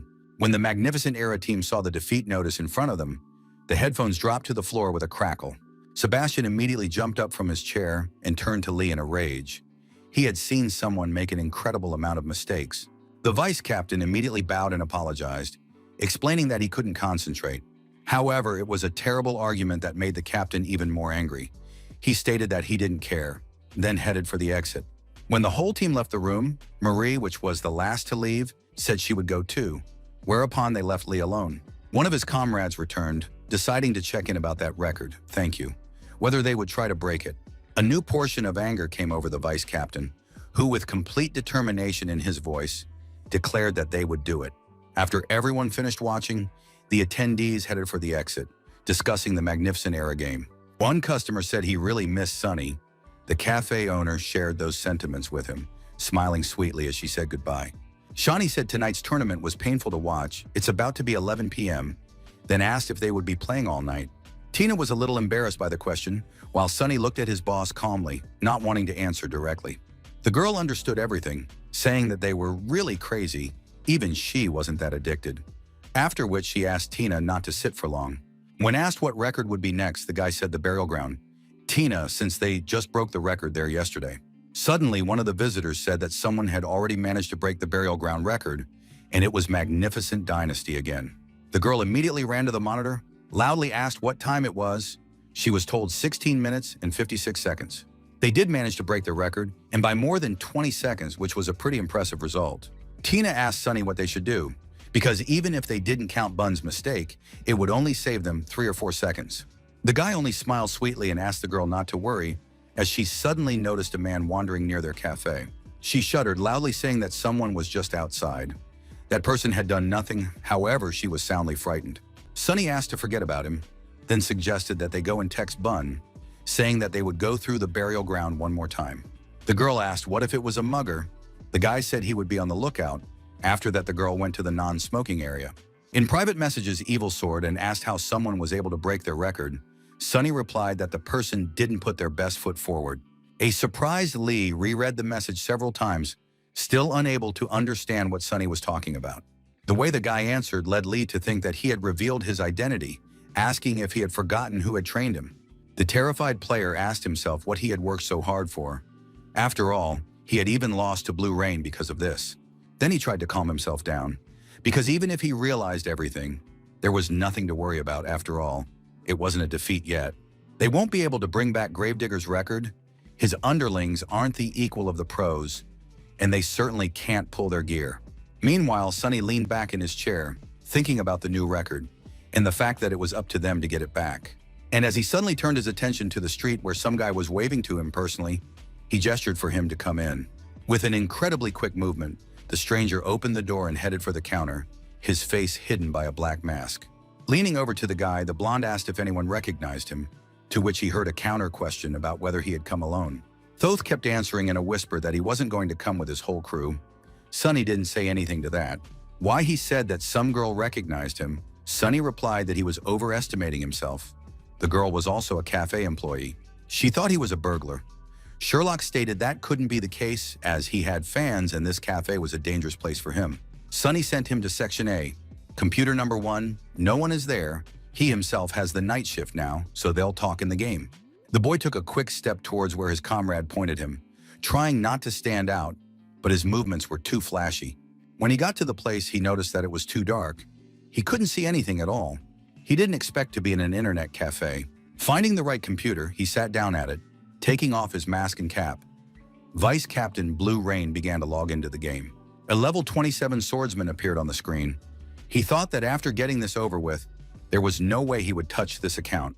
He then opened up a friend search and started looking for the Grim Lord, deciding that it was a strange name Marie had come up with for him. The guy sat there thinking that he's getting paid hundreds of thousands to enter tournaments, but he's sitting here helping Sunny with some record. He could still forgive the guy for making him buy the account card himself, but he didn't even greet him or offer him snacks. However, he was curious how good the guy was, after which he decided to check out the current graveyard record. Once he got to the Grim Lord, he was left pestering him with questions about how they had managed to break that record. Sunny briefly replied that there were a couple new strategies, but he heard more questions and comments in response. Sherlock noticed that he was not only trying to break records on the new server, but also developing new strategies. Not wanting to respond to these comments, Lord calmly stated that he had prepared a weapon for him. Toth immediately asked to see it, adding that if it didn't fit him, she wouldn't use it. Whereupon the guy froze, glancing disappointedly at the vampire lightsaber he was very familiar with. Taking the weapon in his hand, he began to twirl it around in his hand, examining it closely, then asked if he had gotten it for free as a bonus for signing up. Lord asked him to just get over it. Sherlock replied that his credibility had been destroyed by a common vampire sword, and he couldn't have anyone finding out about it. After a little while, the whole team, represented by Marie, Tina, and Bun, came up to them and asked where the evil sword had gone. Sunny replied that the man said he wasn't coming for personal reasons. At that very second, Marie noticed the new guy and started asking who it was. The Lord wanted to call his name, but he quickly shut his mouth, loudly asking him to shut up and not reveal his identity. Both girls immediately squeezed their eyes shut at the guy's scream. And after all, they were wearing headphones, and the sound was very sharp and loud. Sighing heavily, Sunny asked why he was so angry, since he wasn't really as recognizable as he thought he was. Bun asked if he was Lord's friend. Sunny nodded, and Sherlock thought that they really didn't recognize him, which made it easy for him. The bully stated that if he doesn't want his identity revealed, and he likes being mysterious, then his zodiac sign is definitely Scorpio. But the newcomer replied that he was a lion, whereupon Bun started humming a song that Marie liked. But Lord asked everyone to calm down. After a while, Sunny began to show strategy again, while Sherlock began to pepper him with a bunch of unnecessary questions. Then the newcomer turned to the others. I started to ask if they had seen it, but Marie only asked him to watch in silence. Sherlock drew his sword, stated that he had already figured it all out, and asked to just watch, then rushed forward. If you kill the 3 skeletons of the cave entrance, their bones will block the paths, preventing the zombies from getting out, so he decided to give it a try. After successfully implementing the strategy, the guy was surprised, to which Lord said it would help save them at least 10 seconds. The leader also added that there are 9 such parts of the race. This strategy can also be used on the second boss. Sherlock urged everyone to hurry up. Tina marveled that this guy was able to execute strategy after one demonstration. Bun added that he was mega energetic. Lord asked Tina to provoke the boss. After all, he has another strategy. He'll write it down later so she can look more closely. Ta agreed, hoping that without proper knowledge she would be able to implement Sunny's strategy, who tried to describe everything in detail. Then he turned to Bun, saying that when the boss came over and they performed as practiced, they would work together and throw him in the air. Asking Sherlock to stop studying the walls, Sunny wanted to show him where he would need to be when executing the strategy. There's nothing complicated about the positioning itself. The most important thing here is to work cohesively to lock the boss in that cave. When they got to the right place, Tina announced that she had brought the boss, and then the showdown began. When the monster was sent to Bun, he immediately used a knee strike, lifting the boss even higher for others to damage. Mari took aim at him with her cannon and began firing projectiles in his direction, sending to her allies to continue the strategy. Sunny said that the angle here was pretty tricky, but Sherlock replied that he could easily handle it because he knew his stuff. One announced that he would first strike with the nakedness of his sword, after which he began to complain that this weapon was too bad. The blow had no weight at all. As the boss took to the air, Sherlock announced that it wasn't over. He needed to gain some more height so he would hit him again. When the monster peaked, the newcomer announced that it was no longer possible to toss higher, but the Grim Lord praised him. This would be enough to give Sunny the ability to shoot the boss with his cannon while even higher above the boss. Sherlock said he expected nothing less from the creator of the delivery shots, because no one uses them as well as he does. After all, using enough shots in the air is quite difficult even for a professional player, let alone a casual one. A dumbfounded Bun looked at the boss who was stuck in the rock, saying they got it right on the first try. Soft Blink didn't even have to help them in the air. He really didn't think they were going to make it. However, Tina gave him a disgruntled look. Sherlock smiled and said that if they went at this pace, they would be able to save about 30 seconds. However, there was something strange. Dynasty would not have been able to set this record without his strategy, but Sunny is the creator of it, and the question arose as to how they were able to recognize them. The entire team immediately began to stare intently at the Lord, who replied that Evil Sword was Lee, a player from the Magnificent Dynasty. The first to go into shock was Marie, who had never expected her teammate to go to such a nasty lengths and so brazenly steal their strategy. While Sherlock asked what the Evil Sword was, Bun asked who Lee was and how that even relates to the record. Sunny replied that Evil Sword had learned his strategy by playing with them, and then he helped Dynasty set a record, which surprised the bully. He smiled and said that this kid really enjoyed learning, but then she realized the gist of Lord's words and froze in shock. The second Bun realized that this guy was a spy, so he wanted to tell him everything, but Lord advised to do it in private messages. Mari was surprised that the guy recognized him right away, but decided to play with him anyway. The guy replied that he had decided to help himself. Why would he refuse? Sherlock said he was 100% focused on stealing his strategies, so when it came tournament time, he played like complete garbage. But he still learned his strategies and gathered a whole group of professional players. It was unclear if they could break their record. In response, Sunny smiled and said that we have Sherlock after all. The same man smirked haughtily and said that was fair enough. Marie stated that in such a low-level dungeon, it didn't matter how good Sherlock was, it wouldn't be enough to outplay Lee. And his strategy with delivery shots doesn't buy him much time. Lord replied that Sherlock isn't their only advantage. After helping Lee, they got a vampire lightsaber. The blonde looked at his weapon in surprise. Thank you. Does he talk about this garbage? Then he realized something and asked that he had planned on calling him in all along, all just because they needed the special effect of that trash. He treats him like a thing, and he can bet Sunny was counting on it as well, despite the tournament. Lord said he also needed it to improve his weapons. Sherlock replied that he hated it and regretted it. Sunny asked him to chill out. After all, they were setting this record for his guild, so they should try to set a record on the first run. After a while, there was a system alert that Blue Creek Guild players had set a new dungeon record, 16 minutes and 24 seconds. When Lee saw this, he panicked and asked who Smooth Tree was, suspecting that he was a good professional player. Sunny's secret trump card playing the Swordmaster. Then he remembered today's tournament, deciding he had Sherlock's help. At the same second, Marie walked past the guy, thanking him cursorily for his help. He flinched and stared at the girl. When she was near the exit, the man loudly asked her to stop. Marie froze, trying to gather all her confidence.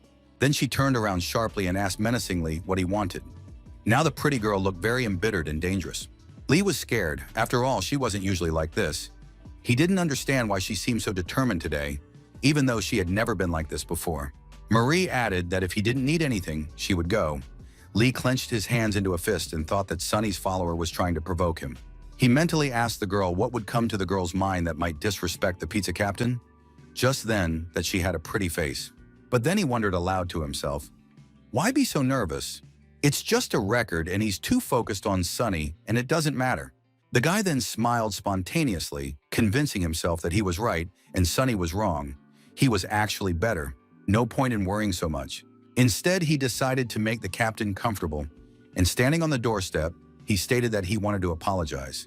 The latter let him inside. Meanwhile, Sunny was texting with Bun, who was upset that Lee hadn't replied to him. At the same time, Sherlock was chatting something up. Toward the end, he asked if he had listened to what he had just said.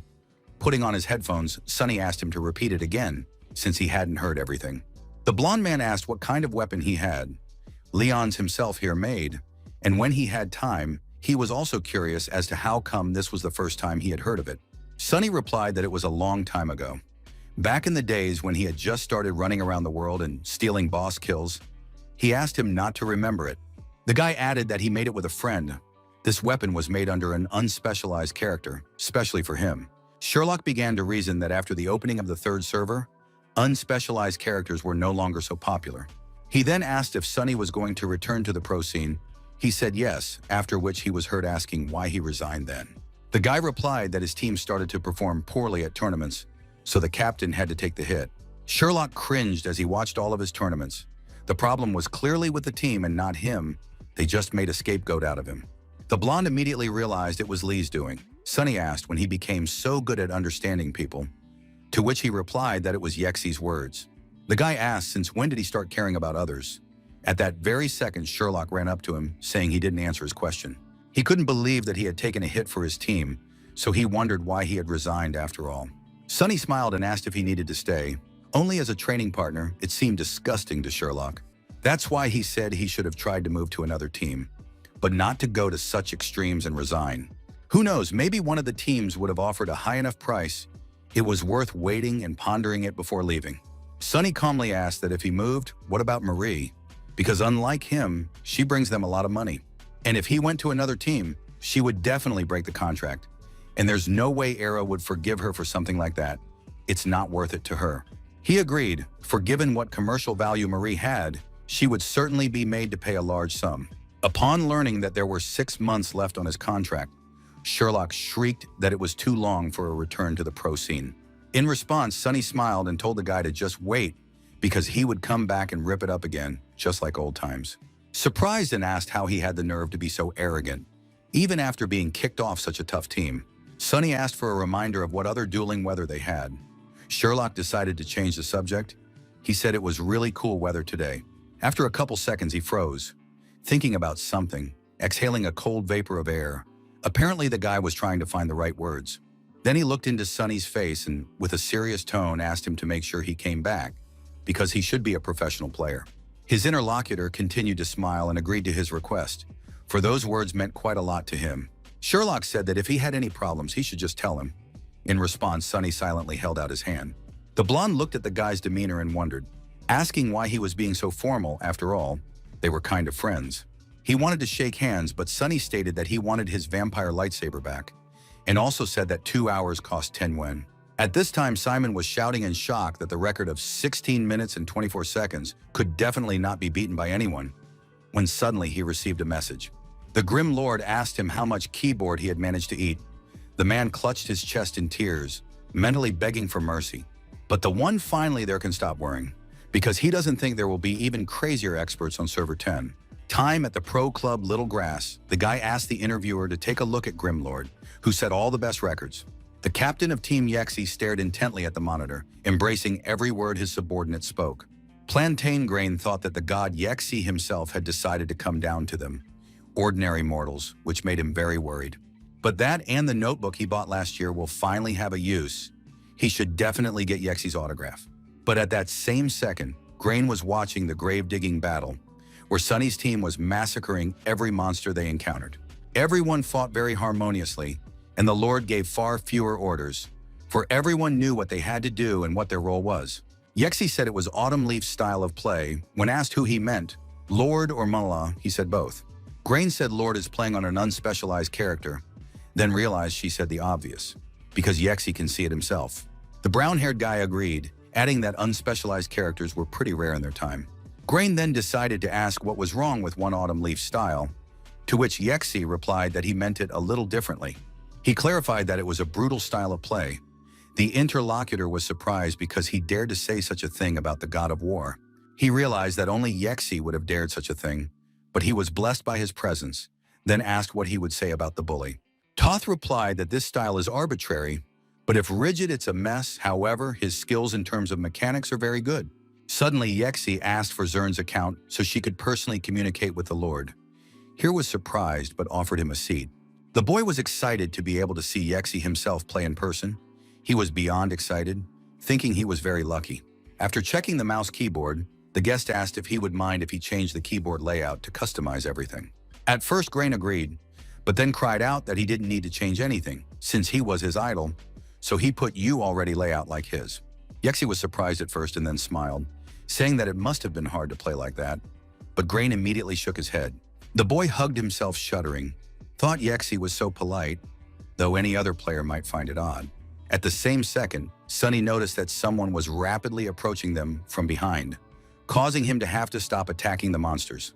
However, the wizard's first target was Tina, who they expected to be attacked from behind, causing her to get hit in the chest. Pulling away slightly, she glared menacingly at the stranger and asked what he was doing. I myself was trying to figure out what was going on here. The wizard didn't answer anything, so the girl decided to attack him, but he moved from his seat, heading towards the Grimlord. Sunny thought that he had just been hiding earlier, so he assumed that he wanted to ask for help with the dungeon, but he suddenly decided to attack them. Suddenly, Plantain Grain suggested the girl learn from each other, then smiled without stopping moving. Tina was shocked at such a suggestion. Sweating slightly, she didn't fully understand what this man wanted from her.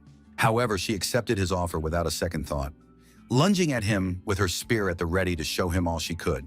As soon as she got as close as possible to the wizard, he pulled away and Tina was enveloped in a green mist. She didn't know what it was, for this was the first time she had ever faced one-on-one combat against a wizard of such an unusual subclass. Grain continued to smile, creating new spells and sending them at the girl. One of them hit its target, and Tina noticed she couldn't move. Sunny asked in surprise if she had ever fought against witches, but she responded loudly with denial and panic. Bun stated that he knows this class. Having met them before in the arena, they can still fly on a broomstick, which makes them hard to get. He asked the girl that she now felt like her body was weakened and it became difficult to move. This agreed. The bully called the spell laxative. Yexi was surprised to clarify that it was a scattering powder. At the time, Sunny was ashamed of him, but he understands why he called it that. Dissipating powder, a level 20 witch skill, once successfully applied, it removes all positive effects and weakens the enemy. But since Bun had already fought against such opponents in the arena, he decided that he could overpower him, after which he prepared a signature brick. The blonde decided to act cunningly and outmaneuver his opponent from the back, whereupon he shrieked loudly that she had become during a brick, throwing it at Grain. However, the man dodged sharply and the bully realized that he had missed. Yexi decided not to waste time and immediately began to counterattack. He threw blow after blow without stopping his combo, while Bun cussed loudly, gradually losing his health. Grain decided to act for sure, whereupon he jumped the air and attacked with a fire beam directly from above, catching up with Bun. When the spell dissipated, the bully was lying on the floor, completely exhausted, unable to even get to his feet. Tyler and Month looked dumbfounded at Plantain Grain, questioning what he was even doing and if he was always this good. Somehow Bun got up, asking if he hated him because he didn't hold back against him at all. Meanwhile, Yexi was just flying on his broom. However, the bully decided that this was not the end and it was time for a new brick, whereupon he threw it again at his opponent. Yexi reacted instantly, knocking the brick away with the edge of her broom, sending it back to her master and showing her superiority. In the same second, Sunny was already rushing to his aid, drawing his sword to destroy the malicious brick and save his comrade. Using the nudging of his sword, the Lord looked at the plantain grain with burning eyes, realizing that something was amiss here. Determined to support his leader, Tyler loudly asked the Grim Lord to flog him, for he was much stronger than the witch. While in the air, Yexi sent out another spell, targeting Sunny, as the main priority right now was to fight him. However, the Lord rushed directly towards him, diving straight into the spell, causing him to lose some of his health, after which he used mountain crushing. Yexi decided to dodge this attack as he was in the air, causing the rocks that Sunny destroyed to not reach him. However, Tyler and Month stated that the Lord had used mountain crushing almost to the point where now Grain would definitely not be able to dodge, and he would know a world of pain. Yexi only smiled in response to such a comment, for he knew what he had to do to dodge even such a dangerous attack. Without getting down from his broom, he began to twist turns, dodging every rock that was pointed in his direction with little or no exertion. It looked like it was more of a fun for him than a real duel. At this time, Tyler was surprised that he was able to dodge at this angle. Without wasting any time, he flew towards the Grim Lord, who lowered his head slightly, and Yexi thought that he was already exhausted. However, Sunny watched his opponent closely, recognizing this style of play and guessing who was now playing in place of Zern. Yexi didn't want to wait to be attacked, so he used his broomstick as a weapon, swinging it at the Grim Lord. Grain shrieked in joy that he had hit it. However, Yexi remained calm, saying that it was possible, however not certain. After that, they noticed that the Lord began to dissolve into thin air, and they realized that it was just a shadow clone. Yexi realized this at once, and Grain was dumbfounded to think that the Grim Lord was able to dodge an attack from the great Yexi that he himself would not have been able to stand against. While the guy was circling on his broomstick, Sunny jumped out at him out of nowhere, holding the umbrella of 1,000 probabilities in his hand, preparing to attack. The hero kicked him, deciding to use the bully's skill, the Eagle Seal, at which time Grain shrieked as he sidestepped him. When the Lord was able to knock him off his broom, everyone else looked dumbfounded at this battle, not daring to get involved in this duel. A veil of dust rose above the ground, out of which the air was quickly snatched by Yexi. Knowing something, the opposition was very uncomfortable for him. Sunny jumped out after him, daring to catch up with him while he was saddling his broom, but it was a matter of seconds. The Lord quickly drew his sword and used the sword nudging skill, noticing the stream of blood that gushed from the wizard. Everyone immediately noticed as Plantain Grain fell to the ground and his broom flew far to the side, robbing his master of his mobility. Taking off his headphones, Yexi smiled and said that fighting an unspecialized at level 27 was indeed very tiring. After the battle, Tina asked that it was the head of the Herbal Garden Guild, to which Sunny replied that it was his character, but he wasn't playing it. Month asked who it could have been. Lord replied that they weren't ready to hear the truth, but it was probably Yexi. A Month of incredulity snickered that he was Sherlock then, and Tina asked who Yexi was, which surprised the blonde man considerably. The one was surprised she didn't know that. Bun stood up for her and asked why they should know, also asking what his zodiac sign was. Sunny sighed heavily as he looked at Glory's two newcomers, who still didn't know much, but it was just about in his favor. He chose to clarify that Yexi is one of Glory's best players. He plays the class they have been dealing with recently. He is called the Wizard, and this title is not awarded to a character, but to the player himself. It was created specifically for Yexi. After all, this title reflects his style of play. He is always trying to come up with something that others don't expect. Bun asked why he attacked them. Sunny naively said that maybe he had seen his great skills, and there was no way he could wait for the opportunity to try him out. He was pleased. Lighting another cigarette, the Grim Lord suggested that everyone get back to pumping, and if Yexi needed anything, he would be sure to come back. Leaning back in his chair, Sunny mentally told himself that he was more than sure it was Yexi, but it was unclear what he was up to.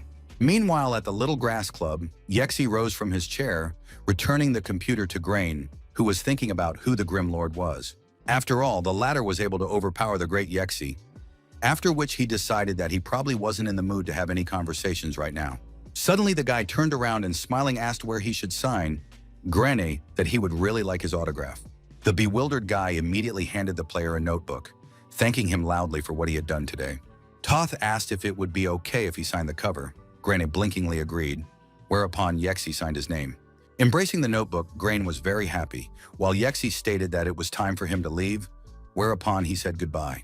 Grain stammered, not knowing how to address the guy, who stopped at the door, asking what else he was interested in. Plantain Grain asked uncertainly what Yexi's conclusion was about what had just happened between him and Lord. Toth replied that Mangala and Bun are good players in terms of mechanics, but they're still new, and about Lord, you can't judge for sure yet. However, the latter saw it all for himself. He had put too much pressure on him instead of the other way around. He wanted to expose him, but only ended up exposing himself. Perhaps he knows it was Yexi, for the latter is quite perceptive. At least he realized right away that it wasn't Grain. The boy froze in shock with his notebook in his hands, panicking as he tried to realize what kind of monster this Grim Lord was. After a while, Grain heard the sound of an alert, immediately realizing that someone had texted him, even though it was quite late. He was written to by a chapter who asked for 5 accounts with the classes Ghost Swordsman, Sniper, Battle Mage, Assassin, and Witch. The boy assumed that Yexi, after losing to the Grim Lord, had decided to take his team back and get revenge, though that was poorly believed.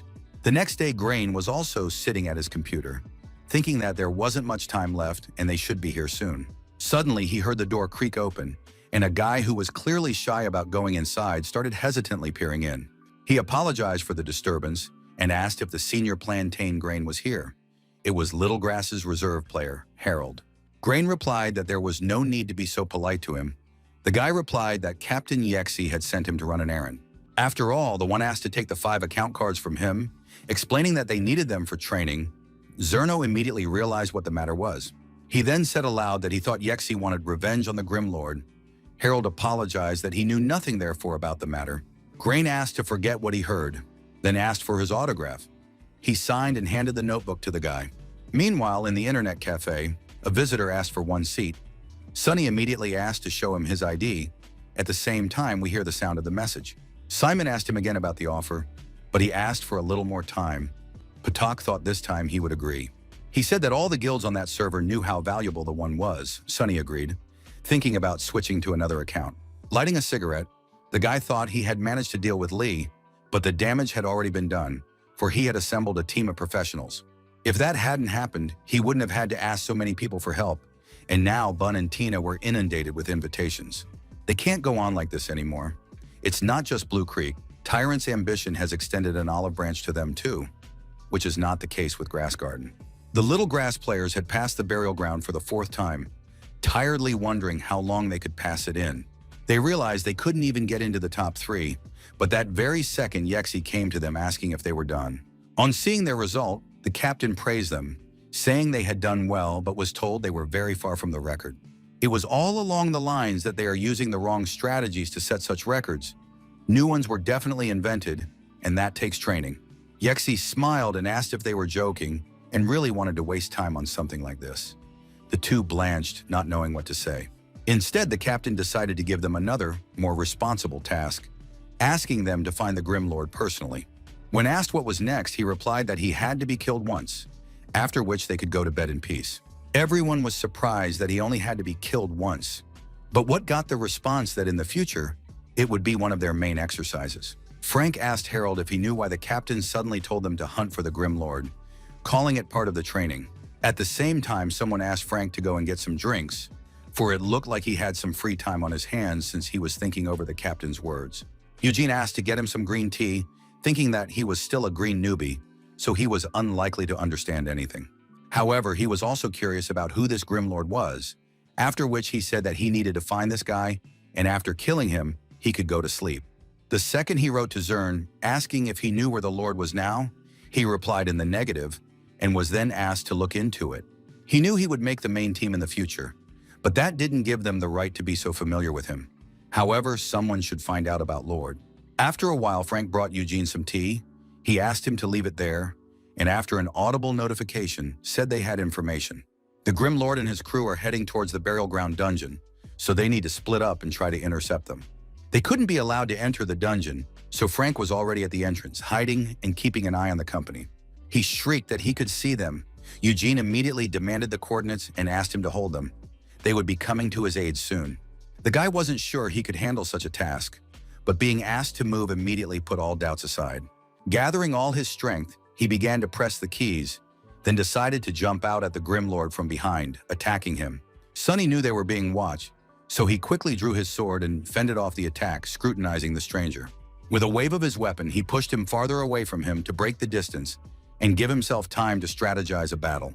Frank didn't realize when he had time to notice him. They were able to put up such an amazing record, so they were definitely experienced, and there were also 5 of them. However, he had no time to think now, as the Grim Lord lunged at him, giving him no time to think or run. Sunny was ready to destroy anyone who risked attacking him or the team, so he looked like a ruthless professional. He decided to strike him with his sword. However, he used the assassin skill, air jump, then soared into the air. He realized that the Grim Lord was quite powerful and didn't seem to be an ordinary player, which caused a lot more problems. However, while he was distracted by the leader of the group, he noticed a brick a little too late that was flying swiftly in his direction. He managed to dodge by arching his back, at which time Bun asked who he was and why he decided to attack them. Frank landed right in front of Tina, who kept her spear in her hand and was ready to enter the fray at any moment. The girl made a lunge, deciding to strike the spear directly at the guy's face, but he managed to lean back, moving away from the spearhead. Not wanting to just stand by and watch, Month and Tyler also decided to fight the stranger, while Here thought he couldn't handle so many people. And his team asked to hold out a little longer. Because they will come soon, the most important thing is not to panic and try to survive. John asked if Frank wasn't doing well. Linda added that they were, after all, just minor sleuths that they'd deal with in a heartbeat.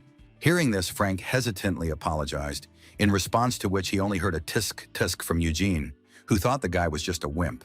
He smiled wickedly, mentally calling Frank trash, but he himself did not yet know what awaited them in the coming battle. The Grim Lord's entire crew pounced on Frank, who was single-handedly trying to fight off 5 men attacking him from all sides. But by this time, Eugene, who was playing as a battle mage who went by the name Cloud Heaven, had already arrived and was smiling widely. Bun noticed another one walking towards them, after which he asked what that glowing thing around him was. It was a unique trick of battle mages. They activate when the player uses certain skills, and there are 5 types of them. They will fly around the mage for 30 seconds. Bun compared these spheres to the feathers of a peacock with which he tries to attract a female, but no one shared this comparison with him. Sunny stood silently watching, deciding that something was amiss and someone had set these people on them on purpose. At that very second, Eugene rushed into battle, telling the Grim Lord that he was finished, for they absolutely had to defeat him. The guy swung his spear and used the Dragon Tooth skill, which Sunny easily dodged without much effort. After which, he grabbed the umbrella of 1,000 probabilities and gave it the shape of a spear to fight with the battle mage as an equal. He used the Dragon Tooth in the same way, aiming the skill at his opponent, who immediately bounced aside with a sharp movement. This greatly surprised Eugene, who didn't expect him to start fighting him in the same manner without using any tricks. But the guy was sure he was much better at playing as a battle mage, so he decided to give that one a heavenly strike, but it passed him by. Sunny decided to answer him in the same way, while Eugene realized that the latter had decided to copy him, suggesting that the latter try to copy it. But he decided to show Lord the real skill of a professional player, and then he began to increase his speed. Pressing the keys incredibly fast, his character began to move in different directions, sending out various spells. He was sure that he wouldn't be able to copy those movements and keep up with him when suddenly Sunny jumped out in front of him. The boy flinched when he saw the Grim Lord in front of him, who not only dodged all of his attacks but counterattacked as well. The dumbfounded Eugene couldn't understand when he had time to appear in front of him, and why he was still standing on his feet and able to fight. While he was in the air, Sunny looked at him and smiled. Noticing the 7 spheres behind him, commented that it wasn't bad. This frightened Eugene even more, who only now realized that his opponent was far from an ordinary player. Linda noticed that Eugene had already reached them. The 2 of them should be more than enough, so she asked if they needed any more help. Looking at his screen, she expected Frank to fail, but as it turned out, Eugene's strength wasn't enough either. The battle mage tried to stay focused, doing somersaults and trying to get to the Grim Lord, who still hadn't taken any damage. Linda asked why he didn't use the spheres. Since they would be gone soon, he replied that he just didn't have the opportunity. Also, an important factor was that the character's level was too low, causing the spheres to be of little use.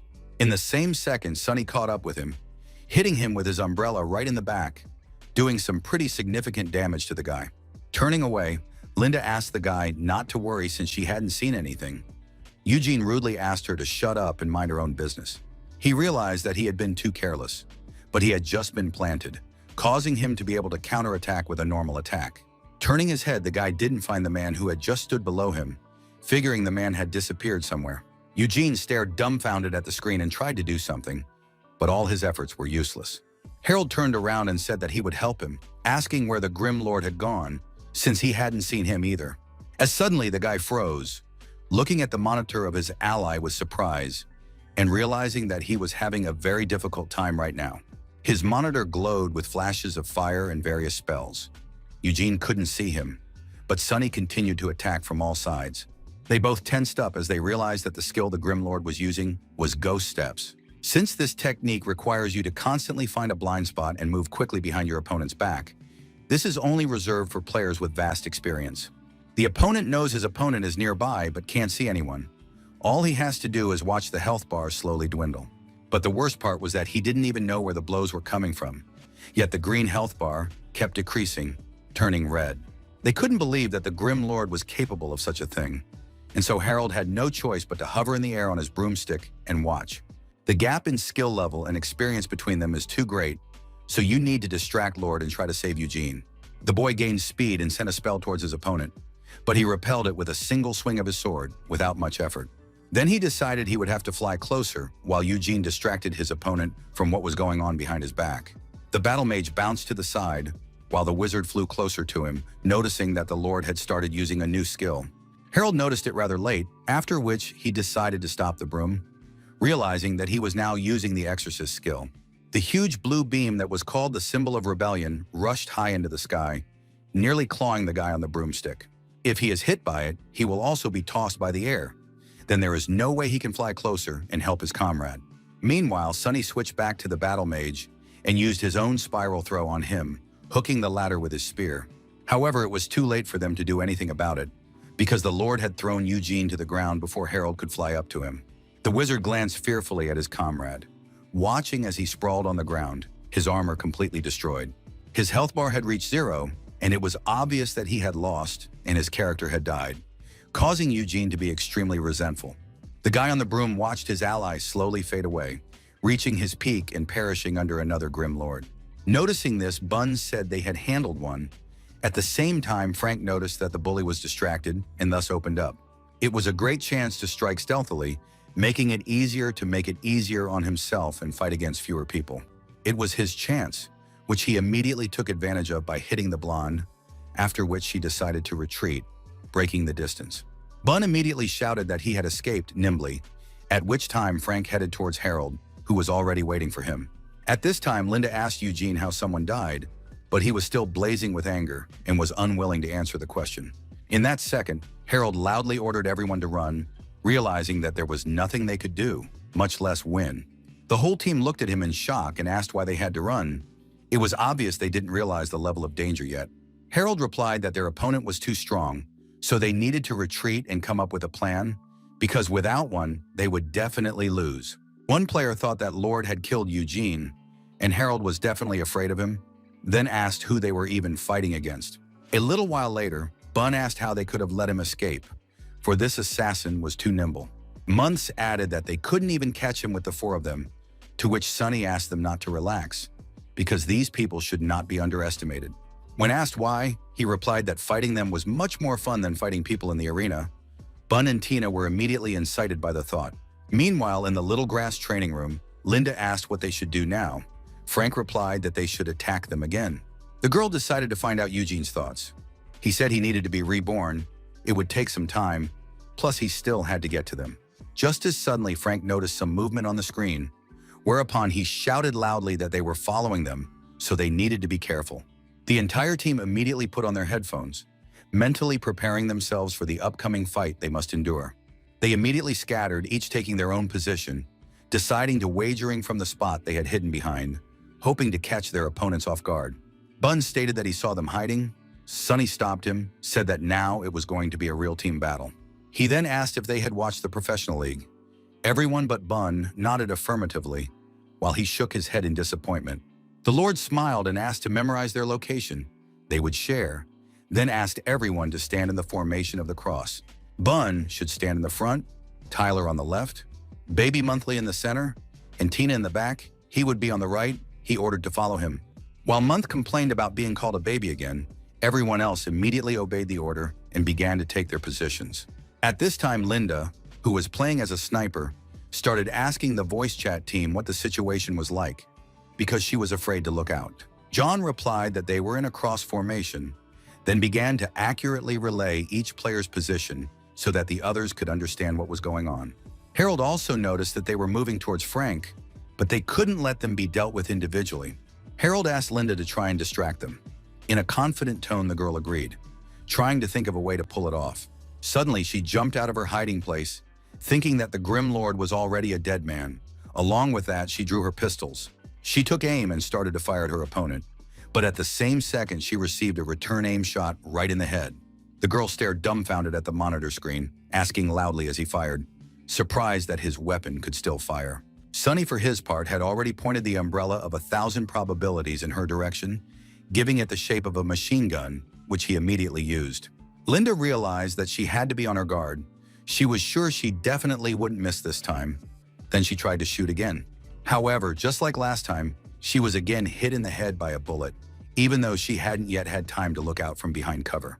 It was strange for her, because the timing of the Grim Lord's shots was too good. He hit her twice in the head, right before she attacked. But anyway, now they are going to her like the guy asked. But along with that, she asked everyone to be careful. While hiding behind a huge boulder, she heard a loud explosion, causing her to become very frightened.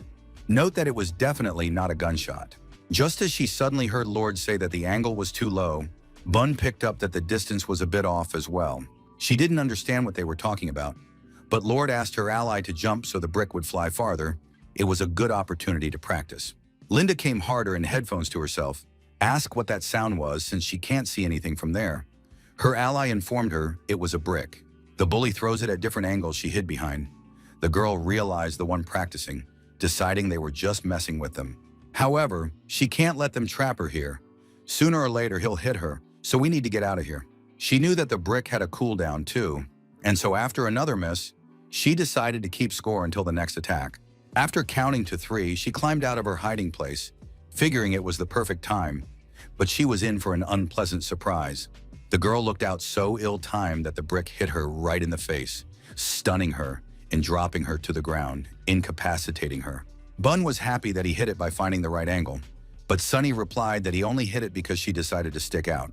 Bully asked why she did it, to which he got the answer that he'd been leaving them for so long that she was tired of waiting. Linda couldn't stand such comments, after which she cried and asked if her team would continue to just watch. John thought that Eugene was dead and Linda was cornered. If used on them squares, he would be able to establish a ghostly boundary. This is a strong support skill. You should try to kill or at least wound someone while this effect is in effect. He then asked Harold to be ready, for they needed to coordinate their attacks. He immediately understood everything, becoming more focused. Meanwhile, Frank thought they hadn't even included him in their strategy, even though he was part of the team. At this time, Monthly wondered that they should attack from here since their opponents were hidden. Sonny replied that he would give them all the instructions they needed. Frank realized they were discussing strategy, so just in case, it was worth warning the team to be prepared. However, he was interrupted by John, who loudly asked Harold to use the shadow cloak, while he himself would put up a ghostly border.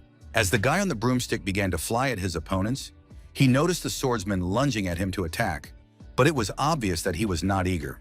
Just as the order of the Grim Lord suddenly sounded, the blonde swung his sword, sending a shockwave into his opponent. Harold was dumbfounded by such a sudden attack and his blunder, but Monthly was just as surprised, asking how it happened. Looking at the wizard fall to the ground, the swordsman couldn't understand how this worked.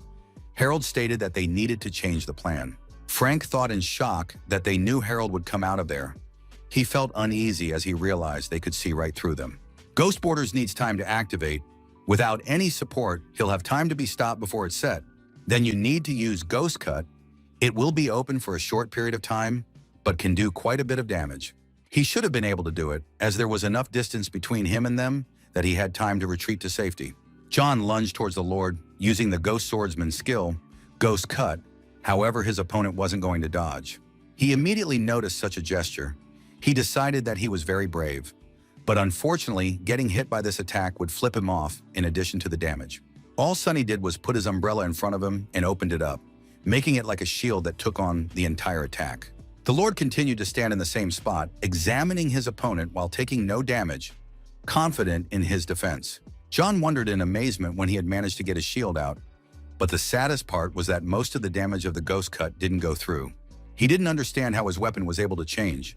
After all, it was the first time he had ever seen something like this. At that very second, Sunny rushed to attack. Distracted from his thoughts, John realized too late that he wouldn't have time to dodge, and so could only watch as the Lord attacked him. His opponent approached at arm's length, then would do an under the umbrella, piercing through the ghostly swordsman's armor. When the blow caught up with John, Sunny loudly announced to his team that he was paralyzed, then told Tina that he would do the talking and she would do the doing.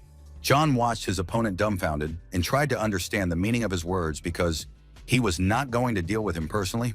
Soft Mangala immediately gripped her spear tightly and got into a fighting stance, agreeing with her leader's words, preparing to attack.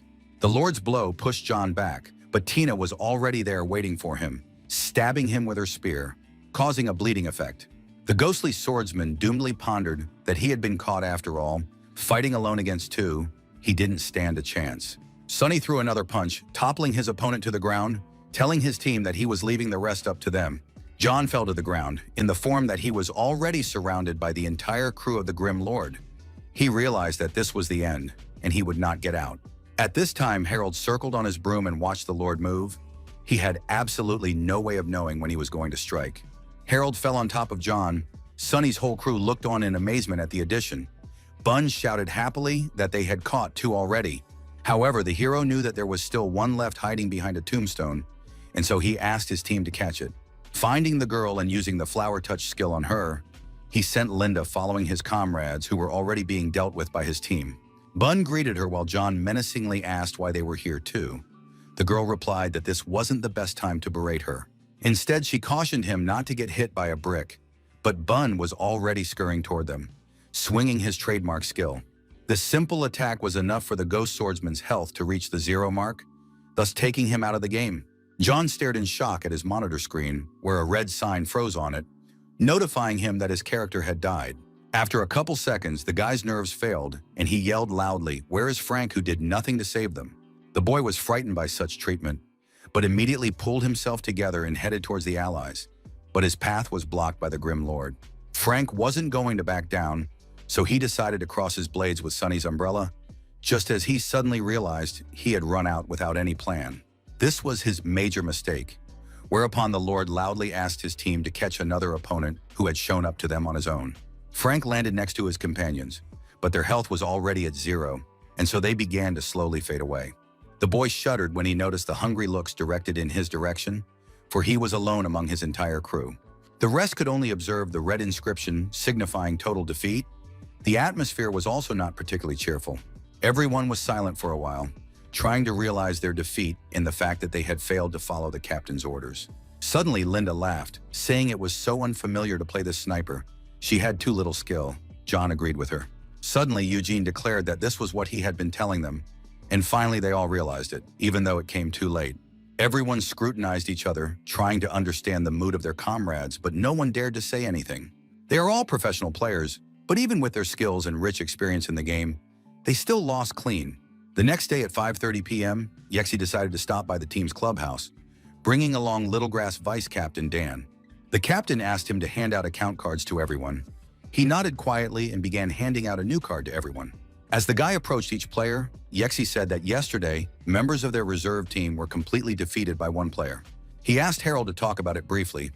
The guy with the circles under his eyes stated that he was very strong. This interested Yexi. The guy added that he has a lot of experience, he attacks a lot and uses his skills perfectly, and his decision-making speed is always top-notch. He then raised his voice a bit, stating that he really thought there was no stronger player besides their captain. Key members of the team told him he was exaggerating, then asked him what they needed those account cards for. Yexi replied that after lunch, they would add a new segment to their training and go to a boss they didn't go to.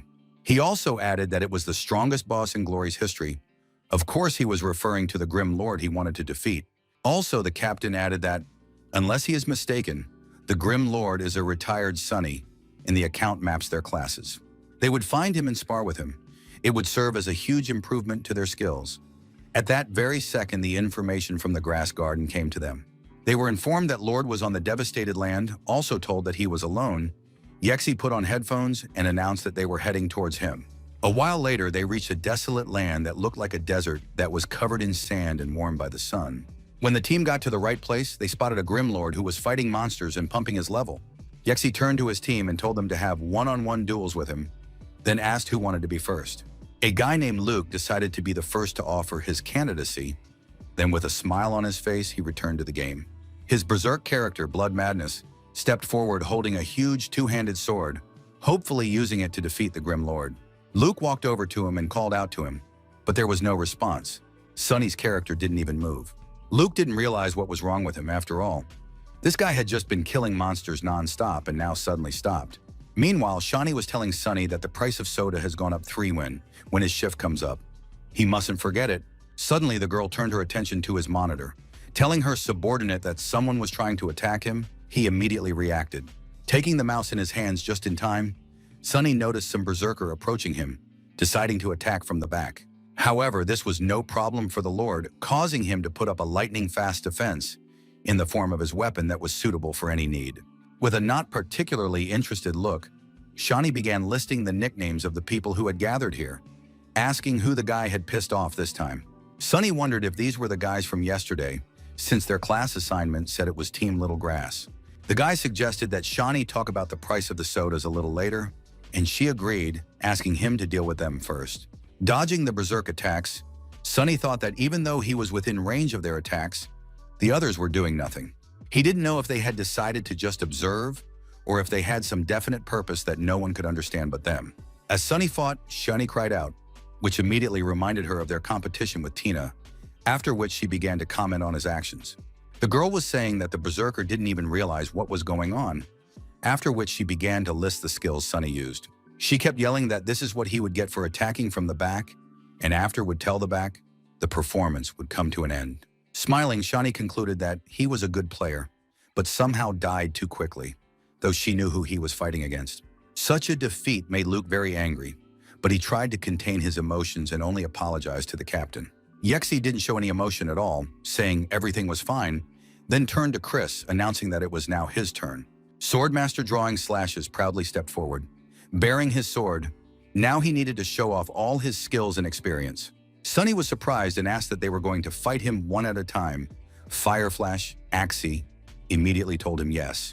Resting his head on his hand, Sunny stated that it was too steamy, then suggested that everyone make it a little easier. While they were quietly waiting for his suggestion, he waved his hand with a smug smile and said that they could all attack him together. Chris shouted loudly that he wasn't going to let that happen, asking the captain to let him deal with the asshole personally and get the smugness out of his face. Luke thought about the fact that Chris hadn't fought him yet, but he himself realized that he wasn't able to predict his attacks, even though his skill was low level. Pulling out an umbrella from behind his back, Sunny turned to Yexi and asked if he was sure it was a good idea to use him as a coach. The one replied that it was a rare opportunity. Then Lord decided to ask if anyone here had dealt with a classless character before. Yexi is in his 6th year in the professional league, but by the time he first started playing, characters without specialization had already disappeared. The captain thought that Sunny was an expert in every class, and he had a lot of experience. On top of that, he was proficient in these countries' transforming weapons. Sunny said that if they continued to attack one at a time, they risked psychological trauma, and he wouldn't want that to happen. Suddenly, Yexi realized that he was right. This was a bad idea. As long as Sunny plays a character with no specialization, then even he is not his equal. A reserve team loss isn't the end of the world. The problem is more that even from the main roster, no one can fight him right now. If guys continue to fight him one-on-one, their confidence will be shattered, which could negatively impact their growth later on. Given the circumstances, if they want to break through, all they have to do is defeat the Grim Lord, and it doesn't matter how. Yexi asked everyone to listen. They will attack at the same time. Den noticed that there are too many of them, and it doesn't seem honorable. The captain asked him not to worry and just focus on winning. Right now, it didn't matter if the act was unconscionable or not. Sunny laughed and asked if that was okay, because if they attacked all together and lost, it would be more humiliation for them. This produced a violent reaction on the faces of each of the team members who were shocked at such a bold statement. Everyone immediately started shouting that Lord was too arrogant, while others asked the captain to swiftly muzzle him. However, the captain only smiled and thanked Sunny, for his words were spoken at the most appropriate time, for he had ignited the team's fighting spirit. Sunny smiled and asked if they were really going to attack all together, then wished them luck, deciding to play along. Whereupon he began to run away, taking their comfortable place. Turning around, he saw a crowd of players chasing him. Yexi flew after Sunny, picking up speed. Along with that, he urged the team to follow him to catch the Grim Lord. Chris said he runs too fast and his movement is unpredictable. They have 2 snipers, but not one will hit him. Suddenly, everyone noticed that there was a dead end ahead and nowhere else to run. But Sunny kept moving forward with purpose. Jumping over the wall, which immediately began to crumble, Lord continued on his way, hopefully hiding inside the building. Yexi immediately began issuing orders to his subordinates, indicating who should go in from the left and right. The gunners should continue to shell the space. Yexi knew Sunny was a coward and was definitely hiding right now. However, it hadn't been long since he had gone into hiding. He should be in the neighboring buildings. He paused for a few seconds to consider his next plan of action and to speculate where the Lord might be hiding right now. He then ordered the gunmen to open fire at 12 o'clock. They immediately obeyed, while the others went to storm the building. After a while, one of the players came out through the veil of dust and reported that the Grim Lord was missing and no one could find him. The captain thought it was strange, as there were no other exits from this building, and then he asked to check the other 2 structures. 10 minutes later, he was informed that the second building was also empty. They also had time to check the remaining ones, but it was empty there too. Yexi assumed he could only hide quickly in those 3 buildings. Maybe there was some other low-level skill he overlooked, as suddenly there was a loud shout from one of the players. The captain turned his head in his direction in surprise as he shouted that it couldn't be. Everyone immediately started asking what was wrong, to which Frank replied in an uncertain voice that it looked like the Grim Lord was just out of the game. Shawnee asked in surprise that he just picked up and walked out, because she thought he was planning to smash them to smithereens. But he couldn't beat them all. She shrieked loudly that he was just awful, after which she asked why he even needed to bluff like that. He replied to make them nervous. Yexi got up from the table and said there was no point in continuing the search since he was out of the game. One of the players asked why he ran away. The captain offered to discuss what happened. Sunny playing as a character with no specialization is the sort of combo you don't find anywhere else. So when they are fighting against such an experienced player, you have to turn on your imagination and experiment with your tactics. He said he would smear them just to apply psychological pressure. At low levels, he has an undeniable advantage. The loss of his subordinates was obvious, because one-on-one, even he was no match for him. All the players immediately realized the meaning of his words. Everyone is well aware of what he is about. He may have retired, but his skills are still some of the best. They should all appreciate the opportunity to fight against such a strong player by identifying their weaknesses and working on them. That was their goal in today's confrontation with the boss, as suddenly the question of what he meant by the word boss came from his earphones. Tina noticed he was talking to the same guys who attacked them yesterday, then asked what they wanted from him. Sunny logged in from the girl's account. Everyone else noticed it immediately, asking how he even dared to come back here. Yexi calmly noticed the battle max standing in front of him, then told Eugene now it was his time to fight. He was surprised, but the captain asked him to calm down and not to forget that he was a player of the championship team, and he immediately understood everything. The guy approached Tina's character and asked to fight again, to which he heard a question as to why he shouldn't recruit some spheres to begin with. That question pissed Eugene off, who immediately grinned and wanted to answer Sunny as harshly as possible to calm down. But Yexi asked him not to waste time on such chatter, then ordered everyone else to start taking notes. Eugene realized that the captain was right. It was just chatter. He needed to stay calm as Sunny wasn't playing his character right now. All he needs to do is just focus. After that, they began to fight, doing battle on equal footing without giving in to each other. Just as suddenly, the guy's spear caught up with soft mist, causing a bleeding effect, thus ensuring himself victory. Eugene smiled, thinking that when he's not playing as a character with no specialization, Sunny isn't as cool as people say he is. Leaning on the spear, Tina's character took a breath before Sunny declared that it was now his turn to attack. Eugene asked again, but Mila immediately began attacking him with long-range spells, tearing the distance between them. Along the way, he said it was best to dilute the use of skills with a few normal attacks. That way he could change the pace of the battle. If he uses 4 skills in a row, 3 of them go into roll, leaving him with a meager skill selection that makes it easy to predict his actions. Sunny asked Tina to watch him play more closely because she would have a chance to learn something today. When asked who she was talking to, The guy replied that he too could spend that time training his man like they do. He then attacked Eugene, asking if the captain had told him that loss of concentration leads to defeat. This attack from the back was too sudden, so the guy wouldn't be able to dodge it, so the spear stabbed into his back. Eugene menacingly clenched his hands into a fist, then trembled and began apologizing to the captain for being so inattentive. Yexi asked why he was even listening to what he was talking about. It would serve him as a lesson for the future. He understood perfectly. The other players on the team loudly begged the captain to let them go next. At the same second, Sunny offered to move into the arena. When asked if he had any people who needed training, he said yes, though not as many as Yexi did. The team captain immediately wondered who they were, because maybe Sunny was coaching future professionals who would play in the league. Glancing at Tina, who had taken a seat at a nearby computer, the guy calmly replied that she was the girl from the internet cafe. Yexi decided to ask if Soft Mist was her. Sunny agreed with his assumption, then said he was going to log in from his account now. A few minutes later, Lord appeared in front of him, saying that the champion team practicing with the unknown girl from the internet cafe. Yexi immediately realized she was a rookie, then asked if it was too stupid to put her against professional players. Sunny replied that this way of training would work great for her, and those who couldn't beat her wouldn't be allowed to fight him. If they continue to play cat and mouse like they did today, it really will be a waste of time. Tina asked if these guys were really good players. Sunny assured her that they were good enough, but she wondered how much. Smirking, the guy concluded that they were a bit worse than him. Hearing this, the other players loudly asked him not to be so arrogant. However, Sunny ignored their request and turned to the girl, asking if she would cry if she lost. To his surprise, Tina only smiled and confidently stated that she refused to believe they were as cool as he said they were. With his usual calmness, Yexi asked his team who wanted to duel the girl first, waiting for volunteers. Immediately, Luke raised his hand, wishing to be first, as he wanted to get to the Grim Lord as quickly as possible to get even with him. Sunny reiterated to him that to fight him he would have to defeat Soft Mist first. The guy accepted this offer and decided to create a room. Tina asked where she should look for Sunny when they were done. He replied that if she won, he would be waiting in the next room. The password was 15951. Whereupon the guy got up from the table and said it was getting close to time for the night shift, so he would go to the receptionist's desk. He wondered how long Tina would last. Right now, her advantage was speed, but Luke was also a pretty fast player. Her advantages become more of a disadvantage in comparison.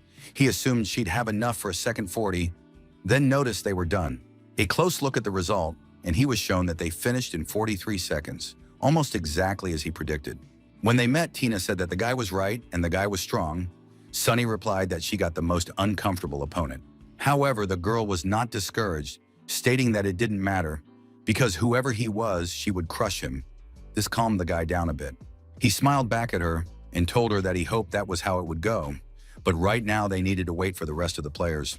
The next second, he heard a question about whether he thought it was funny, because naming a room like that could very easily be confusing. Suddenly, Luke declared that he couldn't join. He didn't understand why this was happening.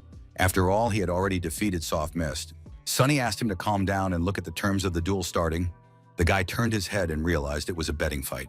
Yexi decided to look at the rates and saw 40 pieces of solid got silk, then stated they didn't have that much. Sunny replied that it was no trouble. If there wasn't that much silk available, they could supply something equal to it.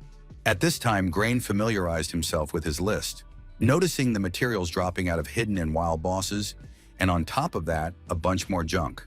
This list didn't even fit on the screen. The guy realized in shock that Lord was asking for too much, deciding that he simply had no conscience. However, he had resigned himself to the fact that he had been given this task by the Yexi god himself, so he had to smash himself to pieces but prepare the necessary materials. A short while later, Sunny was pleasantly surprised that they had gotten the materials they needed so quickly, as expected of a championship team. Yexi said that he not only wanted to get materials to pump his silver weapon, but also to train his player. Sunny replied that if he wanted to win the championship again, he'd have to take the opportunity while he had the chance. The arena has begun to load, and the classless Grim Lord versus the Sword Master drawing slashes will do battle in it. Luke was completely focused on the duel, pressing the right keys incredibly fast, trying to keep track of his opponent's movements. Allies tried to encourage him by commenting on how fast his speed was, but he paid them no attention. Yexi thought Luke was the first to rush to the attack. Looks like he's very impatient, but really he knows what he's doing. With his speed, he's going to use a series of attacks to limit his opponent's movement, but he still has very little chance of winning. Although there were tactics in his actions, it was very difficult for even a professional to stand alone against the Grim Lord.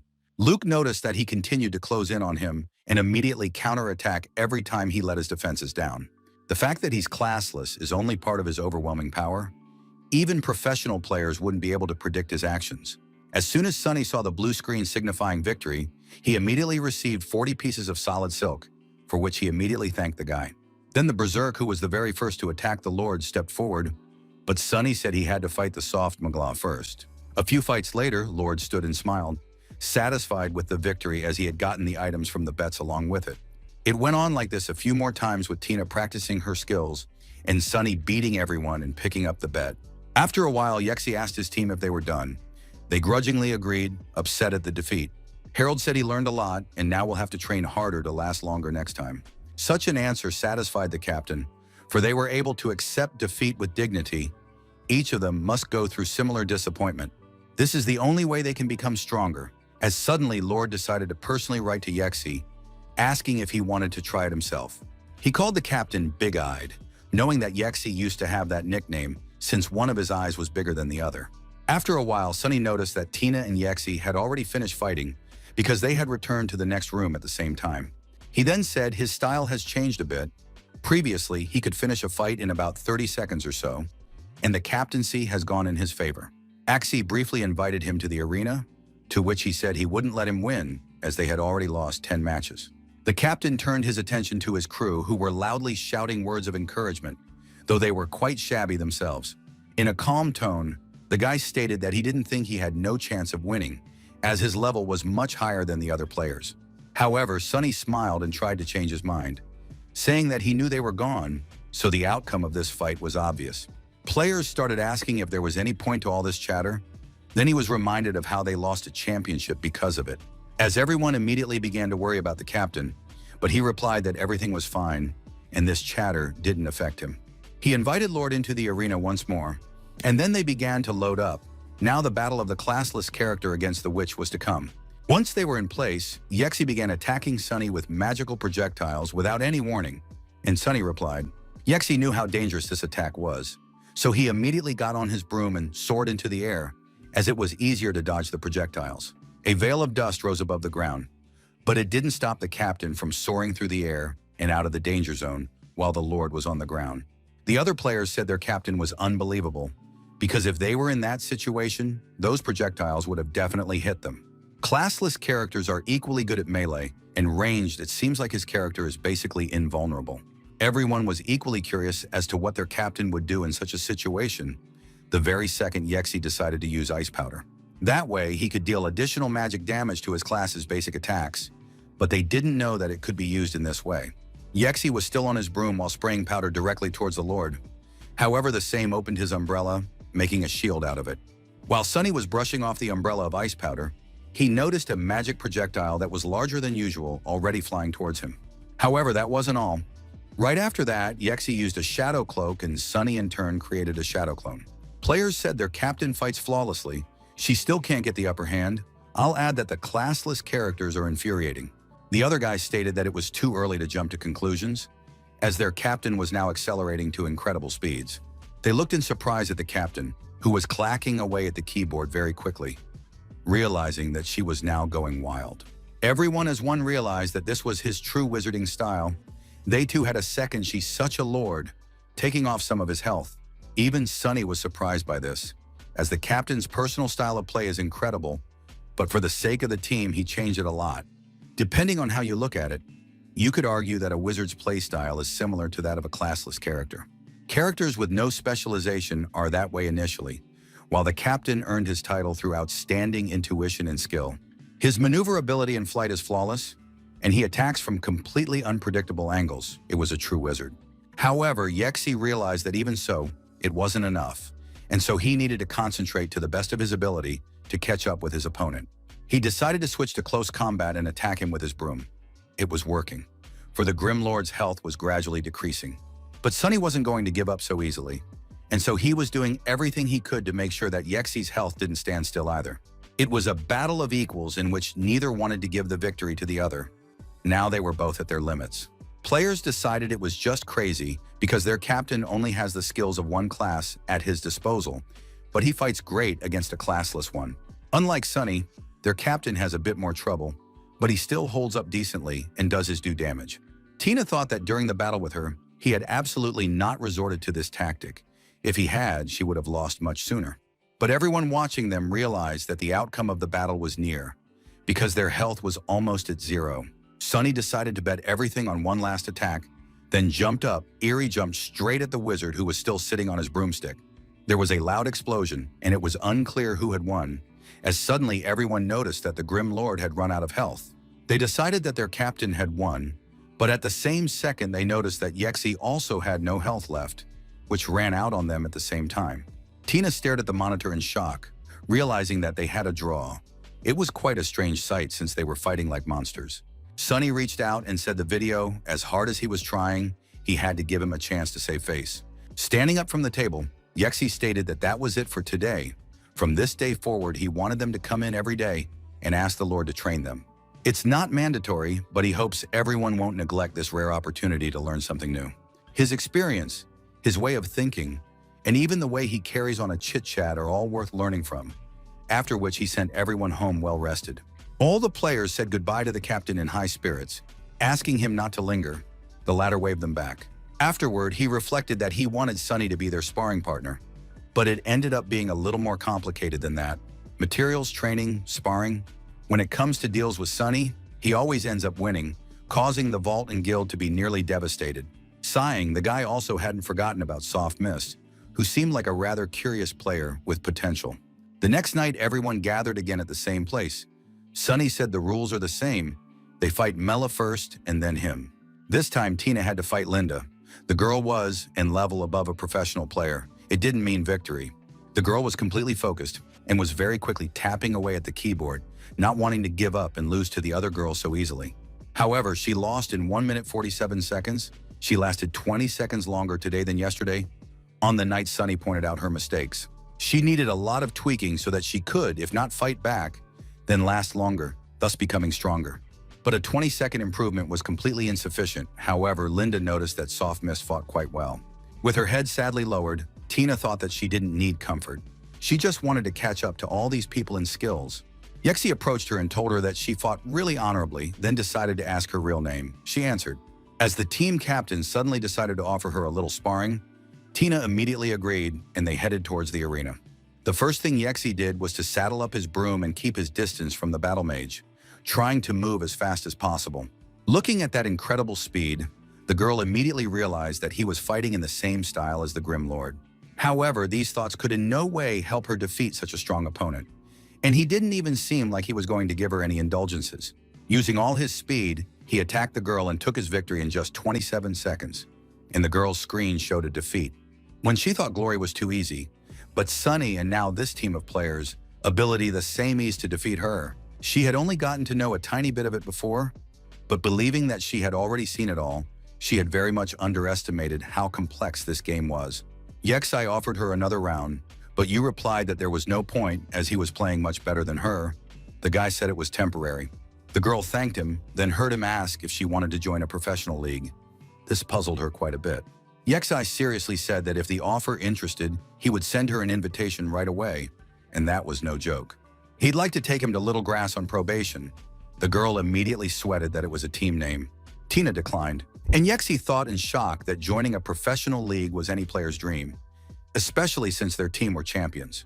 He didn't understand why she was rejecting the offer made personally by the team captain. Tina replied that the way she was living now suited her. Yexi decided to ask how exactly she was living now, to which he got the answer that she was working at an internet cafe. This surprised the guy.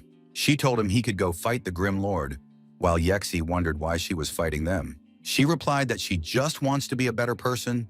His and her way of thinking are drastically different. It feels like he's outdone himself. He decided that he should have investigated her past properly first, but now he decided to watch Frank and Tina fight. The guy also noticed that the captain hadn't left the room, which meant he planned to watch them bat, and he figured he needed to show some class. But Yexi was thinking about Tina, who had lost 11 matches in a row last night, and now lost to him as well, and in less than 30 seconds. However, she doesn't look depressed or discouraged. She has a remarkably strong fortitude, pretty good hand speed and mechanical skills. Sunny's sniff for talent is truly amazing. Tina is a true prodigy who could fight back against his player right now. Frank, too, was discouraged by this turn of events, for the girl had begun to fight much better and more confidently than yesterday. The captain looked at Frank sadly, thinking that, at this rate, there would be no place left for him in Little Grass in the future. The captain realized that Tina was still a rookie, but nevertheless, their fight had already lasted 3 minutes. Frank was the weakest player on their team right now. The level of skill he displays is not at all what is required to be on a championship team. Even if he joined the weakest of the teams, he wouldn't be drafted into the main roster. He's been here a long time. Others are growing and improving their skills, but not him. If instead of a championship team, he had joined a relatively quiet mid-tier team, he could have accomplished more. A short while later, Frank appeared in the room, whom Sunny immediately met and immediately recognized, turning to him. The guy was surprised and started flying something, thinking about how he recognized him, not realizing since when he had even become visible. Sunny looked at him and smiled, then asked him if he was playing assassin. He replied with affirmative nods. The guy then asked if he'd ever been offered a class change, because playing assassin keeps his potential from being realized. Frank didn't know what he was talking about. After all, Sunny had said he had potential, but that couldn't be true. Maybe he had him mixed up with someone else. He suggested he try Ghost Swordsman. Phantom demons use ghosts to support their teammates. That same night, Frank recalled their dialogue when Sunny said he had great situational awareness and also worked well with the team. He thought that an invisible person like him couldn't do that. Even if he started learning how to play a phantom demon, the team already had such a character. Moreover, his contract expires at the end of the season.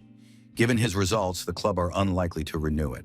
And when his professional contract expires, there will be no point in changing classes, even if it suits him better, anymore. But at the end, Sunny asked him to be braver, and that was the word that echoed in the boy's head, who couldn't sleep. Sunny is the only one who told him this. He decided it was still worth a try. He would slowly learn how to play a ghost swordsman. He didn't know how the team or the captain would react to it, but Sunny's words seemed like a lifeline to his career. A few days later, at night in a happy internet cafe, Tina continued to fight duels against Little Grass players. Her results got much better. Sunny's advice helped her. At the same time, Yexi asked if she had thought about his offer. She was asked why they wouldn't take Sunny and was told he was a retired player.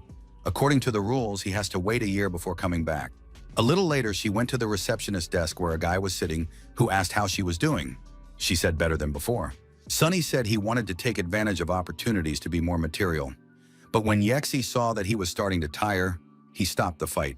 He said he's really getting old because unlike him, Tina can lose 10 battles in a row and still be full of energy. She figured he was just tired of fighting weaklings. But the guy clarified that they weren't weaklings. Their team had won the championship 2 years ago. The girl then corrected herself by calling them weakling champions, Sunny, responding that such a title suited them better. Tina decided to tell him that Fireflash had recently asked her to join their team for a trial period. Sunny hesitated, said he had an eye for her because she actually had a lot of potential, then asked if she agreed. The girl replied with a refusal because she never thought of becoming a professional player. This puzzled the guy. Then he smiled and told her not to think of telling their boss about it, or she'd strangle her. She agreed with him. Suddenly, 1 Inch of Ashes, a level 23 ghostly swordsman, decided to add Sunny as a friend. He guessed who it could be. He noticed that the guy created a new account. It seems that his relationship with the other members of the team is very complicated. Frank thought the opportunity to learn from such a tough player was a huge deal, but coming to him to bring in the captain was too risky. The boy's eyes widened as Sunny gave him a detailed briefing on the benefits of being a swordsman, advising him to give his account a pump. Frank shrieked that the Void team was very cool. He had seen matches with them many times, but he didn't expect Sunny to give him detailed instructions. Tears came to his eyes when Lord texted him that as soon as he caught up with him, but could join his team. He lowered his head and thanked aloud the older man who had been able to give him hope and instill in him that he was still capable of something. At this time, Sunny was smiling and thinking that the fact that he was able to take that first step was already quite impressive. It meant that he would be able to accomplish more. That same evening, one of the customers headed for the exit and said goodbye to Sunny, wishing him luck on his night shift. The guy reciprocated. He then sat down at his computer and logged into his account. While pumping with his team, he noticed that his level had reached 30th. At the same time, the heads of the various guilds started writing to him, but they were all too late because he already had an appointment with someone. However, before helping the Full Moon Guild set a record, he decided to test his equipment by opening the umbrella of 1,000 probabilities. It's gotten much more powerful in all aspects since the last pump. It's now a level 25 weapon at all 200%, but it needs to change its equipment too. Tyler texted him that their master had rushed after him, then asked him if he was really going to help the Full Moon Guild. Sonny replied that he was fine with it as long as it was paid for, but the interviewer thought the fee was too low. He asked not to worry. At this time in Bull City in one of the taverns, a guy approached Patak saying that the Grim Lord was now in a dungeon with the guild leader of the Full Moon Guild. Feeling like they were practicing before setting a new record, Patak realized that one was really helping this guild. The entire server is already aware of what's going on. Moreover, what the Grim Lord asked for from the guild in exchange for his help are parts of the Scarlet Moon set. Upon hearing what Sonny asked, Patak squeezed his glass very hard, causing it to crack, spilling the liquid onto the table. After all, he knew that 4 parts of the Scarlet Moon set was a negligible price. It wouldn't even be enough for a complete set. There was definitely something wrong here. The wizard said that he had looked into the matter, and when everyone found out that this guild had managed to get the Lord's support, everyone began to offer their price. Every guild was obligated to try and bribe him with a price that would be worthy. But the one replied to everyone that he was already cooperating with Full Moon. Potok said you have to hand it to him. He purposely underpriced it only to end up being the winner. The wizard noticed in shock that Samsara had offered him 8 sets, but Lord had refused again, which meant that his price was gradually increasing. Then Patak shouted loudly that he wasn't trying to pad his price after all, after which he asked what his true purpose was. The warrior stated that there was no point in trying to guess. Perhaps he didn't have any ulterior motive, after all. Maybe they were just friends. He asked Patak, wasn't he the one who called Lord his brother? Then why was he helping the Full Moon Guild and not him? This question struck Simon, who could not refute the words of his subordinate, who had hit the sorest spot.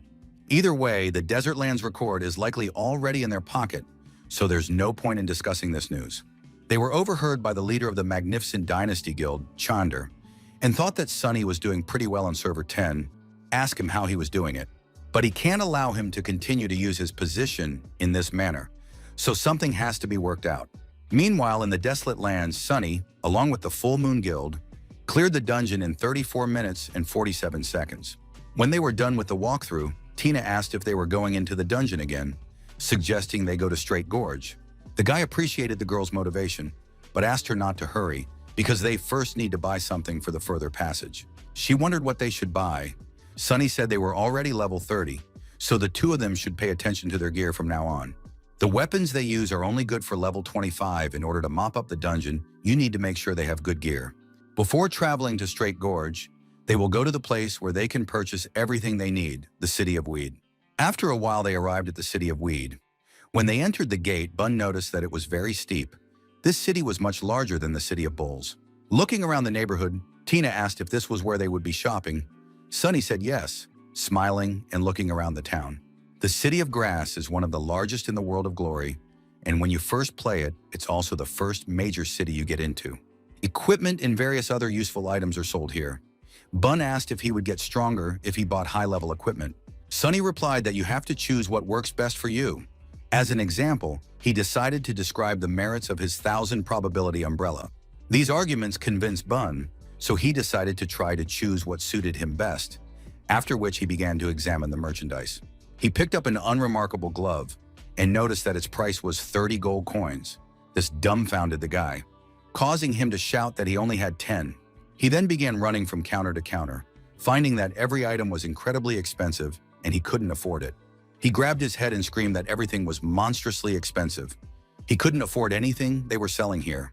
Tina said that this spear was worth 120 gold and she only had 10. She decided to come back here later when she had saved up some money. Sonny recommended her to take the Scarlet Moon Spear as it had about the same characteristics. The girl said she would look around and pay her money back later. The guy asked her to buy a pack of cigarettes. That would be enough, Tina thought. She hadn't gotten her paycheck yet, since she had lost all her money. Sonny told Bun to find a weapon to his liking. It would be his gift. He was happy and quickly ran to choose one. He didn't have to wait long. He started beckoning Lord over to him, saying here was the weapon of his dreams. Sonny was surprised at his speed. The guy looked in shock at the vampire claws that cost 800 gold. He didn't have that much money to buy such a thing. They, along with Tina, decided to go and look for something else. Sunny asked them not to choose the orange weapon as it wouldn't suit them. Sunny wondered how Bun was even able to smell this particular weapon so quickly. He had an incredible sense of smell. It was like he was a police dog. He then walked over to the counter where you were buying up rare materials and then asked how much he would take the strong spider silk for. The salesman was busy sorting through the goods that had gathered in his warehouse, then began to slowly turn around. When he heard a customer approach him, he said he would take the sturdy silk, but then he froze when he saw the Grim Lord in front of him. He was surprised that the silk he had gotten from them now wanted to sell back. When asked who he was, the seller said he was from Blue Creek. Sunny asked, "What's the big deal about buying it?" "That's the point of money. Rare materials are always needed and can be sold indefinitely." Toth said he'd take the spider's school days for 40 silver coins. But Sunny replied that he was priced at least a gold piece apiece. The vendor said he should get back to reality since it was a new server. Lord asked how much he would give for the ice stones. He replied that they were worth 20 gold pieces, but Sunny corrected him, quoting a price of 35, for that was more or less a decent price. Sunny smiled and asked how much he would get for 10 stones. The healer turned around in shock and asked how he got so many ice stones. The one replied that he had as many ice stones as there were in their guild's vault, and he would sell 10 stones for 300 gold. It's a very good price because the stones are very useful. Only recipes drop in dungeons, so it will take stones to make all these things. However, the extra seller looked at him trustingly and said that 275 gold was the maximum he could offer. Sunny said it was his own fault, then decided to put his counter next to it to find a better deal.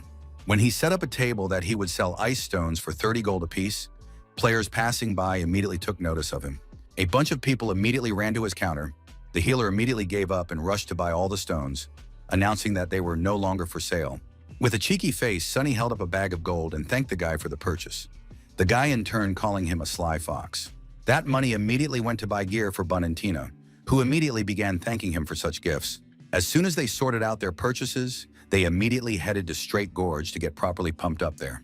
They were being followed. The spy whispered an announcement that the Grim Lord was already here, asking everyone to keep an eye on his position and be ready to attack. Nothing portended trouble as suddenly a bullet flew in front of Tina, which made her tense up and bounce back. She asked loudly in a panic who was here, and in the same second the group of 3 was surrounded by a multitude of players. Bun quickly calculated that there were 24 of them, then asked Sunny who he had crossed paths with this time. The one didn't answer as he didn't know who was in front of them now. The second the strangers rushed at them to attack, they were unwilling to surrender even in the face of numerical advantage, so they began to fight in threes against a crowd of men. As suddenly everyone looked up dumbfounded as Sunny sent a spell not at his opponents, but at his allies. At first they didn't realize what was going on. Then they realized that the Grim Lord wanted to summon them from the cordon so he could fight more comfortably. Sunny soared sharply into the air, while his opponents wondered why Lord could fly too, asking someone to stop him. However, the guy quickly jumped over his opponents and ordered his team to run after him in an attempt to pull away. They were immediately chased. Bun asked who all these people were. Sunny said that was for later. For now they should listen to him. He began to explain that there are 3 modes of movement: fast running, regular running, and walking, which they always use. The first type of running is the fastest, but it requires endurance, which will be constantly decreasing. Walking is the slowest, but it will restore the index. Regular running cannot be called non-fast, immediate, and it does not affect endurance. If they start right from the sprint, they develop incredible speed for a short time, but this way you can't stand against an experienced player. If they adjust to his rhythm and watch him switch between all 3 types of movement, they can get away from them quickly. After a couple minutes, Bun noticed that they had really pulled ahead. Sunny said they could run no more. When asked why, the Grim Lord replied that this little test allowed him to reveal that their opponents were not particularly good. After which he pointed at the opponents and asked them to notice that there were 24 of them, but only one truly skilled player, a battle mage.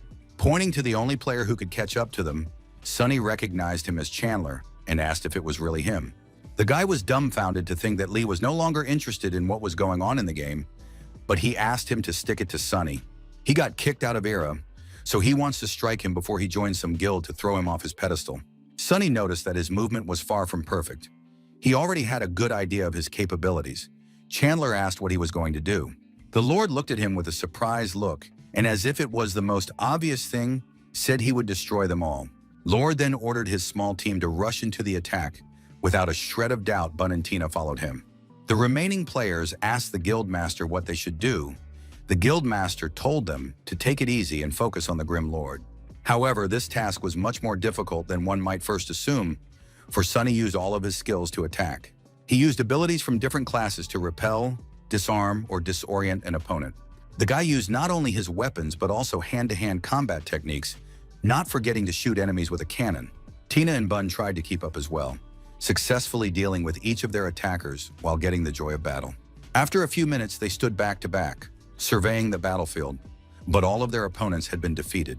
One of the wizards told the master that they could not defeat them, for the minions of the Grim Lord are also incredibly strong. When Chandler heard Tina say they were too weak, his anger got the best of him. He grinned and ordered everyone to retreat. At 4 a.m., Tina asked if they would leave them alone, since these were the same people who came in last time and had a showdown. Sunny replied that he didn't know. Maybe they just didn't want to see him anymore. The girl wondered if he had offended them in some way.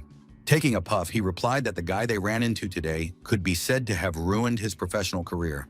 There was no way Tina could have expected that answer, so she decided to ask what he did it for, since Sunny didn't seem like the kind of person who would do such a thing. It took the guy a few seconds to find the right words. Then he said he wasn't professional enough. Taking a sip of hot tea from the thermos, the girl replied that it came out that he hadn't done anything wrong, though she already knew that. She suggested that they were afraid that he might come back. Sunny replied that she was quick to gripe, but they hadn't quite figured them out yet. They now have the opportunity to create him, otherwise he wouldn't be in a situation where they can pursue and pressure him. Sunny said he was too lazy, needed to work on himself more. Tina asked if he didn't want to do it himself. The guy decided not to answer this question, silently finishing his cigarette and trying to think the words I told him my friend. Hearing no reply, she stepped away from the receptionist's desk, told that they could pass the burial ground 4 more times anyway.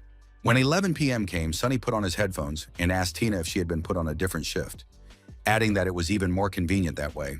She agreed, saying that Shani had swapped all her morning shifts for afternoon shifts, since she was playing all night long now. The owner grudgingly said that if it didn't bother her, it bothered her for 2, and that she should realize that. The guy said that they were helping the Full Moon Guild set a record today, so they would be joining them soon. Meanwhile, Tina asked where Moo was, to which Sunny replied that he had no idea, after which he wondered what she had called Marie. He pictured 2 girls happily holding hands, realizing that he definitely didn't understand girls. But seriously, Marie still hadn't responded to the messages he'd sent earlier. He figured something was wrong, so he should call her. As soon as he picked up the phone, a girl who completely hid her face entered the room and asked for one computer. Rubbing his head, the guy declared that she had won, for she had finally dressed in such a way that he didn't even immediately recognize her, though it was quite difficult. Marie was surprised by such a remark, after which she said that she too thought that no one would recognize her if she dressed like that. He was surprised that instead of sitting in her room, she came here in the middle of the night. The girl replied that she was just bored. He wondered where to put her. Last time Sherlock had sat in Section A, but it wasn't good there. Too cold and dark. He pointed to the seat next to him. Even though it was the receptionist's seat, Sunny told Marie she could sit here. He clarified that this is the main computer, so other than the game, you can't do anything on it. If she does something wrong, all the computers will shut down. In a more serious voice, the guy asked her not to use that power. She replied that she would be very careful. Marie stepped in and immediately started apologizing for being late.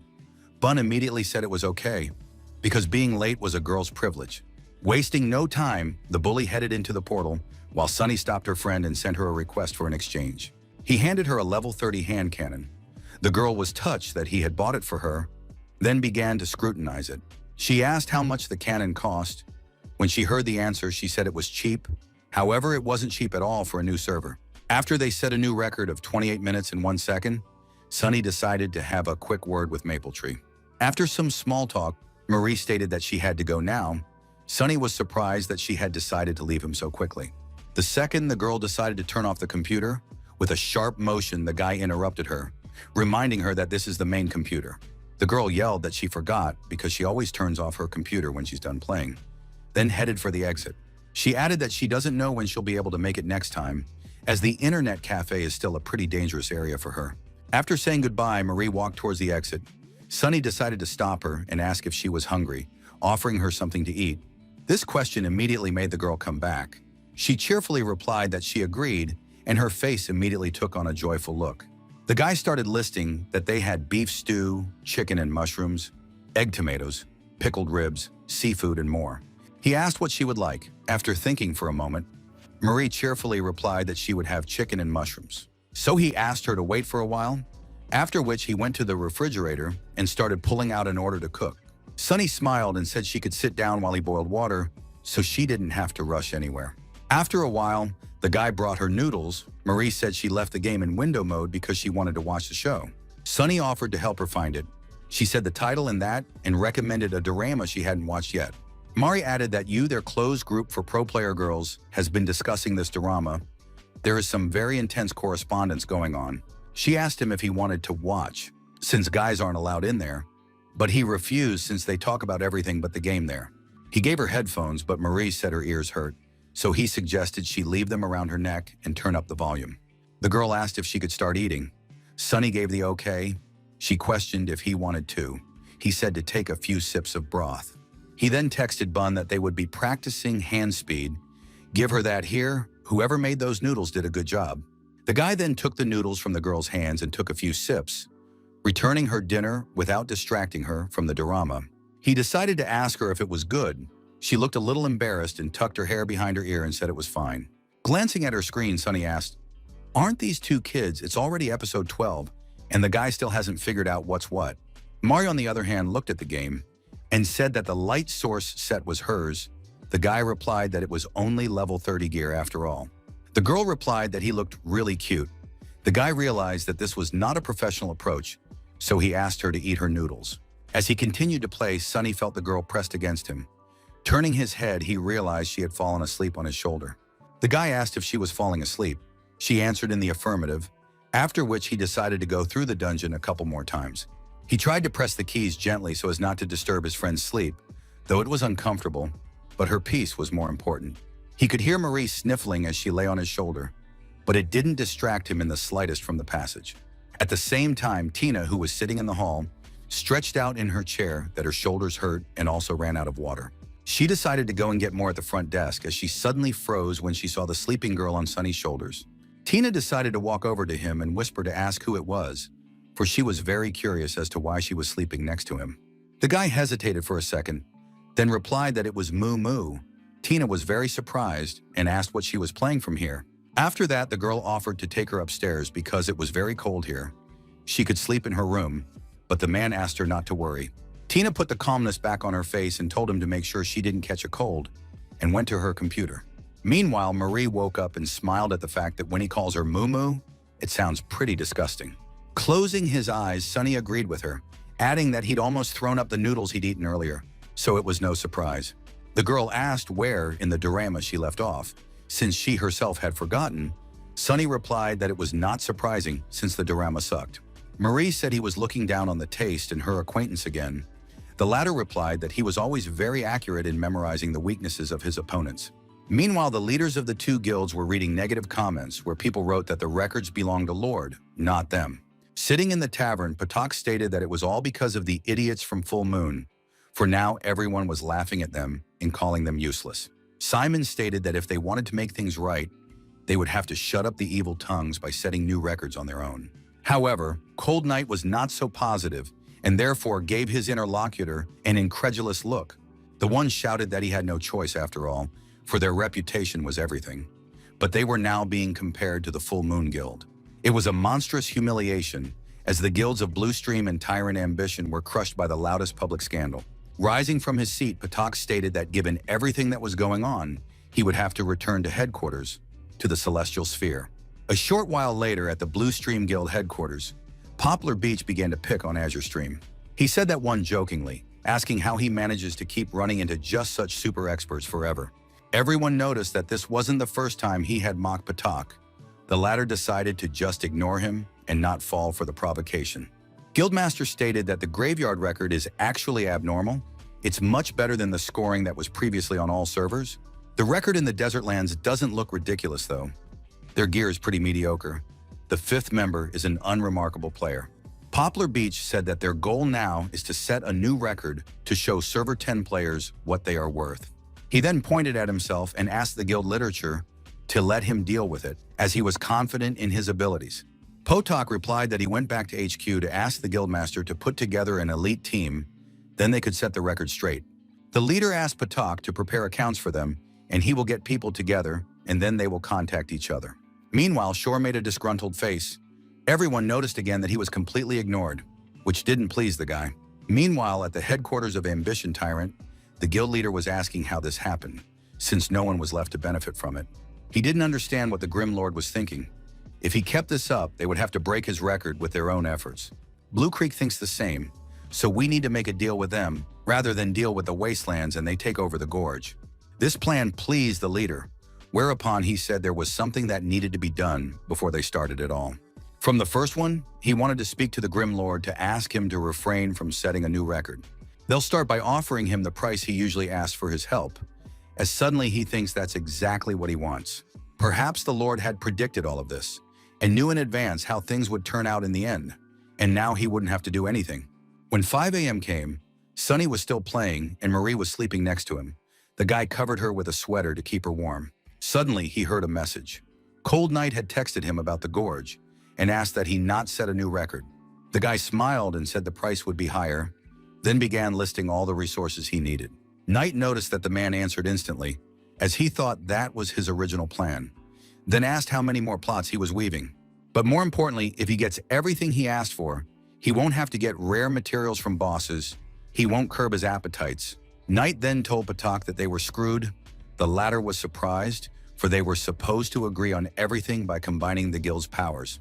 The one replied that he had just communicated with the Lord, but if they wanted him to stay away, there would have to be a price to pay.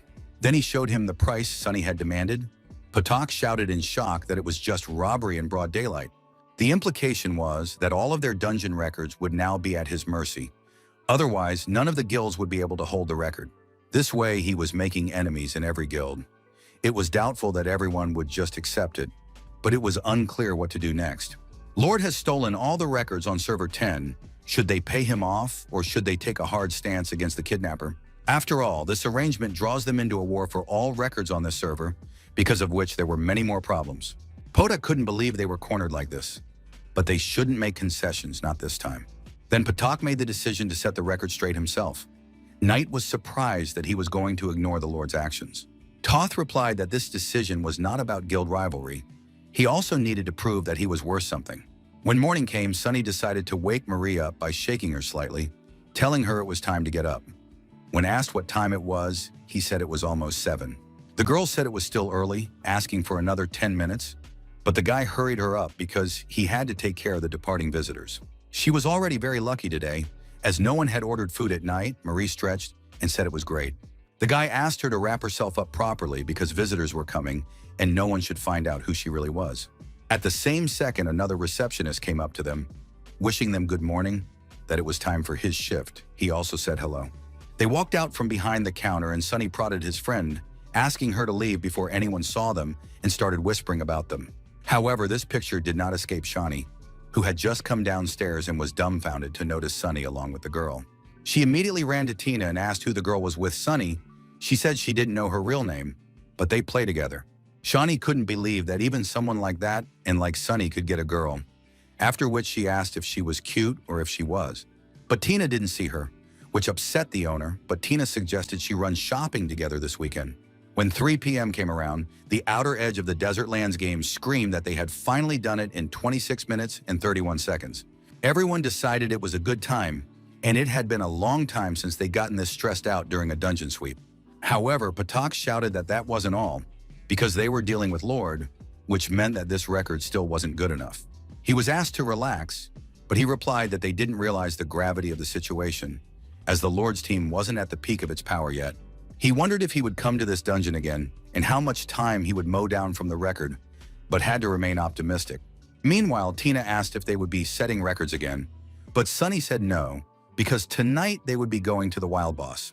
A while later, they reached the fire forest. The girl noticed that they were level 30 and the boss was 36. This was not to be underestimated. Many of their attacks would lose effectiveness, meaning that they would be useless. Bun shouted in shock that he would be even weaker than usual. When they reached the right place, the very boss appeared in front of them, surrounded by goblins circling around a bonfire. But their main problem was the Fire Witch Cashew, who was smiling evilly while being surrounded by flames. Mari asked what they should do, and it had been so long since anyone had killed her that too many goblins had gathered around. Sunny asked not to worry. He began to ask Tina and Bun to start running away, and Mari and he part-time wiped out so that the goblins would chase them. This way they would avoid the initial chase and then come back and attack. This strategy suited absolutely everyone. As they got even closer, a red triangle appeared above the boss, indicating that he was strong enough. Following that, an inscription appeared that warned that the Fire Forest Lord had begun to cast a spell. They then noticed that the goblins began to support the witch.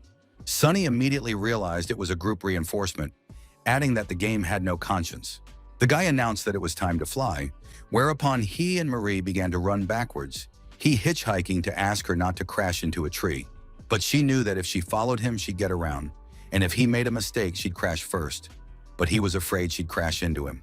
They continued to retreat and shoot the goblins with their cannons as the Lord suddenly noticed that the witch was now attacking. Although she didn't stop completely while she was conjuring, her movement speed dropped significantly. You can use the time she casts a spell to get away from her. The guy noticed that Marie dodged perfectly. They had gotten a good break from those goblins who were watching them in amazement. Just a little more, and they would be in their radius. They were able to get the witch away from her helpers, and now comes the hardest part of their battle. Sunny continued to smile as he gave Bun and Tina the coordinates of where they had taken the boss. The same one reported that they were already running. A few seconds later, a brick came down on the witch's head, which apparently made no impression on her. She only glared at him menacingly, and the boy realized that she had simply ignored his attack. Lord asked him to be more careful. Dizziness won't have much effect on her, so it's best to use it to break the spell. Needing to watch the moment she got super armor, on command he used poison needles to crack her armor. As soon as the bully followed the order, he already bounced off and hid behind a tree while the witch tried to come to her senses. Tina asked loudly to shoot, for the boss was about to do something very powerful. They had to do something, at least run. Sunny reacted lightning fast, attacked the witch directly, then used the touch of the falling flower. Sighing heavily, Marie said they interrupted her or she would have destroyed them. Sunny asked Bun why he ran away. He replied that he was scared of the spell. The Lord said that today was a great opportunity to practice interrupting skills. He couldn't waste this chance, after which he asked to do it all again. He immediately agreed. The others did too. Sunny smiled and repeated for those to interrupt her attacks, thinking that Bun was just something since she does everything perfectly. At 2:30 a.m., Patak thought the Grim Lord wasn't going to set the record straight today, deciding to see what he was up to then. Then he noticed the system alert that was congratulating the Lord and his team on their first Fire Witch kill. When the healer came to him, Patak said that the Grim Lord had killed a wild boss while they were busy with the record. Maybe he's trying to say that if they want to get the first kill on the remaining bosses, they'll have to pay for them as well. Only 4 people, and a gap of 6 levels between them and the boss, such a huge difference. And yet they still succeeded. Then Patak came to even greater horror, as he had completely forgotten that this boss was far more powerful than Lord and his team. Simon was in a bad mood as Sunny texted him that the battle had been difficult and killing the witch had taken 3+ hours. The guy asked if he was going to be killing wild bosses like that in the future, wondering what he would say. Sunny replied, why not? It was predictable, because since he was good enough to kill the boss, no one had the power to stop him. If he was able to kill the boss, that means the others just couldn't. He knows exactly what he's doing and is just being villainous. It was the same with dungeon records. Setting a record for him was the easiest thing to do, so why not do it? If he wants to kill the boss, he'll kill him. If he doesn't want to, he won't do it. He's free to do what he wants. Grim Lord realizes better than anyone that all records and bosses are a public game system, not tied to anyone in particular. Many guilds don't want him to kill bosses, and in exchange for his inactivity, he asks for stuff. But even after that, they insult him. He's cunning, but he hides nothing and says everything in the open. It's not the Lord's fault. It's they who should blame themselves for not being able to fight back. Sunny said that this record can be completed 2 minutes faster, but only if you have a non-specialized character. Simon lowered his head, realizing that they didn't have such a character. Then he decided to keep the record straight by asking Lord to stand idly by. After a while at Blue Creek HQ, Patak told the leader that Grim Lord had claimed he could beat their record by 2 minutes. If they don't ask him to stand idly by, not only will he make a laughingstock of himself, but he'll have to say goodbye to their record. Shore immediately said that Lord was bluffing, but Patak knew what kind of man he was. and doesn't think he would lie to him. However, he takes away records and blackmails the big guilds with it, but Simon replied that everyone has a right to a record. And if Lord is really good at the game, so why shouldn't he get the records he deserves? The leader marveled at those words.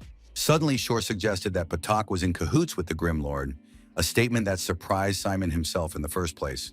The leader said he was overworked, asking him to relax and leave that record to them, with Poplar Beach replacing him. After considering the older man's words, Simon agreed, but he knew that this change would get him nowhere, and things could only get worse. The next day in the devastated lands outside the dungeon, the guy asked the leader if he thought Patak was in cahoots with the Lord.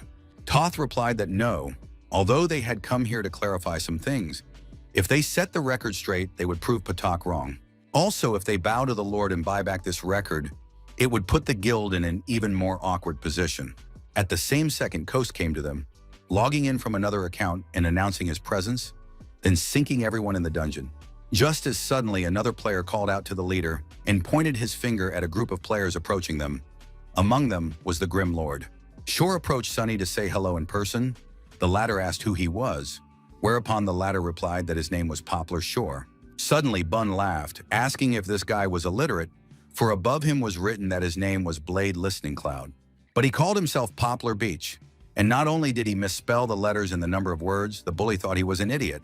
Such a statement immediately angered the guy, who immediately turned into bicker with Bun and asked who he called an idiot. In the next second, Shore drew his sword and used the exposure of the blade to attack the blonde man sharply and suddenly. Bun immediately bounced back, saying he missed, then sent a handful of sand into his face, to which he was told he was already dead. Their seniors immediately decided to get into an altercation, pulling their subordinates away from each other and asking them to stop. The man introduced himself as Changeable Spring, asked if he told the stream that they certainly couldn't put out a better record than his. Sunny replied that's exactly what he said, then asked why Patak wasn't here, since they needed to bring him along. After all, when it comes to dungeons, Patak can be relied upon, while Shore is only fit to perform in the arena. This angered the guy again, who immediately challenged the Lord to a duel, bulging his eyes and pointing his finger menacingly at him. Sunny smiled and said he understood perfectly well too. They should only let him out in the arena and leave the record setting to Patak. Shore didn't even try to contain his emotions, loudly saying that he would definitely kill him, but the guild leader asked him to calm down. Sunny also asked him to be more relaxed. If he really wanted to have a duel, he should at least come with his real account. Shore shouted that if he lost to his account with his level 30, it wouldn't mean anything, and he wouldn't agree to that. Lord replied that he wouldn't have bullied him with his account, just asked someone to give any other with level 70. Bun said they didn't have time for that, as they were off to get pumped, and Tina asked if they would pick up the record after them. The girl immediately wondered when, to which she received the answer that it would happen when the 5th member of the team came to them. The Blue Creek player said it's worth forgetting about the record for now, as Shore is completely off his rocker and can't work as a team. The guild leader said it was fine.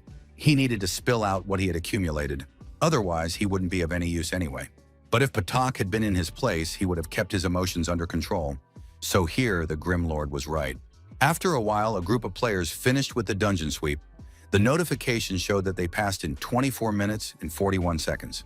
Shore glared angrily at the notice, stating that it was their record and he was looking forward to the Lord coming in and beating it. Meanwhile, at the internet cafe, Tina was saying that this Shore was proving to be quite determined, has been stitching for an hour. They are one man short, so they do not do enough damage and therefore are very slow. However, tomorrow there will be 5 of them. This 4-person practice is specifically for the 5th person. The girl couldn't wait for tomorrow. The next day, all the players gathered at the Little Grass Club to begin another character pumping session. Suddenly, Harold noticed Frank laughed. He seemed very happy lately, which was very unusual. He figured it was the workload and stress. Then he decided to take him out for a friendly dinner tonight.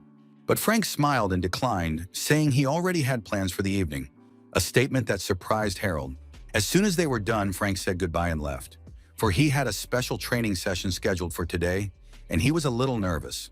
He also remarked that Harold was worried about him, but he had made up his own mind, so it was just his own business. Not that he can help him in any way. He has a bright future ahead of him. If he continues to rely on him, he will only cause trouble. This time, he would be brave and do it all by himself. So at night, in his room, he logged on to join the Lord. Sunny had invited him to the Wasted Lands where he hadn't been in a very long time. They had decided to perform at midnight so he could practice for now.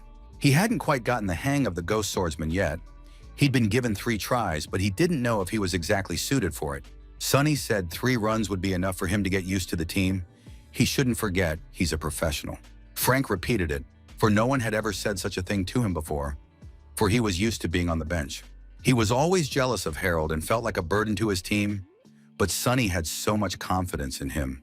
Then the guy gathered all his confidence and decided that 3 tries was more than enough to make the team. Meanwhile, Sunny was telling the group that their 5th member would be Frank, and although he is weak one-on-one, he would shine the brightest in the dungeon. Even though he looked like the weakest link in that group, even though he's stronger than Tina, he has incredible potential. A moment later, Frank joined them. Lord announced that they would start at exactly midnight as originally planned. The newcomer immediately agreed. Sunny also added that the first run would not be for speed. They have a newcomer, so he needs to get used to it. Bun wondered with interest if once was enough, for it took the leader of the full moon several days.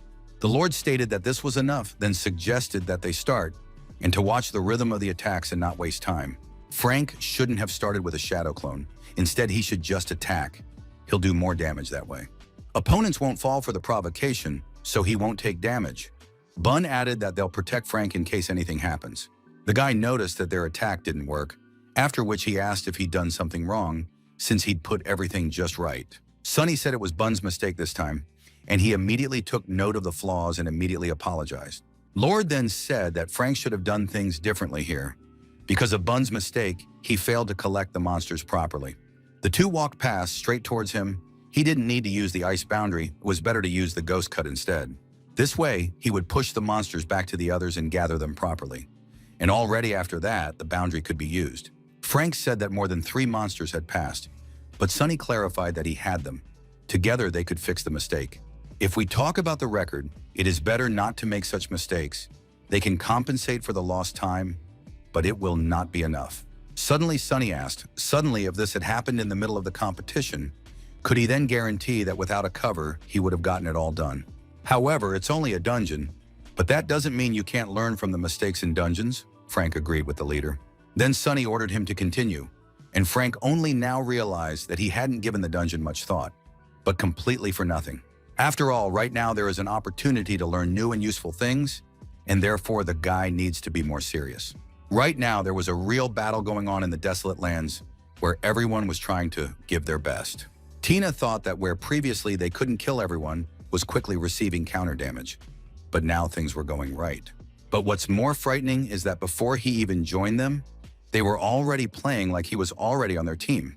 Sunny had calculated everything down to the last detail, making the puzzle fit perfectly. She wondered how long it would take her to become the same. Lord asked for more attention to Frank's ghostly boundaries and more interaction with each other. A sword boundary is capable of increasing the intelligence and strength scores of allies who are within that boundary. Strength and intelligence is what determines the power of physical and magical attacks. While under this effect, everyone gets a boost. Frank's sword boundary was now level 7, and it would almost double their stats. This amazed Tina and Bun. The bully did not skimp on emotion and embraced the newcomer, saying that they were very lucky to have him, the latter visibly embarrassed. It was the first time they played together, but Frank is definitely happy to be here, and so he wanted to give his best. Suddenly, Sunny warned that the final boss was already ahead. The newcomer was wondering what instructions the leader would give him. That's when he realized that he wasn't going to say anything. Everyone was just doing what they wanted. That way, they definitely wouldn't break the current record. At that very second, Sunny decided to ask Frank what he thought about everything that was going on, trying to look friendly. The guy replied that if they kept playing like this, it would be pretty hard to set a new record. Tina asked not to worry about it. It was just that someone wasn't putting their best foot forward right now, or he would be seeing a different picture. Frank laughed, and Sunny asked to be sure that when the time came, he would know exactly what to do. They had 2 tries left, so they had to start over, and on the second pass, they decided to do it right. Frank started using the skill as soon as he started giving the command. He understands perfectly when to act. By doing so, he would smoothly adapt to the needs of the team. He understood that his job was to focus and help his allies. However, the effect of the ball boundary only lasts for 20 seconds, and it has a rollback of 30 seconds, meaning it will be in the 10-second range. During it, other players will have to rely solely on their own strength, and that makes it a little harder to kill the boss. As a result, the guys would not be able to keep the damage high all the time. This also had an impact on setting a new record. Just as suddenly, Frank froze in surprise. The same skill formed around him as he had, even though he hadn't used anything. Sunny looked at him and smiled, saying that he had a boundary ball in his arsenal too, so he had nothing to worry about. Double ghost borders tied together. In the professional league, only Team Void uses this tactic, and then periodically. With this tactic, they can maximize the amount of their damage, and with no rollback, it will act permanently. When they entered Toei's garden, the first thing Sunny did was order the newcomer to activate the ball boundary. He reacted instantly. If decisions were made by Frank, who wouldn't be using this skill right now, however, he would put his full trust in Sunny's experience. Everyone immediately launched into the attack. Marie was the first to start, firing at the boss and her new cannon and hitting the target right away. However, the final boss wasn't even scratched. A huge toy slowly emerged from the dust cloud that rose due to the explosion. However, this was just the beginning. Sunny ran ahead of everyone else to join the battle, clutching the umbrella of 1,000 probabilities tightly in his hands. As he got closer, Lord used a spin, twirling his spear in his hands and attacking the boss right in the chest, trying to damage it. It seemed to Frank as if he was stringing all the attacks together purely by instinct, every movement designed to keep the boss from attacking. The advantages of a character with no specialization, speed accuracy, oodles of experience. Having all three of those components, you can do what he does. Sunny completely overwhelmed Toei without help, but even though Sunny is a key player in the battle, he needs to try his best too. Frank replayed in his head the alternating skills he needed to use because he had no margin for error. Suddenly, the leader warned him that the boss's health had almost turned red, causing his second stage to activate. After this information, the guy started hitting the keys really fast, causing him to get to the boss and use the ghost cut. It was followed by a moonshot that threw that one into the air, and at the end, the ball in Frank's hands became ice. In committing, he used the ice boundary skill, thus turning the boss into a block that made him freeze in place. This meant that they now had to attack all together. Sunny loudly ordered the entire team to attack without sparing any effort. A little while later, there was an alert that congratulated the band for setting a new record of 22 minutes and 35 seconds. The players who were in the devastated lands outside the dungeon were carefully reading the notification that popped up. Coast thought that what they thought was the best possible record Lord was able to surpass by 2 minutes, they certainly won't be able to get it back. Everyone in the chat immediately started calling for Blade Listening Cloud. This infuriated the guy who decided to challenge Lord to a duel. The next second, an alert popped up saying that a new record of 22 minutes and 29 seconds had been set, which meant it wasn't his limit. The next day at an internet cafe, Sunny asked to borrow Shani's account to have a duel. She immediately wondered with whom. While the guy was trying to remember what his opponent's name was, the owner decided to clarify what the room number was, but he didn't know that either. When they entered the room, Shani didn't realize what was going on, as Poplar Beach is one of Blue Creek's best players. Tina came over to her and asked if it had started already, the boss wondering what they had done this time and why there were so many people here. The spectators couldn't wait for the duel to start, and Shani thought in shock that all these people had come just to watch the duel. He decided she shouldn't miss it. She invited the guy behind the chair, and she herself would log into another account and watch too. Sunny put on his headphones and immediately heard a question from Shore. Whether he was a guy or a girl, he answered as it was, without lying. The opponent then asked if they were going to use this account and if they wanted to change to another and how many rounds they needed. Sunny replied that one would be enough to show him the boundary between them. He could guarantee that he wouldn't want to fight anymore. This attitude did not please Shore, who sharply rushed to the attack, not wanting to listen to such comments any longer. His character became a blur. I began to move a little faster, confusing my opponent, coming closer and closer. Shani shouted that it was shadow steps with 4 residual images. Sunny was surprised too, saying that 1 was good. But 4 residual images are too few. When Sherlock uses shadow steps, he can produce 6.5. Meanwhile, Shani's character used a quantum bomb, saying that the enemy knows to avoid the shockwave. Such a comment brought a smile to his opponent's face, for he was sure that the latter couldn't even get his hands on him. After all, this quantum bomb is nothing.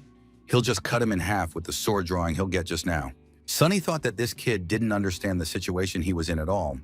Using the sword drawing was a huge mistake. Shani commented on Sunny's actions, saying that he decided to use a floating bullet and change weapons to push Coast into the air. After that, the girl was upset that the one was able to dodge while her opponent used the Swordmaster skill, Triple Cut.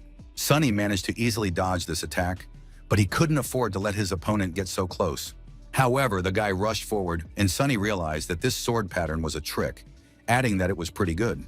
Shore replied that good players often use the floating bullet to change the weapon back to their cannon and fire a powerful attack. However, his gun was still on reload, so he was trapped. But Sunny only smiled, then let the weapon out of his hands. Shawnee loudly asked what he was doing and why he threw away her rose flower, since it was a max-level purple weapon. Shore thought the same thing, mentally asking if he wanted to lure him to pick up the gun. But he's not that easy, and Lord wouldn't be able to escape. Instead of lunging for the cannon, the enemy decided to attack directly, noticing that Lord crouched down to use a knee strike. It won't help him, though. If he wants to use a skill with this effect for him to step on, he's the one who needs to be faster than him. But unfortunately, among all the classes in Glory, the launcher is the slowest. But in the same second, Sunny proved otherwise and hit him. After receiving one single blow, Shore grimaced and didn't understand how this was possible. After all, he shouldn't have been hit by this attack. Launchers always wear heavy armor and carry heavy guns, so his knee strike should be very slow. He realized then that the man held nothing in his hands. Now it was clear why he had thrown his gun away that time. However, Sunny quickly picked it back up and was already targeting his opponent, deciding to use one of his serious skills. A huge electric beam flew at Shore, knocking him down and throwing him some distance away. That wasn't the end of it, though. Lowering the lighter to the ground, Sunny used the launcher, a homing heat missile. As soon as the fire from the lighter touched the ground, flames erupted around the arena, rising towards the sky, drawing out the boundaries. After that, flaming projectiles began to fall from the fire circle above the arena, which were meant to affect his opponent. Shore was able to survive this attack, but was quite battered. It took him some time to recover. He didn't realize what that sound was hovering nearby. Then he opened his eyes wide and saw a launcher in front of him with a gun at the ready. After another crushing attack, Poplar Beach's health reached 0, and Shawnee shouted joyfully that Sunny had won. The Blue Stream Guild headquarters at the chapter reported that the shore was trashed, and Grim Lord Da Ridiculous's skills were perfect. They didn't know if they could break any of the records set by Lord on the 10th server. They were lucky that the server was new. Floating Boat asked if they could ask for help their core team. They could help them determine the exact skill level of the Lord. Meanwhile, a man entered the Blue Creek team's practice room, quietly closing the door behind him. It was Charlie, who said hello to everyone and apologized for the intrusion, trying not to distract the players from the game. He was immediately greeted by the team captain, who said that he hadn't been here in a while, so they were surprised to see him. Jackie smiled at his comrade while the latter said that there were too many worries with the opening of Server 10. The captain asked if he was sorting out the problems on the new server and why he was taking care of it personally. The captain replied that it was different this time. After all, a bunch of good players came out of nowhere, and the records set on the 10th server are the best of any in the last 10 years. He was sure there was definitely some professional intervention involved. Jackie wanted to see it for himself. This second Sherlock asked himself what Charlie had forgotten here, to decide that they had uncovered the fact that he was helping Sunny with his records. After seeing everything with his own eyes, Charlie said that Sherlock should take a look at it too. Those records on Server 10 are really amazing. He pretended that he didn't know anything and started asking what was so special and was immediately shown everything. Charlie said the main person of interest to them is the Grim Lord. He's playing an unspecialized character. Their burial ground record is something on the verge of fantastic, and a record standing in second place with this established, magnificent dynasty. Jackie suggested that it was unusual help when the record was set. It was around the same time they had the match with Era. Their vice captain made a huge number of silly mistakes that day. It was probably because he was busy with the record on the server. The blonde was immediately uncomfortable under the captain's gaze, for it was obvious that he was guessing something, but not speaking directly. Sherlock said that simple skills would not be enough to set such a record, which means they came up with a new strategy. Charlie thought that only someone with first-rate skills and superior judgment could have given such a confident answer. Jackie decided that Lee was not there to develop a new strategy, but to steal someone else's. Everyone was surprised as Jackie went on to say that this new strategy was used 3 times in the same time period. 2 different teams were able to come up with the same strategy at the same time. It sounded very unlikely. Then they began to scrutinize the players involved in making a new record, and Jackie noticed a lot of things. He eventually decided that the Grim Lord had come up with a new strategy, and the Berserker was a member of the Magnificent Dynasty and had infiltrated the Lord's team. After he learned the strategy, then went back to his team and set the record straight. Then no wonder Lord didn't ask for his help. But it was unclear if the person playing the Swordmaster was more experienced than the Berserker, why he wasn't with him from the start. That's why he invited Smoothtree to join him, and that's how they arrived at the current ranking that can be seen now. Charlie thought the captain's ability to observe and properly assess the situation was perhaps even better than Sherlock's. Blondin said he didn't think Lee would go so far as to expend that much energy for some kind of record. Jackie has decided that the Grim Lord has something to do with Lee, and they know each other very well, but it's all done to hide the truth. The truth of his fear, acceptance, and trust because of his fear of the Lord, he decided to sneak into his ranks and observe him. But to make Lee experience all these emotions at once, there is only one person capable of such a thing. Charlie wondered who it was. Jackie stated with complete certainty that it was Sunny. Such an answer made a deep impression on Charlie, who couldn't believe it. In the evening, they decided to watch the Lord more closely, especially his weapons. Charlie apologized for disturbing him. As they were about to disperse, Jackie asked Sherlock to stop. The guy immediately flinched and froze in place. They made their way to his room and sat back to back in silence for a while the captain chose his words. He then asked that when they had a match with the Magnificent Era, he had somewhere urgent to go. Sherlock got nervous and faltered, beginning to answer that he didn't remember what had happened that day, deciding to sidestep the conversation somehow. But Jackie immediately assumed he'd gone to see Sunny. It all fit perfectly with when Lord set the record straight. And then the Swordmaster, Smoothtree, it was him. Sherlock replied that it didn't sound quite familiar, but he didn't know how that was possible. However, the captain didn't believe a word he said, after which he smiled and asked him to tell him what kind of weapon Sunny had. The blonde fully realized his failure and realized that the captain could not be fooled. No amount of acting would save him. Then he said that this silver weapon was made specifically for the unspecialized class. It has incredible power. Jackie then asked how many molds these weapons had. Sherlock replied that he had molds for every class. A weapon like this, also in Sunny's hands, it looks like they can finally see what a non-specialized class can really do. Hedden said in a calm tone that we would have to wait at least a year, but that only brought a smile to the captain's face. When news of this broke, Patak was very surprised to learn that the Grim Lord was Sunny, after which he asked what they should do now. The leader replied that they revealed his real identity, but it doesn't change the current situation in any way. After all, the theory itself is very drawn out. They can tell other guilds, but not the fact that they will believe them. You need to think hard about what to do with this information. We need to find a way to use it, after which he asked Patak to do his best. The latter was surprised that it should be him.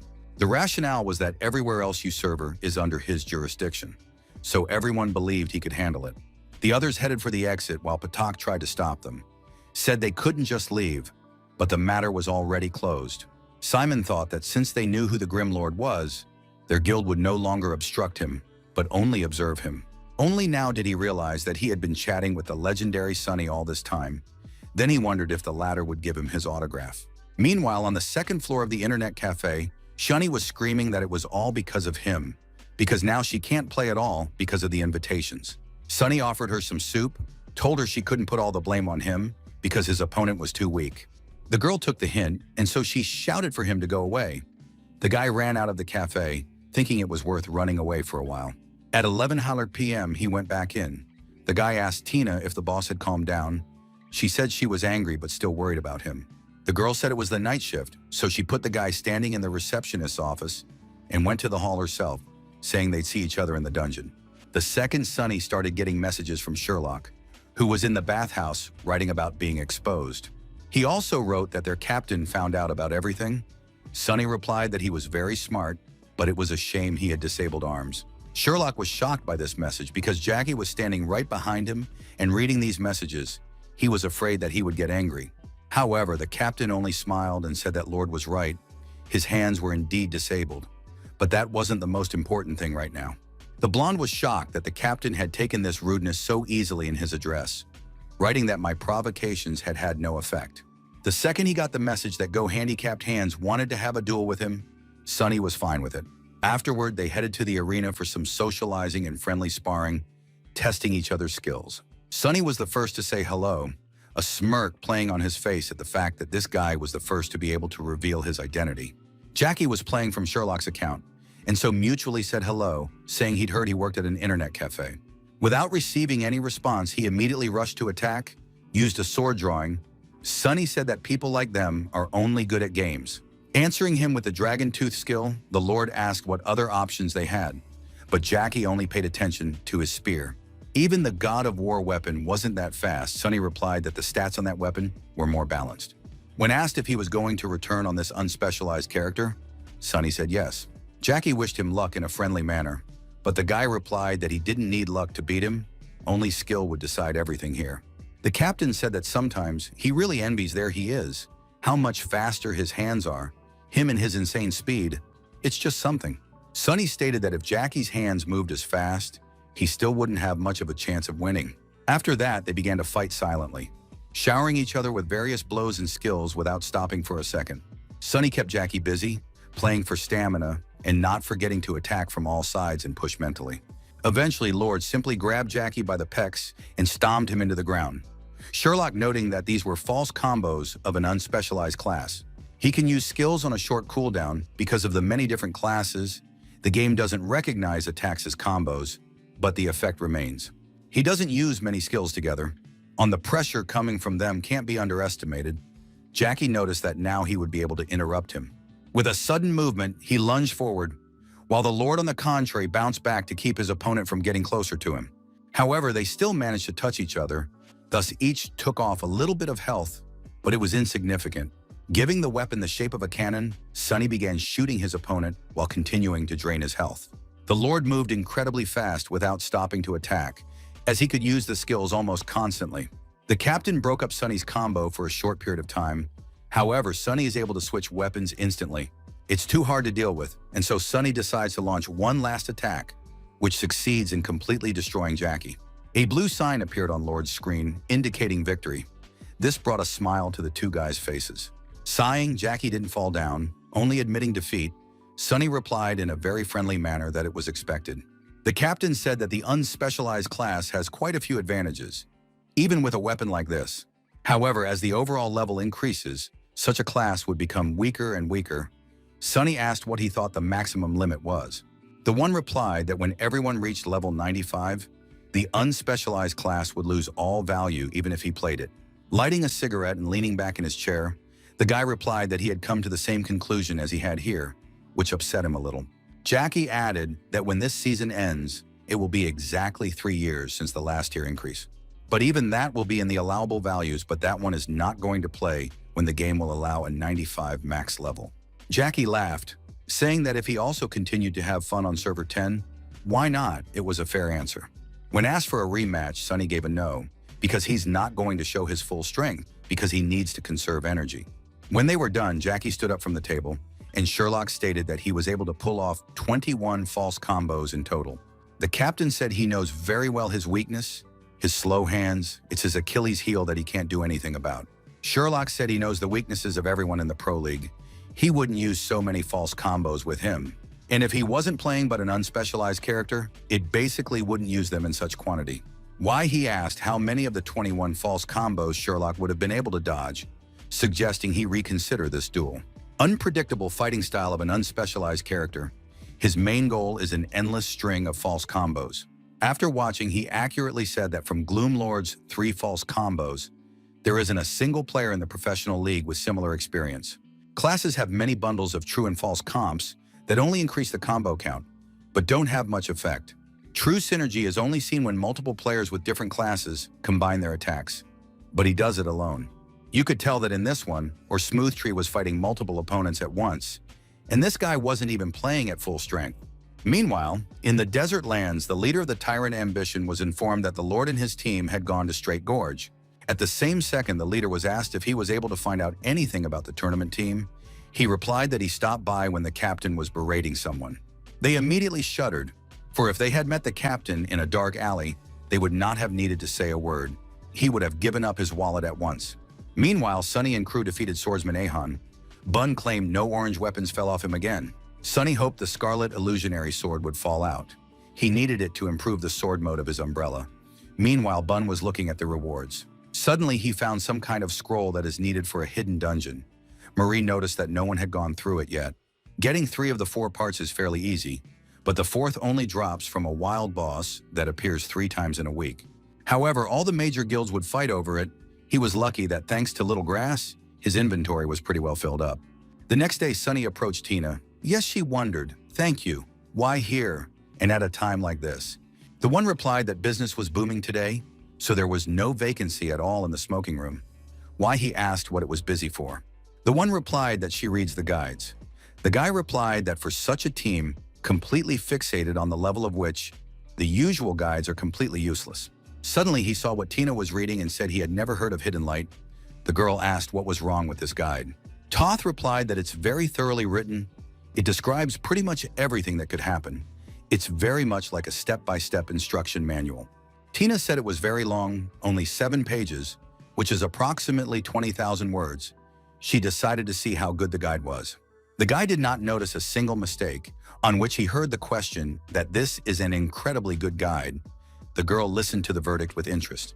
Sunny responded that not really, the strategy described here is very safe, but not the most effective.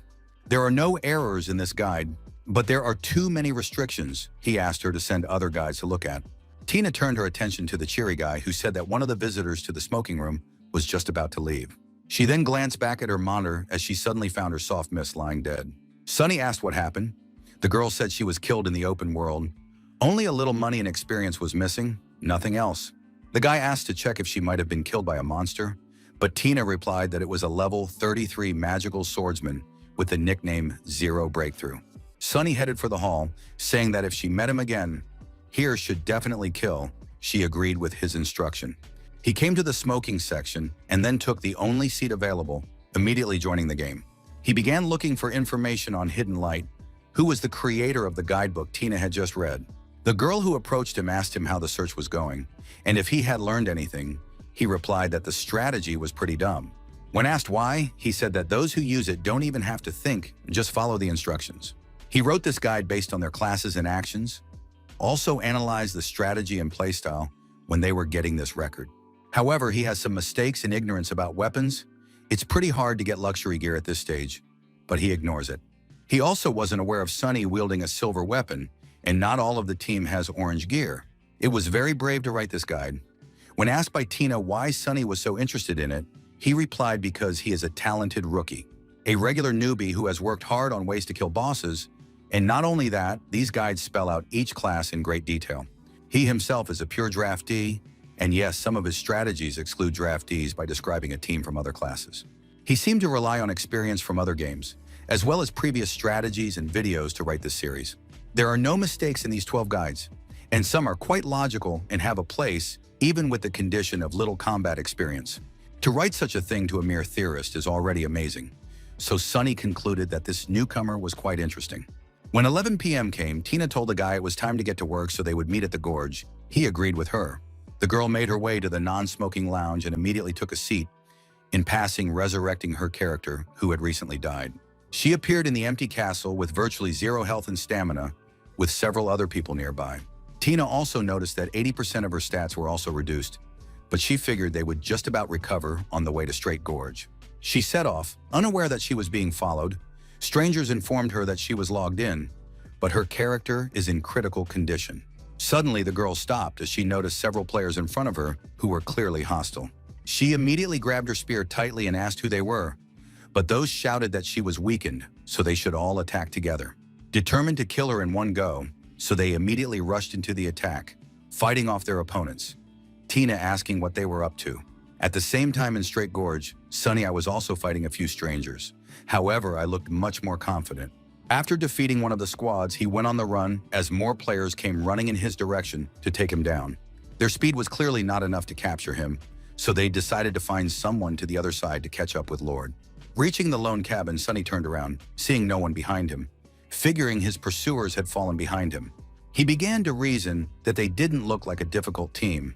However, he didn't know who was chasing him this time, when he suddenly noticed that they were all level 33. On the 10th server, all level 33 characters are considered elite. He remembered that Tina was killed by them. He decided to ask the others how they were doing, but you were also on the run. Sunny thought Bun had a rough style, but he ran off anyway. Frank, who was running away with Marie, screamed that they were being chased. At first, they thought it was Lee's shenanigans again, but it wasn't certain. They were able to escape, but there were a lot of people bending behind them, so they are still very cautious in their movements. They also noticed that everyone was level 33. Sunny decided that the guild just couldn't have that many players with that level. Meanwhile, in the tavern, the players of Tyrant's Ambition were discussing the fact that a bunch of people from large guilds had gathered overnight to suppress the Lord's team. Called everyone they can, after all. Their interests are the same. As long as Lord is in the game, no one has a chance to break the record in the dungeon. At the same time, in the town of Trav, one of the villages and the players running by were asking each other if they had found the fugitive.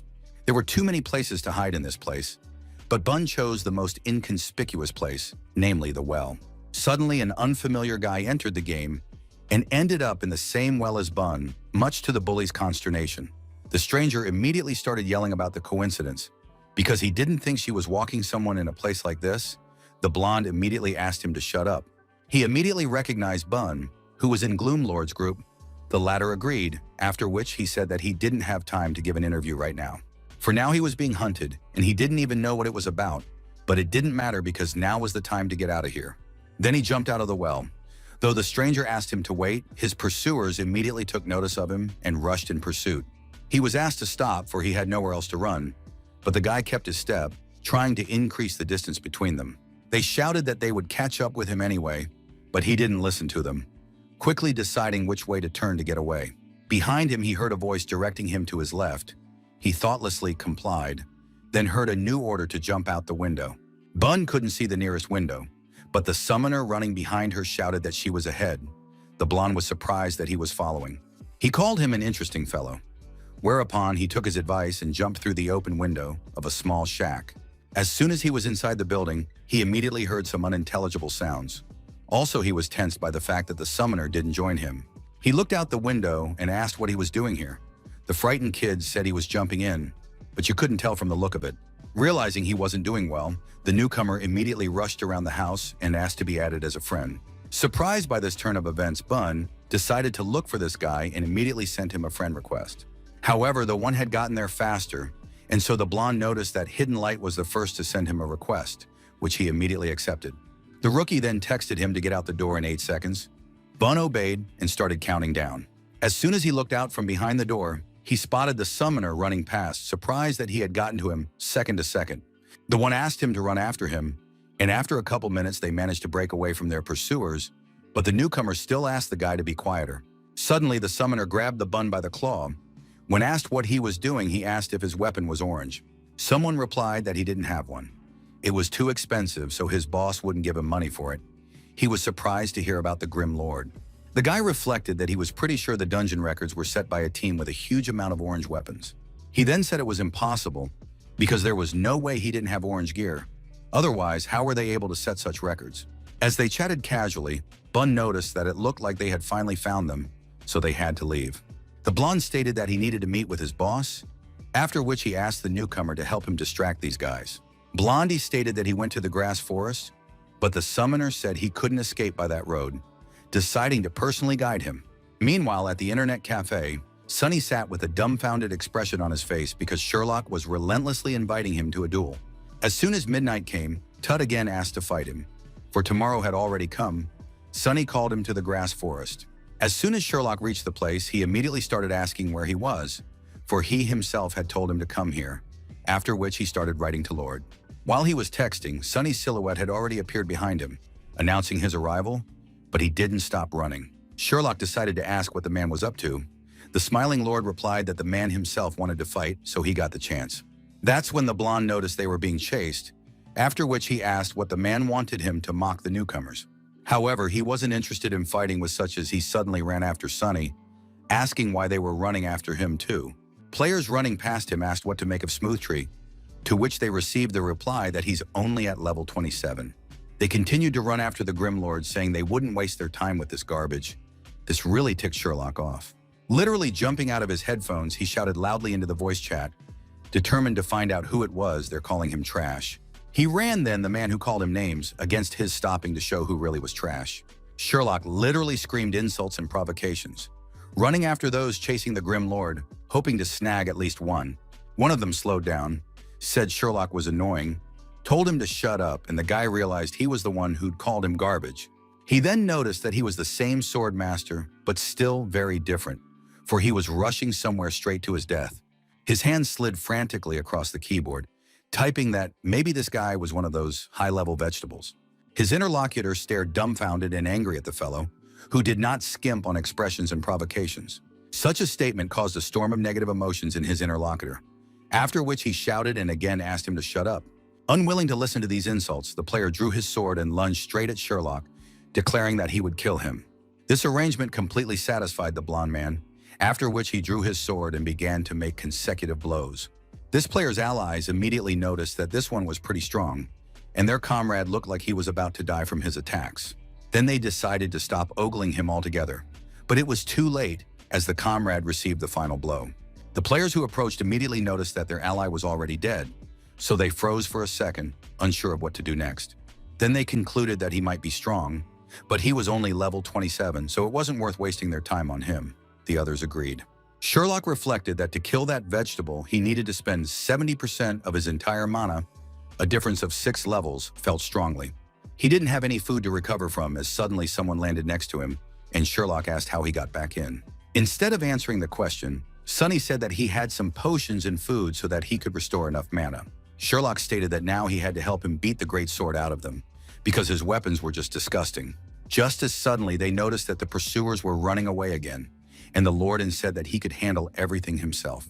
He then began to run away, while the blonde watched the passing players who paid no attention to him. That was when he noticed a player with an impact sword, a 25th level orange weapon, so he ran after him. He started pouring a ton of information at him, which annoyed the guy more and more with each passing second. Sherlock offered to swap weapons with him, but the man asked him to shut up, asking how he could possibly have a level 30 sword. The blonde didn't back down, however, and asked why he was running instead of turning to face him and fight. The guy replied that he didn't have time for that, but Sherlock replied that it wasn't up to him anymore, after which he used a triple cut.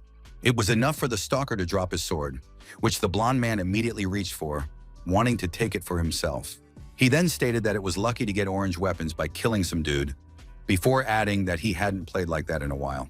Finishing his companion, he said he would borrow it for a while and would return as soon as he had played with it. Well, that sounded like a lie. After that, he found out Lord's coordinates and decided to bet with him who would kill more pursuers. The guy said that the guy had already lost. Upon reaching Sunny, the blonde stated that it was a great area, after which they would be able to separate from the main group. Then began running between the trees, catching up with his sword any player who decided to hide or run away. All of his attacks were accompanied by belligerent comments, and his opponents fell one after another, unable to resist him. Those who managed to hide said that they don't even try to hide from them. Even on the contrary, it looks like they are hunting themselves. Their leader, the lone sip, stated that they had already lost 10, and he was sure none of them would say they were weaklings. The Lord is using the terrain to cut them out one by one. Now he's been joined by another man. They can no longer act as before. They had to divide into squads and act as a single organism. They had to try to maintain close communication between the squads. Hearing their plan, Sherlock in the same informed Sonny that they had changed their strategy. The latter replied that they didn't have one anyway, but they did. But even if they act together, that doesn't mean they'll handle one group before another group pulls up. Sherlock began to describe the first group he came across. If they attacked, they would only have one team to go to. Sonny realized that he wanted to attack the weaker ones first. They might not kill them all, but they could take a couple without a problem. As soon as Sherlock texted him his coordinates, Lord immediately arrived on the scene, and they attacked the first group, waiting for the second group to arrive. But it had been much longer than that. Then Sonny realized that this was a trap position that they had been so easily driven into. The players standing on the sidelines asked if they would help them, as Tyrant's Ambition group had already lost 2 players. Lone Sip stated that let them die. They can't surround them unless they let them dabble some more. It was obvious that they would attack the weakest defending squad. He had specifically ordered the remaining players to stand back and wait. That would leave them 18 versus 2. No matter how strong they are, they will not be able to overcome their numerical superiority. However, if they don't take their positions right now, Tyrant's Ambition will die for nothing, shouting that they are in place. One of the players asked Sip why he wasn't doing anything about it. The player replied that when they reach the positions, let them move towards the goal. He then checked that the other 4 groups were already in place before loudly ordering everyone to go on the attack. Lord and Sherlock were surrounded on all sides by several groups of players, but stood still with no intention of defending themselves. Everyone immediately stopped and asked what was going on, as they suddenly noticed the players of Lord's team jumping out from behind the trees. Sunny stated they were surrounded. Now I had nowhere to run. It was a trap within a trap that worked flawlessly. The battle now took on a completely different situation as the two were joined by more strong players. Suddenly, Bun felt a shot in the back, noticing the leader of this entire group but withstood his attack. In response, he hit him with a brick, after which he asked the rookie what he was doing and how he could trust him with his back if he was doing this to him. With that, he turned to the Lord, saying that he was a friend he met at the bottom of the well. Thanks to him, he was able to get here. Looking at the newcomer, Sunny figured he didn't know what button was on what button yet. He was probably looking at his keyboard right now. It's because of this that he often missteers. From the outside, it looks like he's twitching. Then Sunny asked to call off his beast. Bun threw a brick at his ally just to give him his admonishment. He's sure it will be useful to him for the rest of his life. Hidden Light immediately recognized the Grim Lord. The latter said he had read his guide just recently. The newcomer was immediately curious about his opinion. Sunny responded that everything was written quite nicely and very detailed. There were no errors, however. They are very impractical. Such complex, careful strategies, no player would be able to put them into practice. Light replied that it was because they didn't have enough skill. To this, Lord stated that he could apply his strategies and developments, but that did not mean he would do so. When asked why, he said that just by the fact that he can do them, whoever can execute his strategy can execute others. And then why would such a person follow exclusively his complex strategy? Hearing this made the newcomer wonder. Sunny said that detailed manuals are only needed for people who don't know how to kill a boss on their own. He wrote the guide for those who don't need it at all, adding that it's the best example of impracticality. But also, Lord said that such aids would not be suitable for an idiot. It would be too complicated for them, the newcomer said. They are headless anyway. Then Sunny was asked to say if he wanted to write really cool guides for strong players that they could use. Light immediately perked up and gave an affirmative answer, the Lord urging him to come with him to explore the dungeons. Such an offer surprised the guy, but in order to get a record in the dungeon, you need to be in the place where it is most needed. Sunny said that the second boss of the graveyard dungeon can be trapped where the rift is, so he can get stuck there. The newcomer then asked how many orange weapons they had on their team. Lord replied 1. Smooth Tree had a level 25 vampire sword. Hidden Light immediately blushed, saying that not all of them had orange weapons, so he was wrong to think otherwise. The Lord added that they had 1 silver weapon, after which he showed the lad his umbrella of 1,000 probabilities. The first time a newcomer has seen a player-created weapon, silver weapons require the player to put a lot of time and resources into them. The average player won't be able to manage it properly. Specialization demon characters couldn't swing as well before. He then asked what had changed now. Sunny replied that once he reached level 50, he would be able to enter the heavenly sphere. The Lord pointed out that he might be a summoner, but he shouldn't summon everyone in a row. He should start with 2 to begin with. Light knew that summoners could send their creatures after a target. It was done with a tag. That way he could help. While Bun was fighting his opponent, Light accidentally missed and hit his comrade, hooking a tag on him. His summoned creatures immediately began attacking the bully, while he asked what the newcomer was doing, dodging more attacks. Meanwhile, Sip shouted that they had been driven into the ring, after which he asked everyone to be on their guard, because they needed to find a way out of here. He ordered everyone to go to the breakout at 6 o'clock, but Sherlock was already waiting for them there and wouldn't let them escape so easily. Bun noticed that they were indeed running this way, then asked the newcomer to summon someone to create something like a barrier. Suddenly, Sunny loudly asked for a tag to be thrown at him, then began to use the summoning skill himself. A level 1 goblin appeared in front of everyone, surprising them all as it was now the weakest monster on the battlefield. Light shouted that he was going to do it now, but throwing the seal hit the goblin clearly and decided that he had missed again and hit the wrong one. However, that was exactly what Sunny wanted. Then activated the chase ability on the goblin, causing it to chase after him. He then began to run off with the goblin, which we chased by the summoned creatures of the newcomer. Sip claimed not blocking the passage. Then they decided to run in the other direction, but Tina blocked their way, ordering them not to even try. After that, the girl swung her spear and hit the group's leader squarely in the face, something he could not have expected. Sherlock immediately recognized the fierce girl who impressed him, after which he asked Frank to throw a skill on him, but he had already done so. After which he said that he definitely had a very good future ahead of him, and then immediately attacked the fleeing opponents. He was helped by the Tina, who used the fall of the petals to push them forward, and Frank created an ice boundary. As the blonde man continued to speak, Frank wondered if the strong and very talkative swordsman could be Sherlock. He then turned to Sunny, saying that he doesn't even try and show his full power. Plus, he only uses a spear.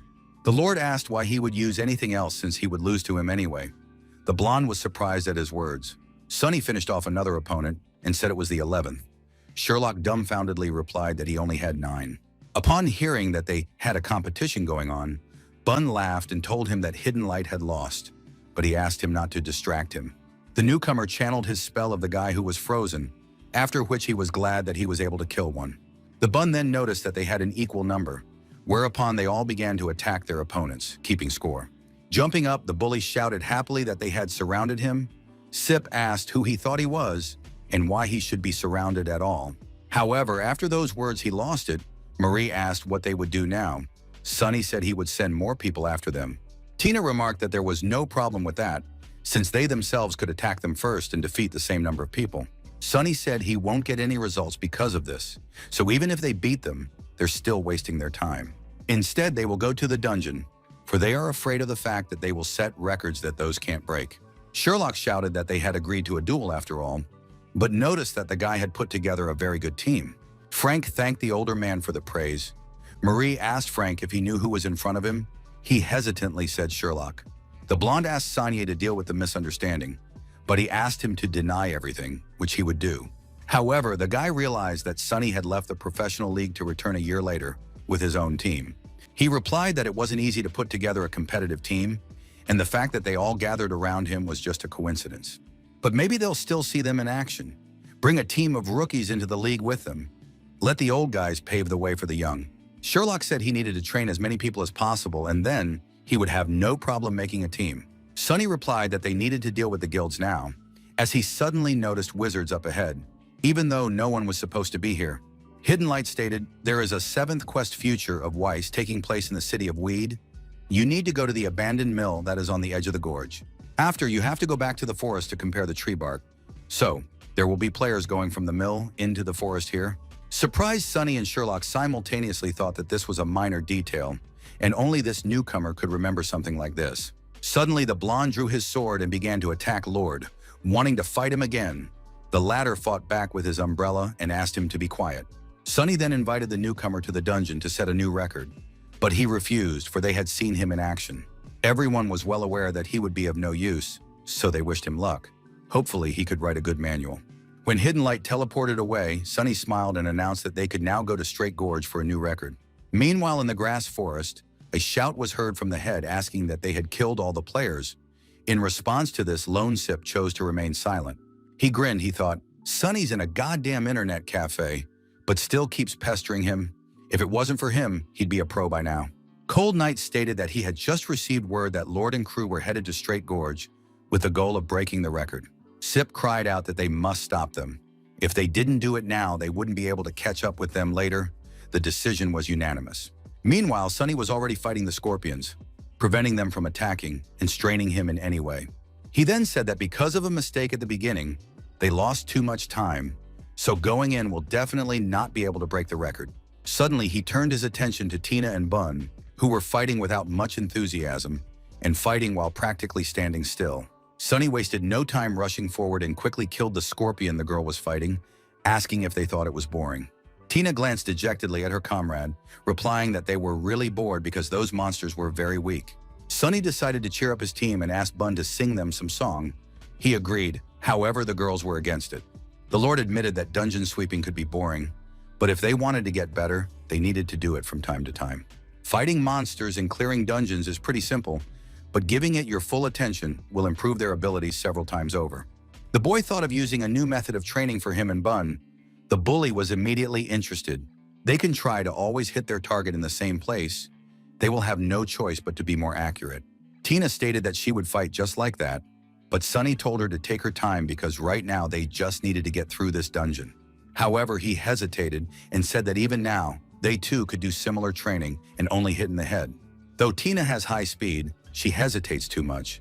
But when she has to do something that requires precision, her speed drops a lot.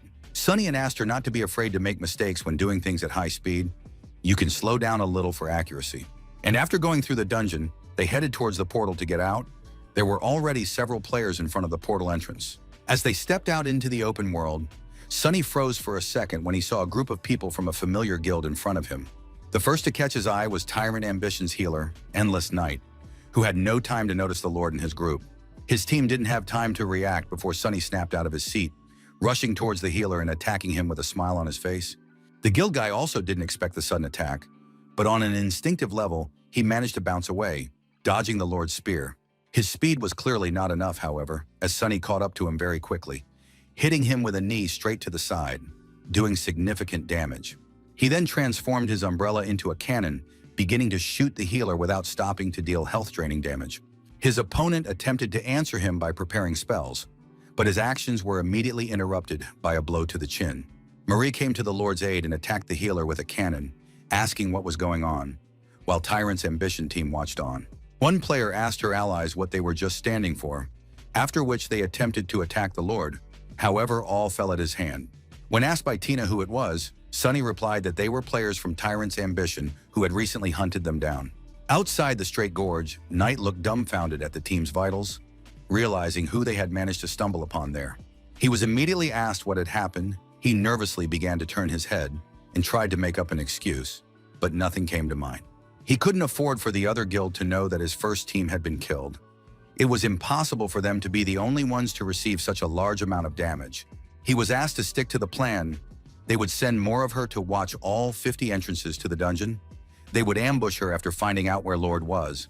Inside the Straight Gorge, one of the teams looked dumbfounded at the other players after realizing that those players had been destroyed in the blink of an eye. Tina turned to them and asked if anyone else would try, but the players' response was to be scared and run away. Suddenly, a portal opened and players started coming out of it. The girl asked if they had come to kill them, to which Sunny replied that they would soon find out. Then the guy decided that it was time to leave the dungeon, because if they started at 12 Yenr, it would have already finished the third run. Before leaving, however, you have to send word to the people who weren't very polite to them, but no one realized anything. They were wondering if he wanted to send topics to the elite groups that the big teams went here. Without explaining anything, the Lord asked everyone to go down to a small recess, saying that there were a lot of guild leaders on his friends list. He was sure that all the exits were guarded, so they would have to wait here, and this point was the best place to intercept the enemies. Suddenly, Marie claimed to see a group of people. Sunny read their nicknames and said they weren't the right people. Tina noticed another group. Remember, they were from the Sansara Guild. After seeing them and thinking for a bit, the Lord made a decision. He ordered his team to go on the attack. The group, who weren't expecting an ambush, immediately started asking where they had come from. Sip, who noticed the collapse of his team, screamed, then excused himself for accidentally dropping the ashes of his cigarette on the keyboard. He himself thought that their best team had been ambushed and destroyed. He hoped that Lord's group would go after other teams as well. At this time, Sunny continued to hide in the recess, waiting out the other opponents, recognizing the next group, then ordered an attack. He recognized the Voidwalker Guild, indicating that they were coming after them too. The players, seeing Lord, began to ask what was going on here. Tina rushed forward, stating that 2 groups at a time would at least be a challenge for them, then attacked the players. During the battle, Sunny asked everyone to keep an eye on their surroundings as they can't let any of them escape. Bun told him not to worry. After raining another brick on one of his opponents, the bully called out his nickname to make sure he remembered it well, then laughed. While the battle was going on, another elite group of Tyrant's Ambition was marching through the gorge, led by the crowd favorite. The group stopped for a second, hearing some sound that sounded like a battle. The girl Knight said that the voice was coming from over there. They peered around the corner, seeing bright flashes of explosions and hearing the screams of players who could do nothing. He immediately recognized the people from Void Step and 100 Flowers, noting that they were all being trashed by the Grim Lord's team. Favorite decided to help them, because they must save people from the Allied Guild. Only working together, they will be able to resist the Lord and his team. Without waiting for his allies to act, he was the first to rush into battle, swinging his staff and creating a fire spell. Sunny hadn't had time to notice him yet, as he was fighting another player, hitting him pretty hard with his spear. It was enough to bring his health down to 0. The crowd favorite said out loud that he was the very real devil. He immediately relayed the coordinates to his men, and Sunny spotted a group of Tyrant Ambition. Mari also stated that they were already here. Following that, the girl began to exchange fire with the guild shooter, who wasn't going to give in to her for a second. She decided to use more explosive ammunition, thus causing her opponent to leap into the air. The blonde was surprised that he was able to dodge, noticing that this group was not like the others and seemed stronger. The girl shouted that this group was not like the previous two, but Sunny noticed this as well, so he agreed with her. The excitement that played out inside made the Lord rush into the very epicenter, causing him to be completely surrounded by enemies. One of the warriors immediately attacked him from the side, stating that he had acted quite bravely here, but Sunny reacted lightning fast to this attack. Smiling, he extended the hand in which he held the spear, thus throwing away the opponent who thought he was too fast. Swirling the spear in her hand, Lord made the other enemies tense up and break the distance a bit to avoid being hit. However, for Sunny, distance was no barrier, causing him to transform his spear into a cannon and start shooting enemies from afar. Explosions began to erupt all around the perimeter, thus lowering the health of the tyrant's ambition players who had no way to defend themselves. The fact that he was about to be attacked from behind did not escape Sunny, and then he simply threw a grenade without even looking at his opponent. The girl could not expect that he would notice her, so she could not dodge the grenade, and as a result, she was defeated. The minion thought in shock that his skill in battles against players was even more terrifying than his skill in mopping up dungeons. However, such a picture could not completely destroy his fighting spirit, causing the wizard to begin to create a flame spell again. However, his panic was so strong that he missed with his attack while the Lord stood still, making no attempt to dodge. The dumbfounded crowd favorite couldn't understand why he wasn't going to attack him and what he was stalling for. He got his answer a second later when a projectile sent by Marie, who was covering Sunny, flew into his back. He realized he had left his defenses up, but it was too late. Lord was already by his side and said with a smile that it had been a long time since they had seen each other. With a smile on his face, Sunny stabbed him in the shoulder with his sword, causing his health and the wizard's to drop by more than half. He fell on top of the warrior girl, who still hadn't dispatched from the grenade blast, and now felt an ally falling on top of her. Sunny once again landed in the center of the battle. However, all the opponents were defeated. They thought the Lord was much stronger than they expected. The pet asked everyone to be careful so they could show him all they could do the second the warrior girl was attacked. The wizard realized that the Lord was completely reading them, and every time they focused their attention on him, the launcher would immediately launch an attack behind him. His eyes rounded as he wondered whose style of play this tactic resembled, but he hesitated to believe his own thoughts. He was pulled out of his musings by the shout of an ally telling him to watch his back. Turning his head, Loveday noticed an ally flying towards him. Lord also took advantage of their blind spot. If they get distracted by the launcher, he immediately slips into a spot where they can't see anything. Once they started paying attention to Lord again, it would immediately be the launcher's turn to attack them. That was their strategy. Mari, meanwhile, continued to shoot her opponents as they tried to get to her leader, the favorite asking everyone to be careful. Launcher provides support being in the thick of the battle, using on-screen tactics, because they have an attack range and a large viewing angle. Abuse with favorite zones and use of the cannon screen makes it clear that Lord's squad isn't just for casual players. However, it's not a foregone conclusion for them yet. They just need to get rid of the launcher. With these thoughts, Loveday began to cast a spell. Creating two spheres, he sent them towards the girl, who immediately aimed them, thus destroying them. The wizard remarked with a smile that they were very precise attacks, however. This time, his raging flames would accurately hit the target. As he suddenly started to receive a series of attacks, thinking that he was just about to finish the spell after all, it was unclear how she was able to fire first. Turning his head, the wizard noticed that it was the Grim Lord firing, remembering her that he could use the launcher abilities. Realizing that he was being shot at from both sides and there was no way to leave or return, he realized that this was the end. The last thing he saw before he died was Marie's slight smile as she pulled the trigger one last time, releasing the shell. When the attack hit the wizard, he realized that the unspecialized were too strong, and with this tactic, it was something new. His character was immediately revived in Weed City, where there were a few other players who hadn't paid much attention to his appearance. However, the Lord's battle didn't end there. He noticed that they had already brought in reinforcements, but they wouldn't be able to fight at this pace indefinitely.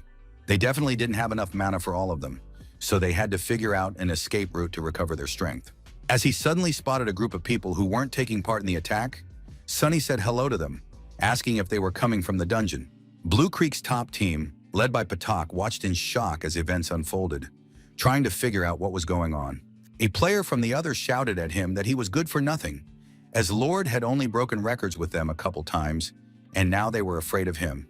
With a glance at the Ambition Tyrant player, Patak stated that they were having a tough time on the table, and he thought it even lifted his spirits. He then said it was his birthday, so he wanted to get out of the game early, asking the guys to have fun without him. Shooter immediately started insulting him, but at the same second Bun ran up to him, throwing a brick at his head and wishing Patak a happy birthday. The next second, Mari warned that a whole mob was running here. Sunny replied that when they got to them, they would kill them and run away.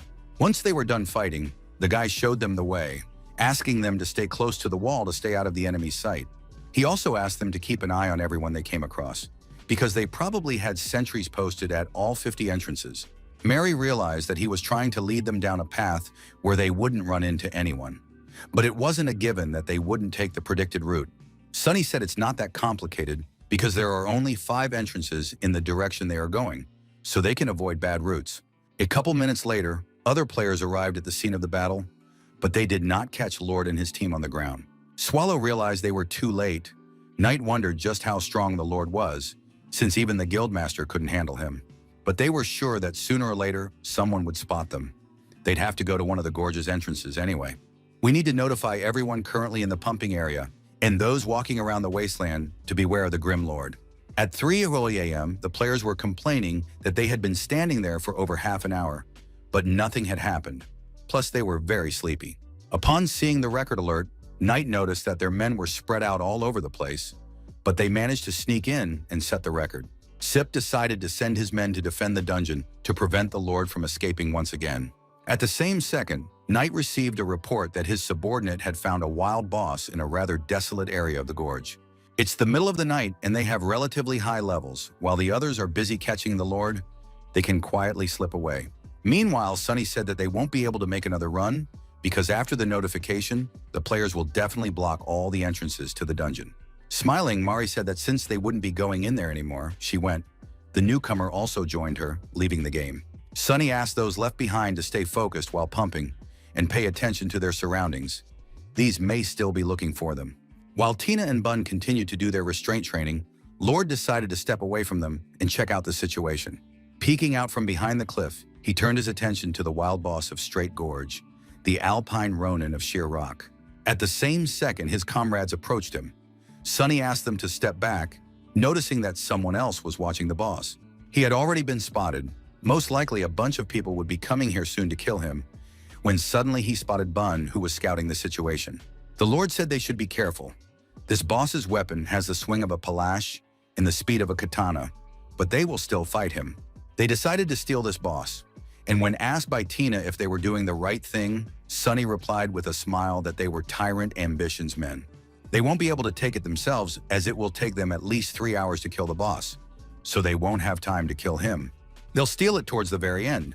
Ambition won't send many people from here either, as some of the players are still around other guilds. When asked what if they did go to a whole bunch of people, Sunny replied that they would just send a message about it in the general chat. 5 minutes later, they found a secluded spot, because if someone was going to send people here, there was no way they were going this way.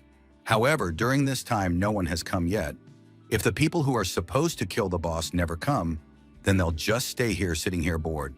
As the boss started to leave, Tina asked what kind of place they wanted. Lord, I thoughtfully replied that as close to the boss as possible. This is one of the game rules. If they start attacking the boss at the very end, they won't get it, so they need to kill the others besides the boss. Thus, all the credit for killing the boss will go to the group left behind when he dies, so they should be around. They will have to act fast, which means they need to make sure that in addition to the post, they can also kill the other players. But that's where the boss is going, and I'll have somewhere to hide. Tina offered to start a fight with him right now to take him away where no one else will be. Sunny replied that they couldn't find a place like that. If they got desperate, the whole server would know about it, and then they wouldn't be able to find a deserted place. Suddenly, the guy thought about it, said it could work. They could try something if they had no choice. However, they need to wait for the Tyrant's Ambition players to arrive first, even though they were too slow. Noticing a group of people, Bun stated that 5 people were coming to see the boss. Sunny menacingly asked him to stop sticking his head out. The girl asked what he had in mind when she saw the smile on his face. He asked as she looked at the general chat room. The coordinates of the wild boss were listed there. Meanwhile, Knight realized in shock that Lord had decided to send this message to the general chat. How suddenly his eyes widened in surprise when he was texted that these coordinates didn't match the location of the boss. Suddenly, his comrade asked him not to move, stating that it was an incredible coincidence, and the Lord was trying to create chaos to slip away. Knight realized that when Lord realistically could have pulled this stunt, he decided to do it the moment they found the real wild boss. Judging by the amount of time that had passed, if the Lord is really just mopping up the dungeons, then they are already finishing their third run. The guy asked his subordinates to inspect the coordinates, because if there really is a wild boss there, they will do anything to steal it. Inside the gorge, Tina asked if that was his plan. Sunny agreed that he wanted to scare them, and these coordinates point right here. The girl noticed them approaching, then wondered if the opponents would run into them while they were hiding here. The Lord replied that they would definitely go straight ahead, for if they went that way, they might run into others coming out of the dungeon. Trying to avoid people, they would surely return to where the boss came from when they noticed that the players had already started attacking Ronan. This made it easier for them, for they could continue to hide along the left side, for when they moved away, they could move on to another place. They climbed up one of the cliffs before heading towards the battle. Sunny ordered everyone to stick to the left side. They weren't allowed to stick their heads out to be noticed. Tina noticed it was the same group from before. They decided to hang on the edge of the cliff, waiting for a convenient time. Bun asked if he would die if he fell. However, that would not happen. Lowering his head and looking down, Sunny noticed other players running towards the coordinates he had discounted. Then they went back upstairs to change their position and get as close to the boss as possible. They watched the players who were still trying to find the wild boss, all the while checking the coordinates hanging in the general chat. Lord and his team decided to discreetly go downstairs to get a better position. Sunny suggested they wait here. It should have taken 6 people half an hour to kill the boss. He also advised the guys to watch something, like an instructional video. After a while, Sunny stated that it was almost time, then asked if everyone had replenished their health and mana, reminding them to check their equipment. He then said that the opponents were very coordinated. They would really have no problem eliminating the boss. And why should I rush? I should just wait for them to finish the fight, and they will destroy them in one fell swoop. You have to kill the players first, and then the boss. They decided to allocate targets, give numbers so they could communicate without letting them know who the next target would be. The next second, the boss went into a rage. Lord and ordered to pay attention to safe places when the boss is attacked. Ronan began to spin around, attacking the nearest players with his huge sword. The warrior girl tried to defend herself but still took damage. She immediately began to be healed by an ally who kept some distance from the boss so that he could have a chance to support his team. After regaining her health, the girl rushed behind the back of the boss, then attacked him, reducing his health bar some more. However, this only infuriated Ronan more, who shouted loudly, hinting at a new, rather serious attack. Upon striking the ground with the sword, flames immediately began to appear, appearing in random places, dealing damage to players. Its attack is fast and hard to interrupt. The rocks he tosses are also fast-moving and hard to defend against. If I don't look down right before the rocks go off, I can see the ground protruding a little bit where it will explode. At this time, the crowd favorite ordered to keep it up because they were almost done. He was glad that the boss was almost dead. His subordinates were in solidarity with his thoughts and therefore also shouted encouraging speeches, rejoicing at the approaching victory. Lord and his team jumped out from behind cover, then decided to attack. Tina on the second, Bun on the fifth. The day's players raised their heads, not understanding what was going on and where the grim lord who had come out of nowhere had come from. The group of 3 landed right in front of the boss, causing the others to freeze in surprise and retreat one step. The crowd favorite mentally questioned that of all people, places, and times the grim lord had come here just now. The appearance of this company was messing up the guild's plans big time. It was also unclear what else the 5th and 2nd they were talking about were. However, while he was thinking about it, the battle began.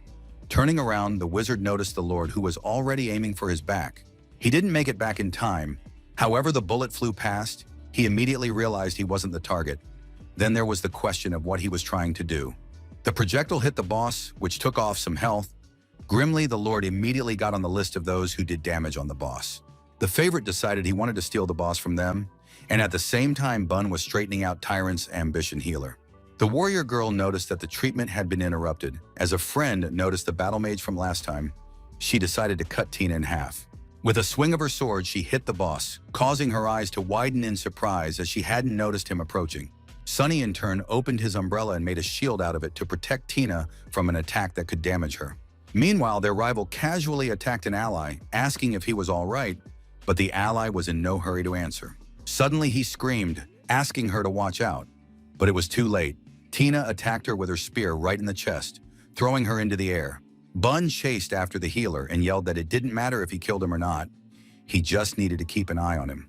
The warrior girl began to drink the potion, thinking that since the healer couldn't heal, she would have to drink potions, no matter how expensive they were.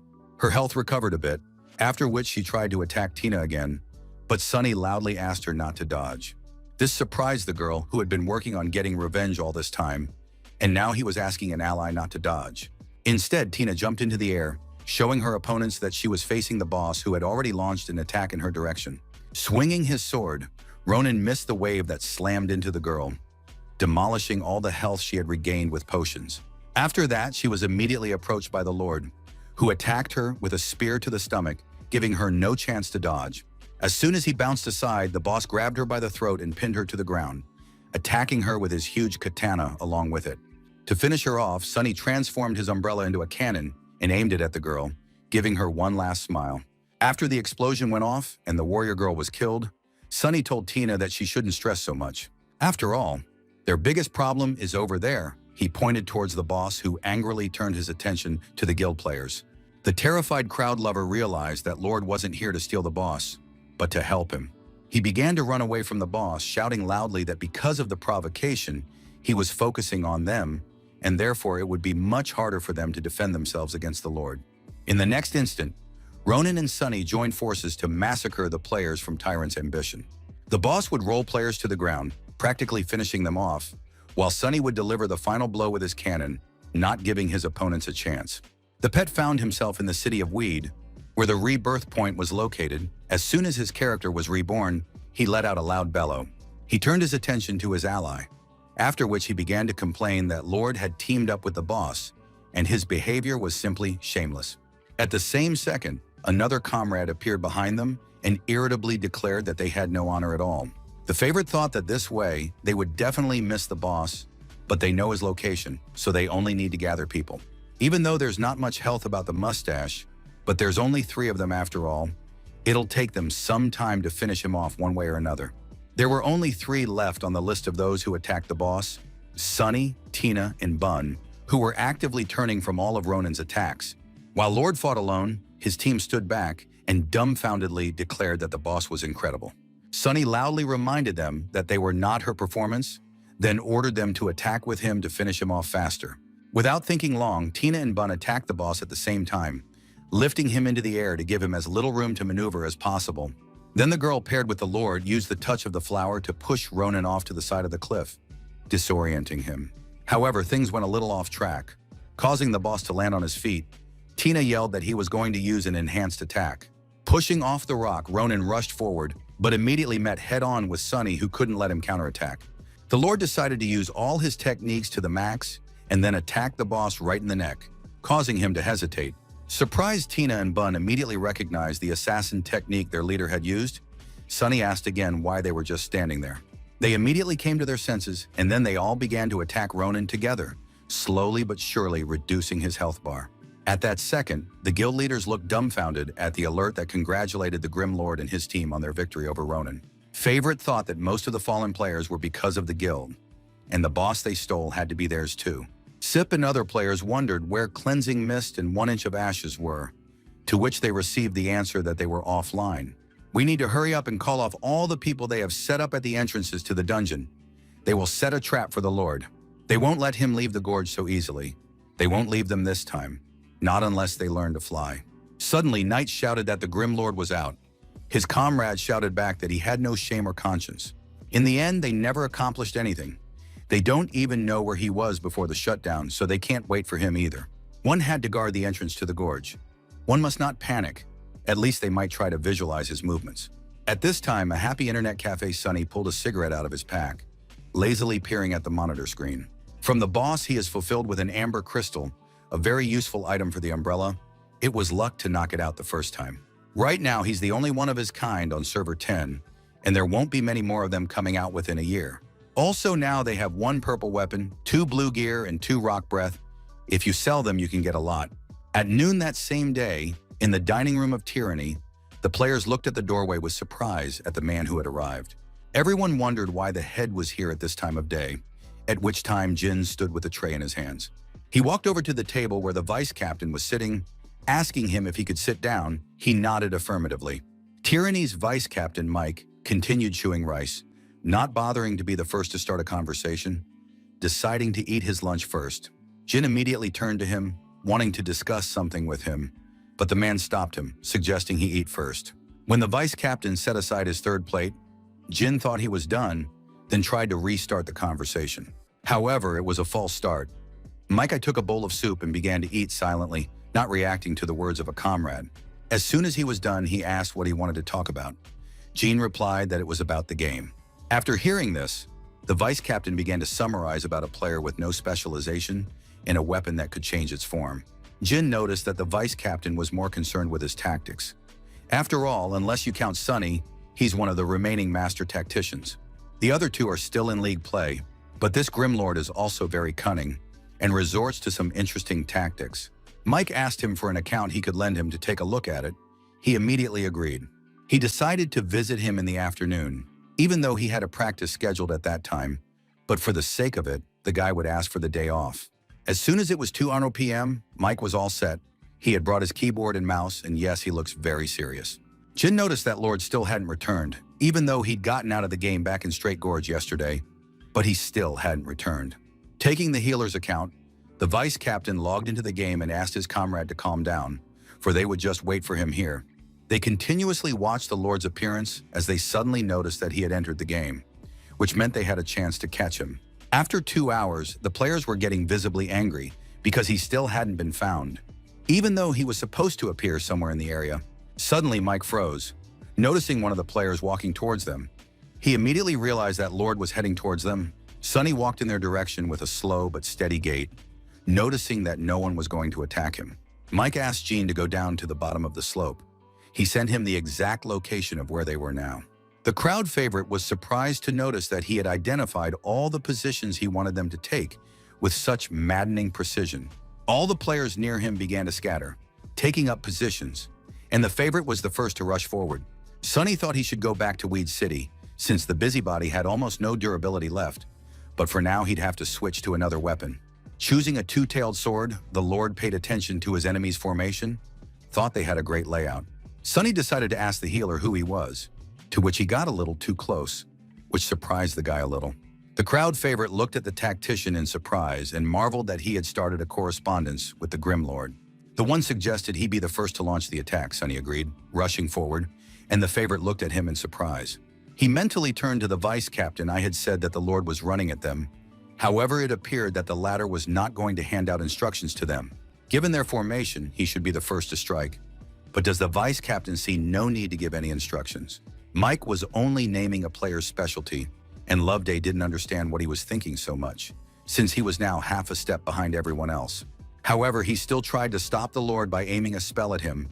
It worked, and he began to dodge. The pet was surprised that he could have dodged those two Lee on her in a multitude of ways, but chose the fastest and riskiest option. Plus, it required great skill. The second Mike ordered the gunner to begin his attack. Holding his pistols, he fired relentlessly toward Lord, but he dodged every bullet. Bo decided to shorten the distance a bit to make it easier to hit. However, it didn't help. Lord was too fast. The pet cried out loudly, but it was too late. The 3 shuriken that Sunny had sent were already fiddling with the shooter's body. At the same second, a warrior entered the battle and ran at his opponent, and Lord had already prepared 2 swords. With maximum acceleration, the warrior was able to catch up to his opponent and hit him in the shoulder. He rejoiced at his small victory. He was immediately asked what he was rejoicing about. The warrior, meanwhile, asking the Lord to taste his eagle seal. After he executed his ability, he realized that instead of Sunny, he had attacked a shadow clone that he had managed to summon very quickly. The Lord, who was keeping some distance away, used a spell, after which darkness rained down on the warrior. Sideways, Sunny noticed the warrior girl quietly sneaking up on him, wanting to avenge her past defeat.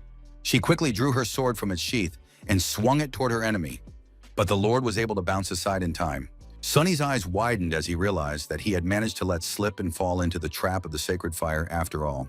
His opponents immediately rejoiced, declaring that now he was definitely finished, and they could finally defeat him. Sacred Fire is an ability that deals periodic damage, the effect of which lasts for 10 seconds. However, damage is not the most important part of Holy Fire. The most important part is that Holy Fire grants silence for 3 seconds.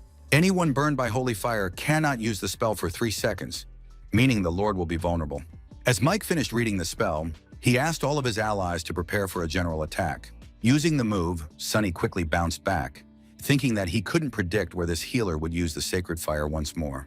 Damage isn't too terrible for him, but being immolated for 3 seconds, that's definitely not something to mess around with. The crowd favorite didn't waste any time, and with a smile on his face began to cast a flaming spell, eager to catch up with the Lord. The fire beam immediately caught up with Sunny, who followed immediately after the holy fire, as if it were one. The Grim Lord was surprised to notice that they were so carefully thinking out their every move. These guys seemed to have figured out his tactics. This holy fire was very even. The Grim Lord wouldn't be able to use his abilities for 5-6 seconds. It was a great chance to kill him, so all the players immediately rushed forward, wanting to avenge his past deeds. Mike wondered why he didn't use air fire. With it, he could get off the ground to wait out the effects of the holy fire. Air fire is a basic attack that is not affected by silence. Non-specialized can also use it. At the same time, the gunner was trying to shorten his distance with Lord to make it easier for him to deal damage from his guns. Suddenly, he was caught in a trap that came right out of the ground. The trap was able to completely immobilize the shooter. But he didn't understand when the Lord had had time to place it, for they had kept their eyes on him from the moment he appeared. Then it came to him that he did it the moment he dodged his bullets. The same second, he heard a rumble next to him. The warrior who was about to do the same was also caught in a trap from which he tried unsuccessfully to escape. The gunner thought in shock that while Lord rolled around on the ground, dodging his pulse, he had managed to set not 1, but 2 whole traps. It was definitely his plan B, which worked just fine, giving him time to shake off the effects of the holy fire. If it wasn't for those traps, he wouldn't even have a chance to escape. Yet the gunman tried to attack him at range. Sunny reacted instantly. Throwing one of the swords in his direction, the blade began to accelerate ever faster. The trapped guy was a little slow to react, causing him to collapse to the ground with force, temporarily disoriented. The warrior, who still hadn't gotten out of the snare, watched the Lord with anger as he waited for the effect to wear off. Seconds later, Sunny declared that the stillness from the sacred fire was over, and therefore there was nothing more to worry about. While ripping his leg out of the snare, the warrior lunged at his opponent with his fists, hopefully catching him off guard. However, the Lord was also prepared for such an action, so his face continued to remain calm and cool. After the warrior launched a series of attacks, the Lord swung his swords twice and was at his back, inflicting several wounds. Breathing heavily, the enemy turned his head and asked loudly how he felt about this, but immediately fell silent and froze. His eyes dropped to the sword that was near his throat, though he didn't even notice it happen. Standing behind him, Sunny looked at the guy with a cold and cruel gaze, not even thinking of pitying his opponent. The last thing the warrior felt was the blade sliding down his throat, whereupon he fell to the ground, admitting another defeat. Watching this picture, the crowd favorite mentally wondered what the vice captain was thinking now after seeing this. He realized that he should send them after the Grim Lord, or else he would escape and then they wouldn't be able to catch him. Not hearing Mike's decision, the loved one decided to take matters into his own hands. Realizing there was no choice, then used a touch of the flower. The spell almost reached the Lord, but he managed to dodge just before the collision. Sunny realized he wasn't going to be left alone, so he swung his sword and attacked Loverboy, knocking him away. The jolt was so strong that the wizard tore himself off a small ledge and fell on his back, shrieking loudly. Turning around, Sunny smiled and said it was pretty close. Maybe next time he'd have better luck. He was pretty sure that Mike from Tyranny was playing under the Infinite Night account. Good thing his team didn't consist of pros. He wasn't sure he could pull off something like that with a two-tailed sword if there were more professionals out there. At this time, Mike said he didn't see his weapon transform. Instead, he used a double-tailed sword. The wizard noted that he had been fighting all night after all, and had not had a chance to visit the city, and his weapons had almost no durability left. Mike replied that it made sense. Meanwhile, the shooter stated that it was a shame, because if it wasn't for those traps, they would have won. The vice captain added that if the gunner's bullets had flown more clustered, he wouldn't have had a chance to set those traps. Attackers like to move at faster speeds, but with their current training, they should stick to a slower pace. This conflict started because of the dungeon records. If it continues like this, both sides will only waste time and energy. So Mike decided to make a deal with him for a 5-out-of-5 team fight tonight at the arena. If they won, he wouldn't touch any records. The crowd favorite was surprised that Lord had agreed to stop breaking their records. He was fine with that arrangement. As he smoked another cigarette, Sunny noticed that he had received a message in which Infinite Night accepted his terms. The guy smiled, saying that he would start by talking to his team about what time they could all be online together. Mike frowned, suggesting we meet at 9 p.m. That would be in 4 hours and 37 minutes, just enough time to get ready. Sunny began tentatively clacking on the keyboard, saying that perhaps this time might be a little short. He knew that Tina and Shani had gone out together today, and Frank was usually gone at this time, so he needed to find a replacement for him. However, they still agreed on 9 p.m. Putting his hands behind his head, Sunny made sure it was really Mike. At 8:55 at the Bull City Tavern, Marie asked where everyone was. Sunny replied that Soft Mist had left with her boss, and the rookie wasn't playing at that time. Bun, on the other hand, went to buy himself a weapon. He would be here soon, which meant they still had time to play. However, time was running out. The second Sunny got a text from Mike asking if they were ready, someone replied that they weren't packed yet. He wanted to reschedule for 12 but was turned down, thinking he was inefficient and that time would be better spent sleeping. Mike decided to reschedule for tomorrow, but Lord stopped him, saying he had someone who could attend. He wrote to Smoothtree, whereupon he agreed, and they traveled together to the lava cemetery. There, the strongest team of Tyrant Ambition, led by Mike, who continued to play the healer, was already waiting for them there. There were 3 people, Lord, Marie, and Bun, heading towards them to meet them, who were in quite an elevated mood. At the same second, Sherlock beamed at them, smiling and shouting happily that they wouldn't waste any time. When Mike asked who it was, the favorite, and replied that he had killed many of their people in the grass forest, but he was only level 27. The healer stated that it was very fashionable to be a chatty swordmaster in their time. At the same time, they noticed another player. A man with the nickname Zero Kills appeared behind Lord's back, yet none of them had ever heard of him before. The annoyed Lord turned to Sherlock and stated that if he didn't want to be exposed, he should try to talk less. He clarified that they would be battling against Mike. Hearing the familiar name, the blonde put his hand to his mouth, dumbfounded. Suddenly, Zero Kills rushed forward. Sherlock asked who it was. Sunny replied that due to the lack of people, he had opened the room to everyone. Tyranny's team watched silently as the unfamiliar player rushed at them, trying to figure out what he was up to. Mike realized he was rushing right at them. She somehow was an unfamiliar strategy to him, so he was puzzled. In the same second, to the surprise of everyone, the stranger simply fell into the lava, causing shock on the faces of some players. Curing him, Sunny thought about what he knew, that he wouldn't magically meet another professional player. Sherlock told him he was too impatient. The man replied that someone had said he didn't want to waste time. A disgruntled Sunny told Sherlock that the others could hear him too, then asked the newcomer to try not to listen to him. Zero Kills asked a rookie like him not to give out orders to others. The blonde man asked not to be called a rookie. Sunny ignored their altercation, saying that their enemies were on their way, then asked them to try not to fall into the lava. Mike was tense at the fact that they were slow, but he couldn't let himself relax for a second. He watched carefully as a group of people headed in their direction, with the Grim Lord walking ahead of them. Mike loudly asked his team to remember to lunge and use a 2-to-3 formation. Immediately, they accepted his order. Sherlock, I noticed they were changing their formation, Sunny agreed, and asked Marie to get ready. The girl immediately agreed and readied her gun, awaiting the leader's further orders, keeping her eyes on him. The 2 teams were separated by a huge crevice, at the bottom of which boiled lava that was dangerous for any player. Seconds later, Sunny gave the command to open fire. Mike in turn ordered his men to duck. Mari immediately started firing the cannon, firing several shells at once to make it harder for the enemy to dodge. 3 huge shells rushed at the enemies, after which they all scattered, dodging the explosions. Each of the 2 teams took their position, waiting for the second step, for their leaders to give the order. Mike thought Lord was pretty good, picked the perfect time to launch his attack. Well, that's just what he expected. The healer only gave the order to go on the attack, after which the warrior girl drew her sword and rushed forward, hopefully slaying her enemies. Sunny transformed his umbrella and began shooting opponents with the cannon, trying to stay in the air. Thanks to the inertia of the shots, he was able to push off and soar upward so that he was harder to reach.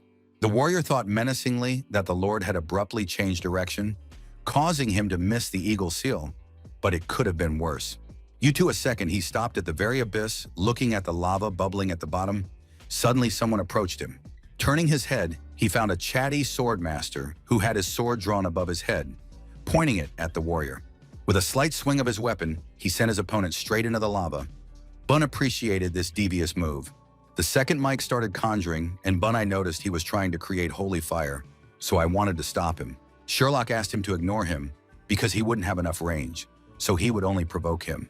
After lowering his head and seeing the warrior slowly dying in the lava, Bun decided to speed up the process a bit. He picked up a brick and threw it at his opponent's head, causing him to shriek but still not die.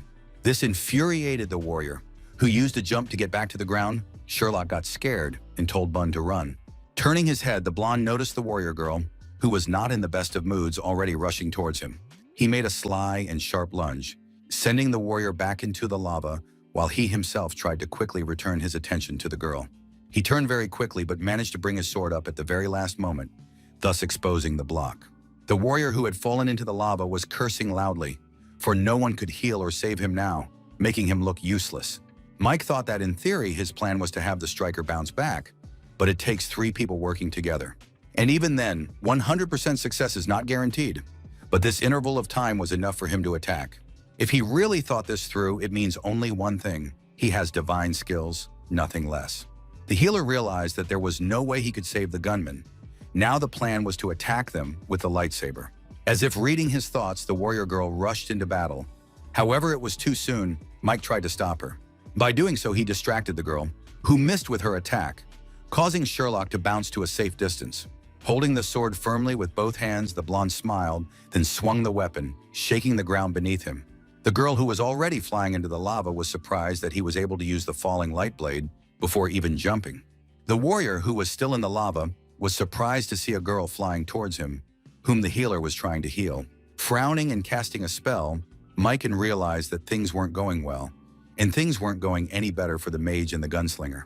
Turning his attention back to his comrades, he realized that Lord and his friend had already sent 2 people into the lava. Mike looked at the screen and thought that even though Jean's men were not professionals, they were not weak. They still spread them out playfully, though. Lord and Tree are far superior to them, as well as the launcher. She's very good at suppressing enemies and interacting with the team. And he's a regular healer. Even now, they're deliberately ignoring him. The boy felt cut off from everyone, as if he were watching everything from the sidelines rather than being a participant in this battle. Closing his eyes and lowering his head slightly, Mike announced that they had lost, though those 2 words came with great difficulty. In response, Sonny smiled and stated that they were very good, but fell just a little short of victory. When asked who he was, Lord replied that he was a pro like him. Mike wondered if that was really true. This joke had gone too far. Sonny asked that since there was nothing else they wanted to tell them, they could go. The opponents briefly agreed. As soon as they left, Sherlock stated that Mike had really given up. He thought about catching him off guard, but that was too naive. There aren't many people who could replicate something like that. But Sonny is one of those dozen, so Sherlock once again offered to fight him. Lord stated that Mike already suspected something, so if the blonde man did, he would provide him with the final proof. Sonny then thanked the guest for his efforts. The guy thought in shock that he hadn't even done anything, but he was given a purple weapon anyway. Meanwhile, in the Tyrant Ambition room, Mike said that he flopped and underestimated his opponents too much. When asked just how powerful the Grim Lord was, the vice captain replied that they were one step closer to determining his true strength. We needed to fight him again. He did say he was up for it anytime. So Mike, I decided to bring some people. Jean thought that Mike wanted to lead a whole team of professionals. Then they could definitely defeat Lord. If Lord's team will be so strong that they will defeat the pro team, then they should definitely not fool around. They have a match in 2 days on Saturday, so it would be better to schedule a battle with him on Sunday, Jin replied. Lord agreed. A short while later, Captain Han was in Tyranny's training room, clacking furiously on the keys.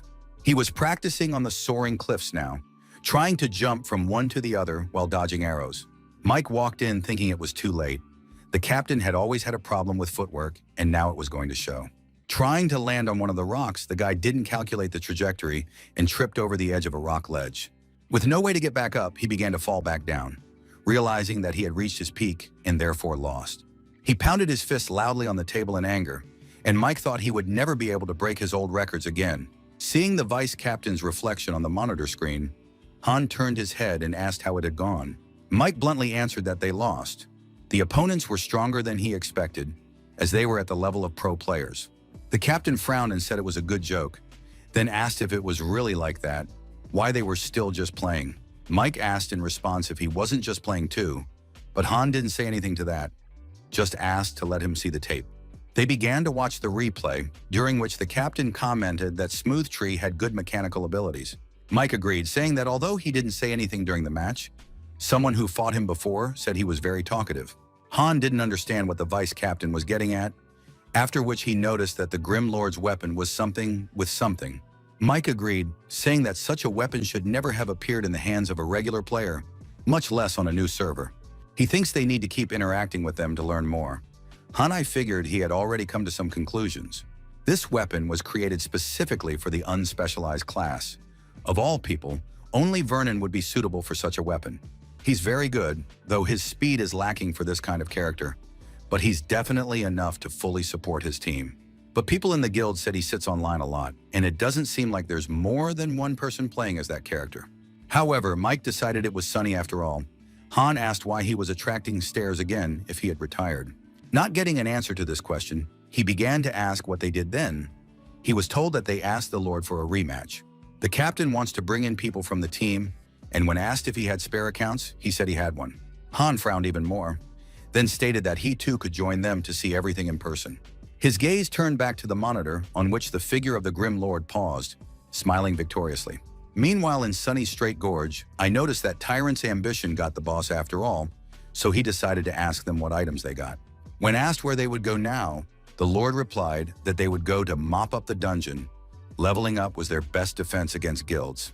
In the Fire Forest, Tyrant's ambition group was once again unsure where the Grim Lord had gone, deciding that he was headed for Straight Gorge. Cold Knight said they should mind their own business, and if anyone noticed him, they should just share the news. Their best players agree with this too, as they definitely can't beat him themselves, and this running around has taken up too much of their time. However, the guild leaders of the Magnificent Dynasty and Grass Garden guilds were rootlessly disagreeing with Knight's proposal. Chandler thought that Plantain had also realized that the Grim Lord was Sunny, but it was unclear how he had come to that. Grain stated that he's their biggest enemy right now, but that's a short-sighted approach, and their development could stall because of it. The Blossom Valley leader replied to him that they are not giving up. They just want to change their approach a bit. Even when they put guards everywhere, it did nothing for them, so they should accept the situation as it is. If they unite, they'll have ears everywhere. They just need to attack the Lord from time to time so he has a sense of danger. That way he won't dare go to crowded places. He'll have to hide to complete quests or go through dungeons. Lone Sip replied that he liked the way it sounded, so they would take a more flexible stance towards the Lord from now on. And now they will all go to the gorge together, for there is a possibility that he is there now, and they will station men at every entrance. The dynasty head angrily thought that now that they were united, they would no longer be able to make the guilds harm each other. When Sunday came at 9 p.m., two groups of people were gathered in the arena, facing each other. A warrior from Tyrant Ambition proudly stepped forward, showing his leadership by scrutinizing the Grim Lord. Sunny, sure, so you don't musicians are played by another person? This striker is definitely Vernon, and the healer is left to Mike. The vice captain looked closely at the Lord's command and could not understand what was happening, for the change was in plain sight. He didn't understand where Cleansing Mist, Steam Bun, and Smooth Tree had gone. These were the first time he had seen these players. Vernon asked where these people he mentioned were. Mike replied that when they talked about this fight, they didn't specify that point. Tired of waiting, Sunny asked if they were ready to start. Vernon immediately agreed, keeping his eyes on the Grim Lord. He then told his companions to take on those four, while he would try to exchange a few blows with Lord. Without wasting any time, the captain rushed forward, taking down 3 players from Sunny's team without even bothering. Jin exclaimed happily that their captain was good, for he had put down 3 players in his path in a second. He then approached the Lord, who was at arm's length, but he wasn't even going to dodge. Vernon decided to take this opportunity and struck, but instead of Sunny, his shadow clone was there. The Lord himself quickly found himself at his back, waving his hand in a sign of greeting, trying him even harder. They then lunged at each other, Vernon using only his fists and Sunny held out his spear. The captain decided to intercept the attack with his bare hands, intercepting the tip of the spear right in front of his chest, stretching his arms forward.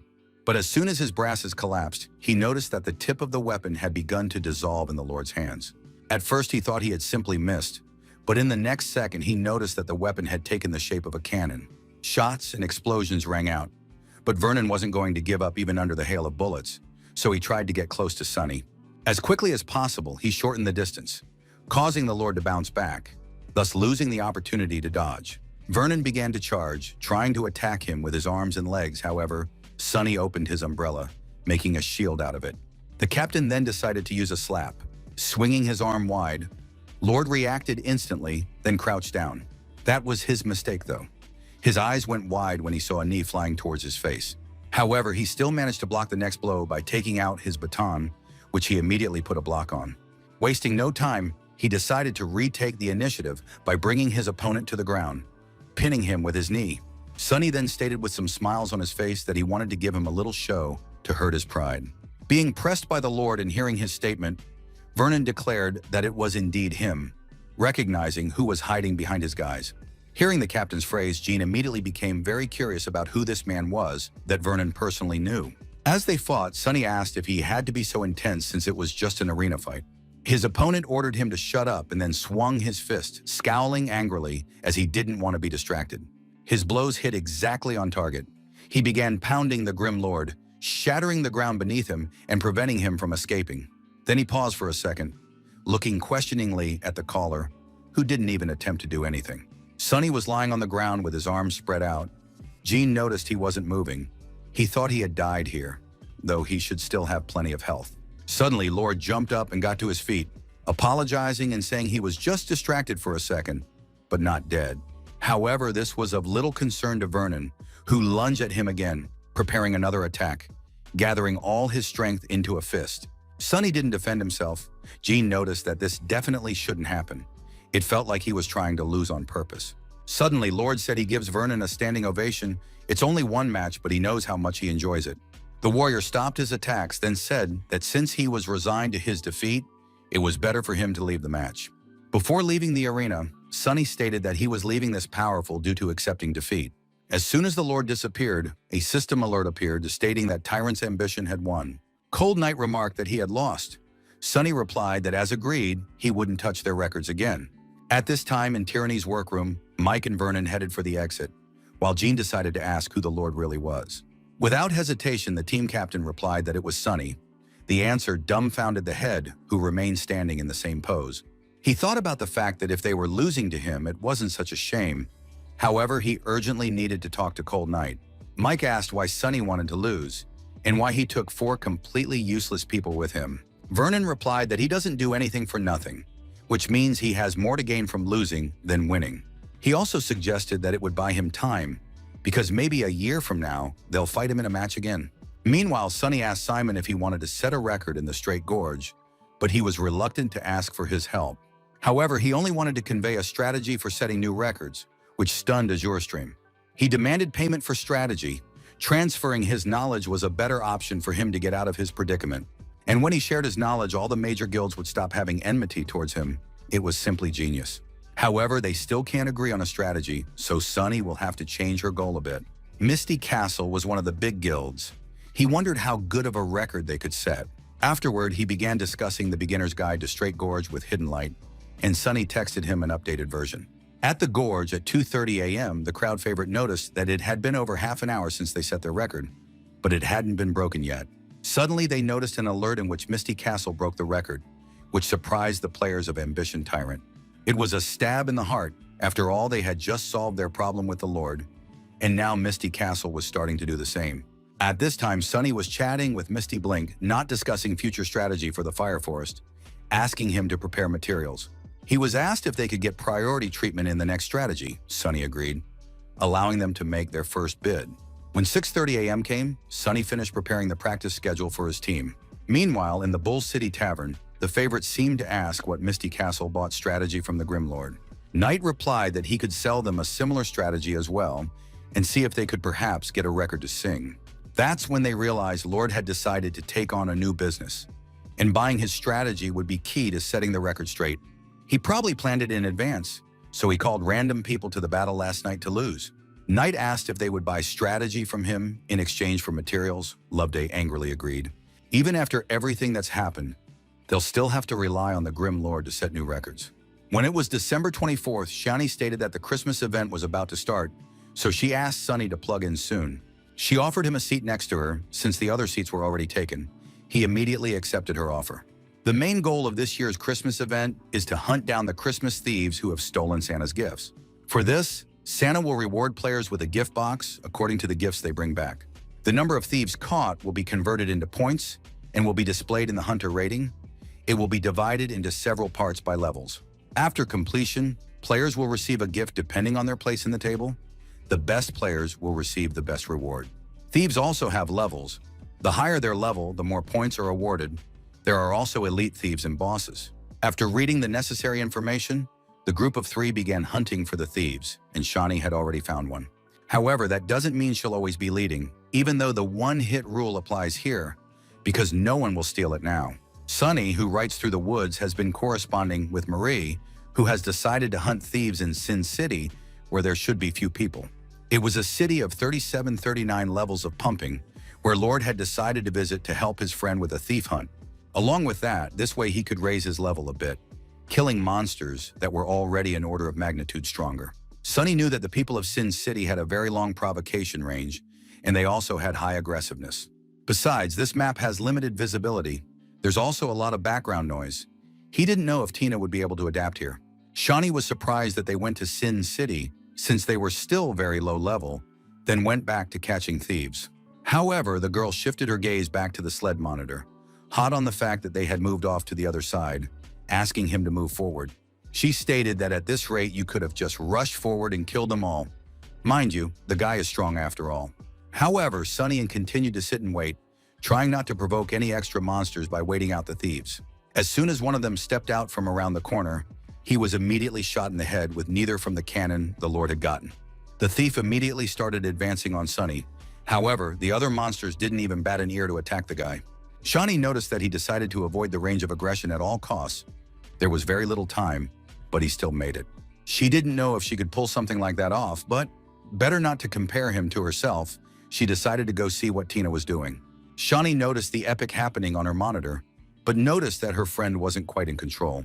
The owner asked Sunny to help Tina, who was being chased by a whole bunch of monsters, even though he told her how to forcefully make them lose her. "You just have to turn and jump on the walls a lot." Shani replied that she does that, however it doesn't help. She then said there was someone here, turning her attention to another player standing on the roof with a gun in hand. It was Mari, who immediately fired a volley at the monsters to give her friend some time. However, with this action, she provoked all the monsters towards her, after which she began to run away on the rooftops.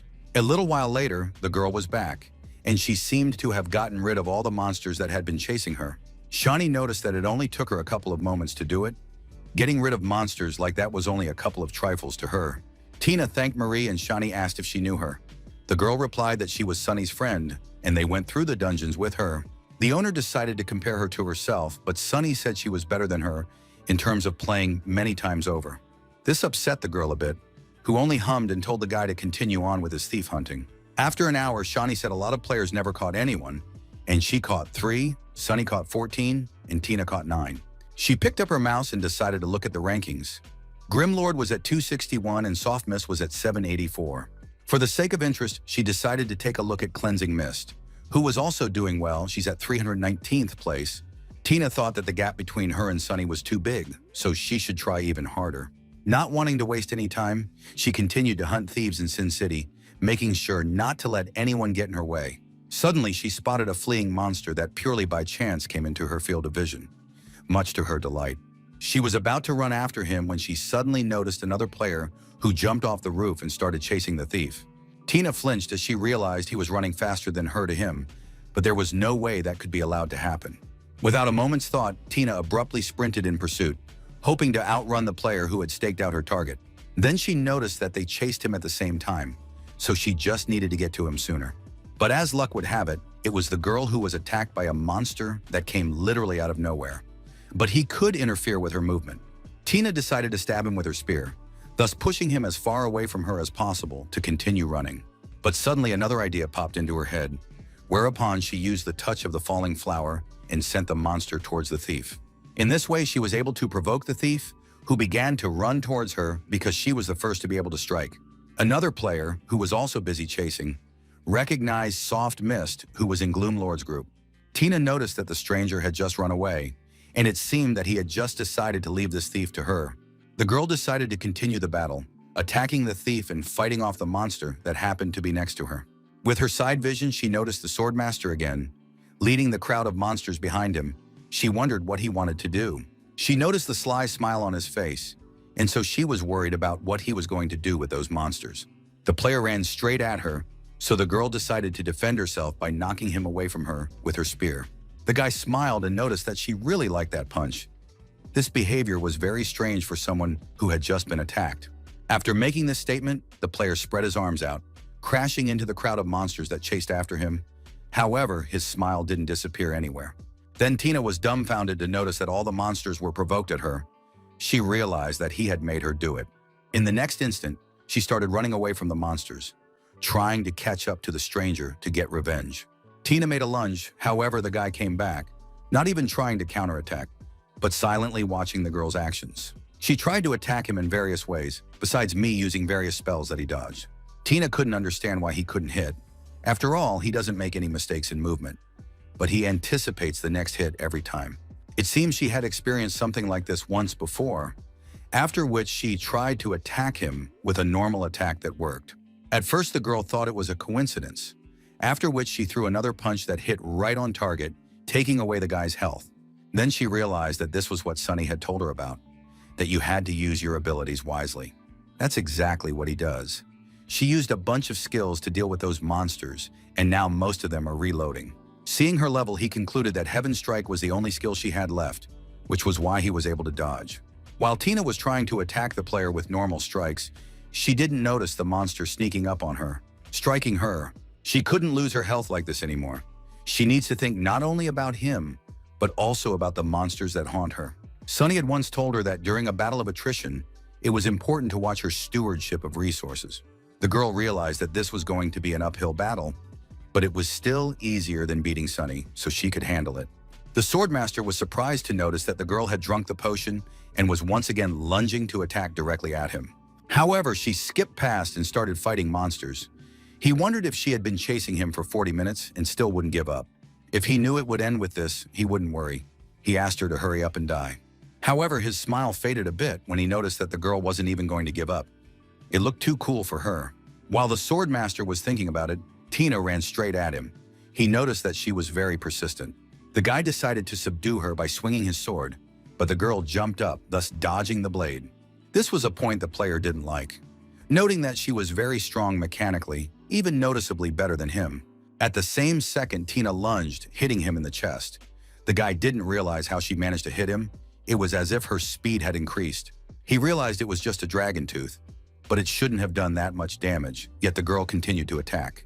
His health was decreasing too fast, almost reaching 0, so he needed to do something about it right now. When he fell to the ground and looked at Tina, he noticed that she was using a level 50 Battle Mage skill, Battle Spirit. This shocked the Swordmaster, who didn't understand how she was able to use it now since her level wasn't high enough. Battle Spirit allows Battle Mages to grow stronger as they fight, constantly increasing their combat power. Most likely she had gotten this skill from a scroll she had taken from one of the Christmas thieves. There was simply no other explanation. And that said, this skill will have its limitations. If she somehow interrupts her combo, she will immediately lose her morale. Suddenly, a grenade exploded behind the girl's back, throwing her aside and interrupting the combo after all. Dropping to one knee and covering her eyes here, the bright flash, Tina noticed that she had interrupted the 7th level of Battle Spirit. The Swordmaster stated that it was hard to be a loner in an online game, himself mentally rejoicing that reinforcements had arrived. Tina began to swivel her head, noticing one player standing on the roof and the others running behind her. It seemed she had no choice now. Suddenly, she heard a familiar voice addressing the Swordmaster. The girl immediately recognized Sunny, who had come to her rescue. Lord said that he called his cronies in as soon as the trouble came. It looked like the ultimate disgrace. Tina at first thought she was done for, but that feeling of having someone come to her aid at a critical moment is amazing. As she looked at her comrades, she realized that she had never felt like this before. But there was no time to think about such things now. Sunny started to heal her and asked her not to just stand there with a comma because the monsters were getting close. She agreed, getting ready to attack. Tina began to fight with her spear while Lord covered her from the roof, using his umbrella as a cannon. He asked her to kill her Christmas thieves faster, and he would buy time and hold these guys off for now. Once they had disposed of the monsters, Sunny stopped and turned his head menacingly towards the Swordmaster. Already starting to run away, Shawnee recognized him, saying he was a pretty popular player from Magnificent Dynasty. Ever since she joined them, she began to hear more and more about the mischief he was doing to players from other guilds. She had found his behavior quite sweet at the time, but such behavior was unforgivable, especially with her dear friend. Sunny decided to cut off his avenues of retreat, firing shells right in front of his feet so he had nowhere to run. The chapter had said that the Grim Lord was Sunny. However, he didn't want to die here because he just didn't want to. However, the explosions were getting closer and closer to him, causing the Swordmaster to panic, thinking that the Lord was too accurate. He decided to try to fight by getting the ball without swinging it, but Sunny managed to dodge and bounce it into the distance. Accidentally snagging the monster, the others immediately turned their attention to him. He immediately realized that this was revenge for what he had done to Soft Mist. However, it didn't matter. He could still just escape. Now it would depend solely on his luck. A crowd of monsters tried to attack him, but all the while he successfully dodged, deciding that a hidden potential had been unleashed in him. Without looking back, he ran forward with all his might, thinking that he was now a god of evasion who could not be caught. In the same second, he saw Sunny in front of him, flying backwards beside him, using the recoil of his weapon. The Swordmaster loudly declared that he would not allow him to be mocked like that. The man replied that he had not even seen his real enemy. In the next instant, Lord stepped aside, allowing Tina to attack her opponent in the chest, stopping his run. She said she had already dealt with the thieves, so now she was ready to fight everyone else. Right now, Tina wanted more than anything to deal with a stranger who had decided to abuse her so cruelly. When the player got the last hit, he immediately realized that he was now finished. He was completely surrounded. When he appeared at the revival point, he was greeted by the head and asked if he had run into the Grim Lord. The guy asked how he knew, to which he got the answer that they didn't stand a chance against him, no matter how hard they tried. Wherever he is, he always becomes a real pain for them. Then asked if the Swordmaster had seen the ranking table. Toth replied that they were somewhere in the top 15, but the head asked him to look at page 11 where Lord was in 218th place. He wasn't even on this list an hour ago, and now he's already at 218th place. He could be in the top 15 within 3 hours. If he gets to the top, no one else on the server will be talking about how good Magnificent Dynasty is. In other words, they can't have him in the top 15. They can't let him ruin their hard work so easily. The Swordmaster asked what they should do then, to which the reply was that he would be given a few people to be in charge of. However, there was no need to fight the Lord, only to slow him down a bit. The head was sure the guy could handle it. After all, he is famous for this particular behavior, so such a task suited him perfectly. With a smile, the Swordmaster realized what the head was getting at, then confidently asked to leave the matter to him. Shawnee noticed that Sunny had a whole 14 thieves killed an hour ago, but in the last half hour he had only been able to kill 2. She asked if they were overdoing it, to which she got the reply that that wasn't the point. At the moment, Sunny was surrounded. He pointed to his screen, saying that some guys had tailed him, created a network, and were moving right behind him. They try to steal or kill all the thieves that show up near him, which is why he can't kill many. This is done by 25 people who were most likely from the Magnificent Dynasty, which is keeping the Grim Lord at bay. Shawnee asked what had happened again, to which Sunny replied that it was a long story. So now he needed to come up with some kind of plan. At the same time, the Swordmaster was texting the head, reporting back, stating that it was the easiest thing to do. Anger came in waves over the guy who thought it had been an hour, and the Lord still hadn't reacted. It seemed the master tactician was about to lose. At this time, Sunny told Shawnee that he had come up with a very foolproof method, but he would need someone brave to help him carry it out. Needing someone to cross the street and cut Dynasty's power lines, the girl immediately brushed that plan aside. Then he decided to take a couple more laps to find out their positions. The Swordmaster had gotten word that he was now on the roof. A moment later, he was given new coordinates, which made the boy shudder, for the Grim Lord was quite close. Looking up, he noticed Sunny standing on the roof of the building. This distance was very dangerous for him. According to their plan, they should run and tear up the course if they run into him. Everyone follows that exact plan. Running farther away, the guy decided that he hadn't followed him, but now he could assign everyone else to positions. The Grim Lord can't be allowed to leave this formation, but he noticed that they still had the Lord under their control. Though he jumps over walls and runs across rooftops, it won't be enough to elude them, he told Sunny. That's not all. The Lord, who suddenly appeared beside him, immediately inquired about the guy, knowing who he was. The Swordmaster flinched in surprise. He began to run, glad that this formation allowed for few deaths. Even if he died, he could still control the situation. Guy doesn't rely much on individual players. Instead, he relies on a digital map of Sin City. The The Swordmaster stated that they weren't here to kill him. Sunny replied that it was just a formation of a catch net. Guy was surprised that Lord knew about it, but Sunny smiled and added that he was the one who came up with the formation. Shock was immediately reflected on the boy's face, who couldn't believe those words to the end, and Sunny was coming closer and closer. The Lord noticed that the man had opened the map, then advised him to return to the city and work on positioning from there. The guy's last thoughts before the revival were that Sunny was the one who came up with this formation, and he didn't even realize it. When he resurrected, he immediately opened the map to send instructions to the others, noticing that the Lord was still under their control. He at once began to ask the allies to go 2 blocks eastward, and from there, watch the street on the right, while the other was to climb to the roof on the left. Half an hour later, the Swordmaster was shocked at the number of messages. They have so many people, he doesn't have time to assess the situation. But it's still not that bad. He still manages to send people to the right places. Suddenly, the lad has found a gap in the formation. It was barely noticeable, yet it was obvious that someone had deliberately created it, and that someone was Sunny. The Swordmaster couldn't understand how this happened, noticing that the Grim Lord was rushing that way very quickly. Going around the players, Sunny thought that this formation wasn't so incredible. It had an initial huge weakness. It lies in the fact that it is difficult to maintain.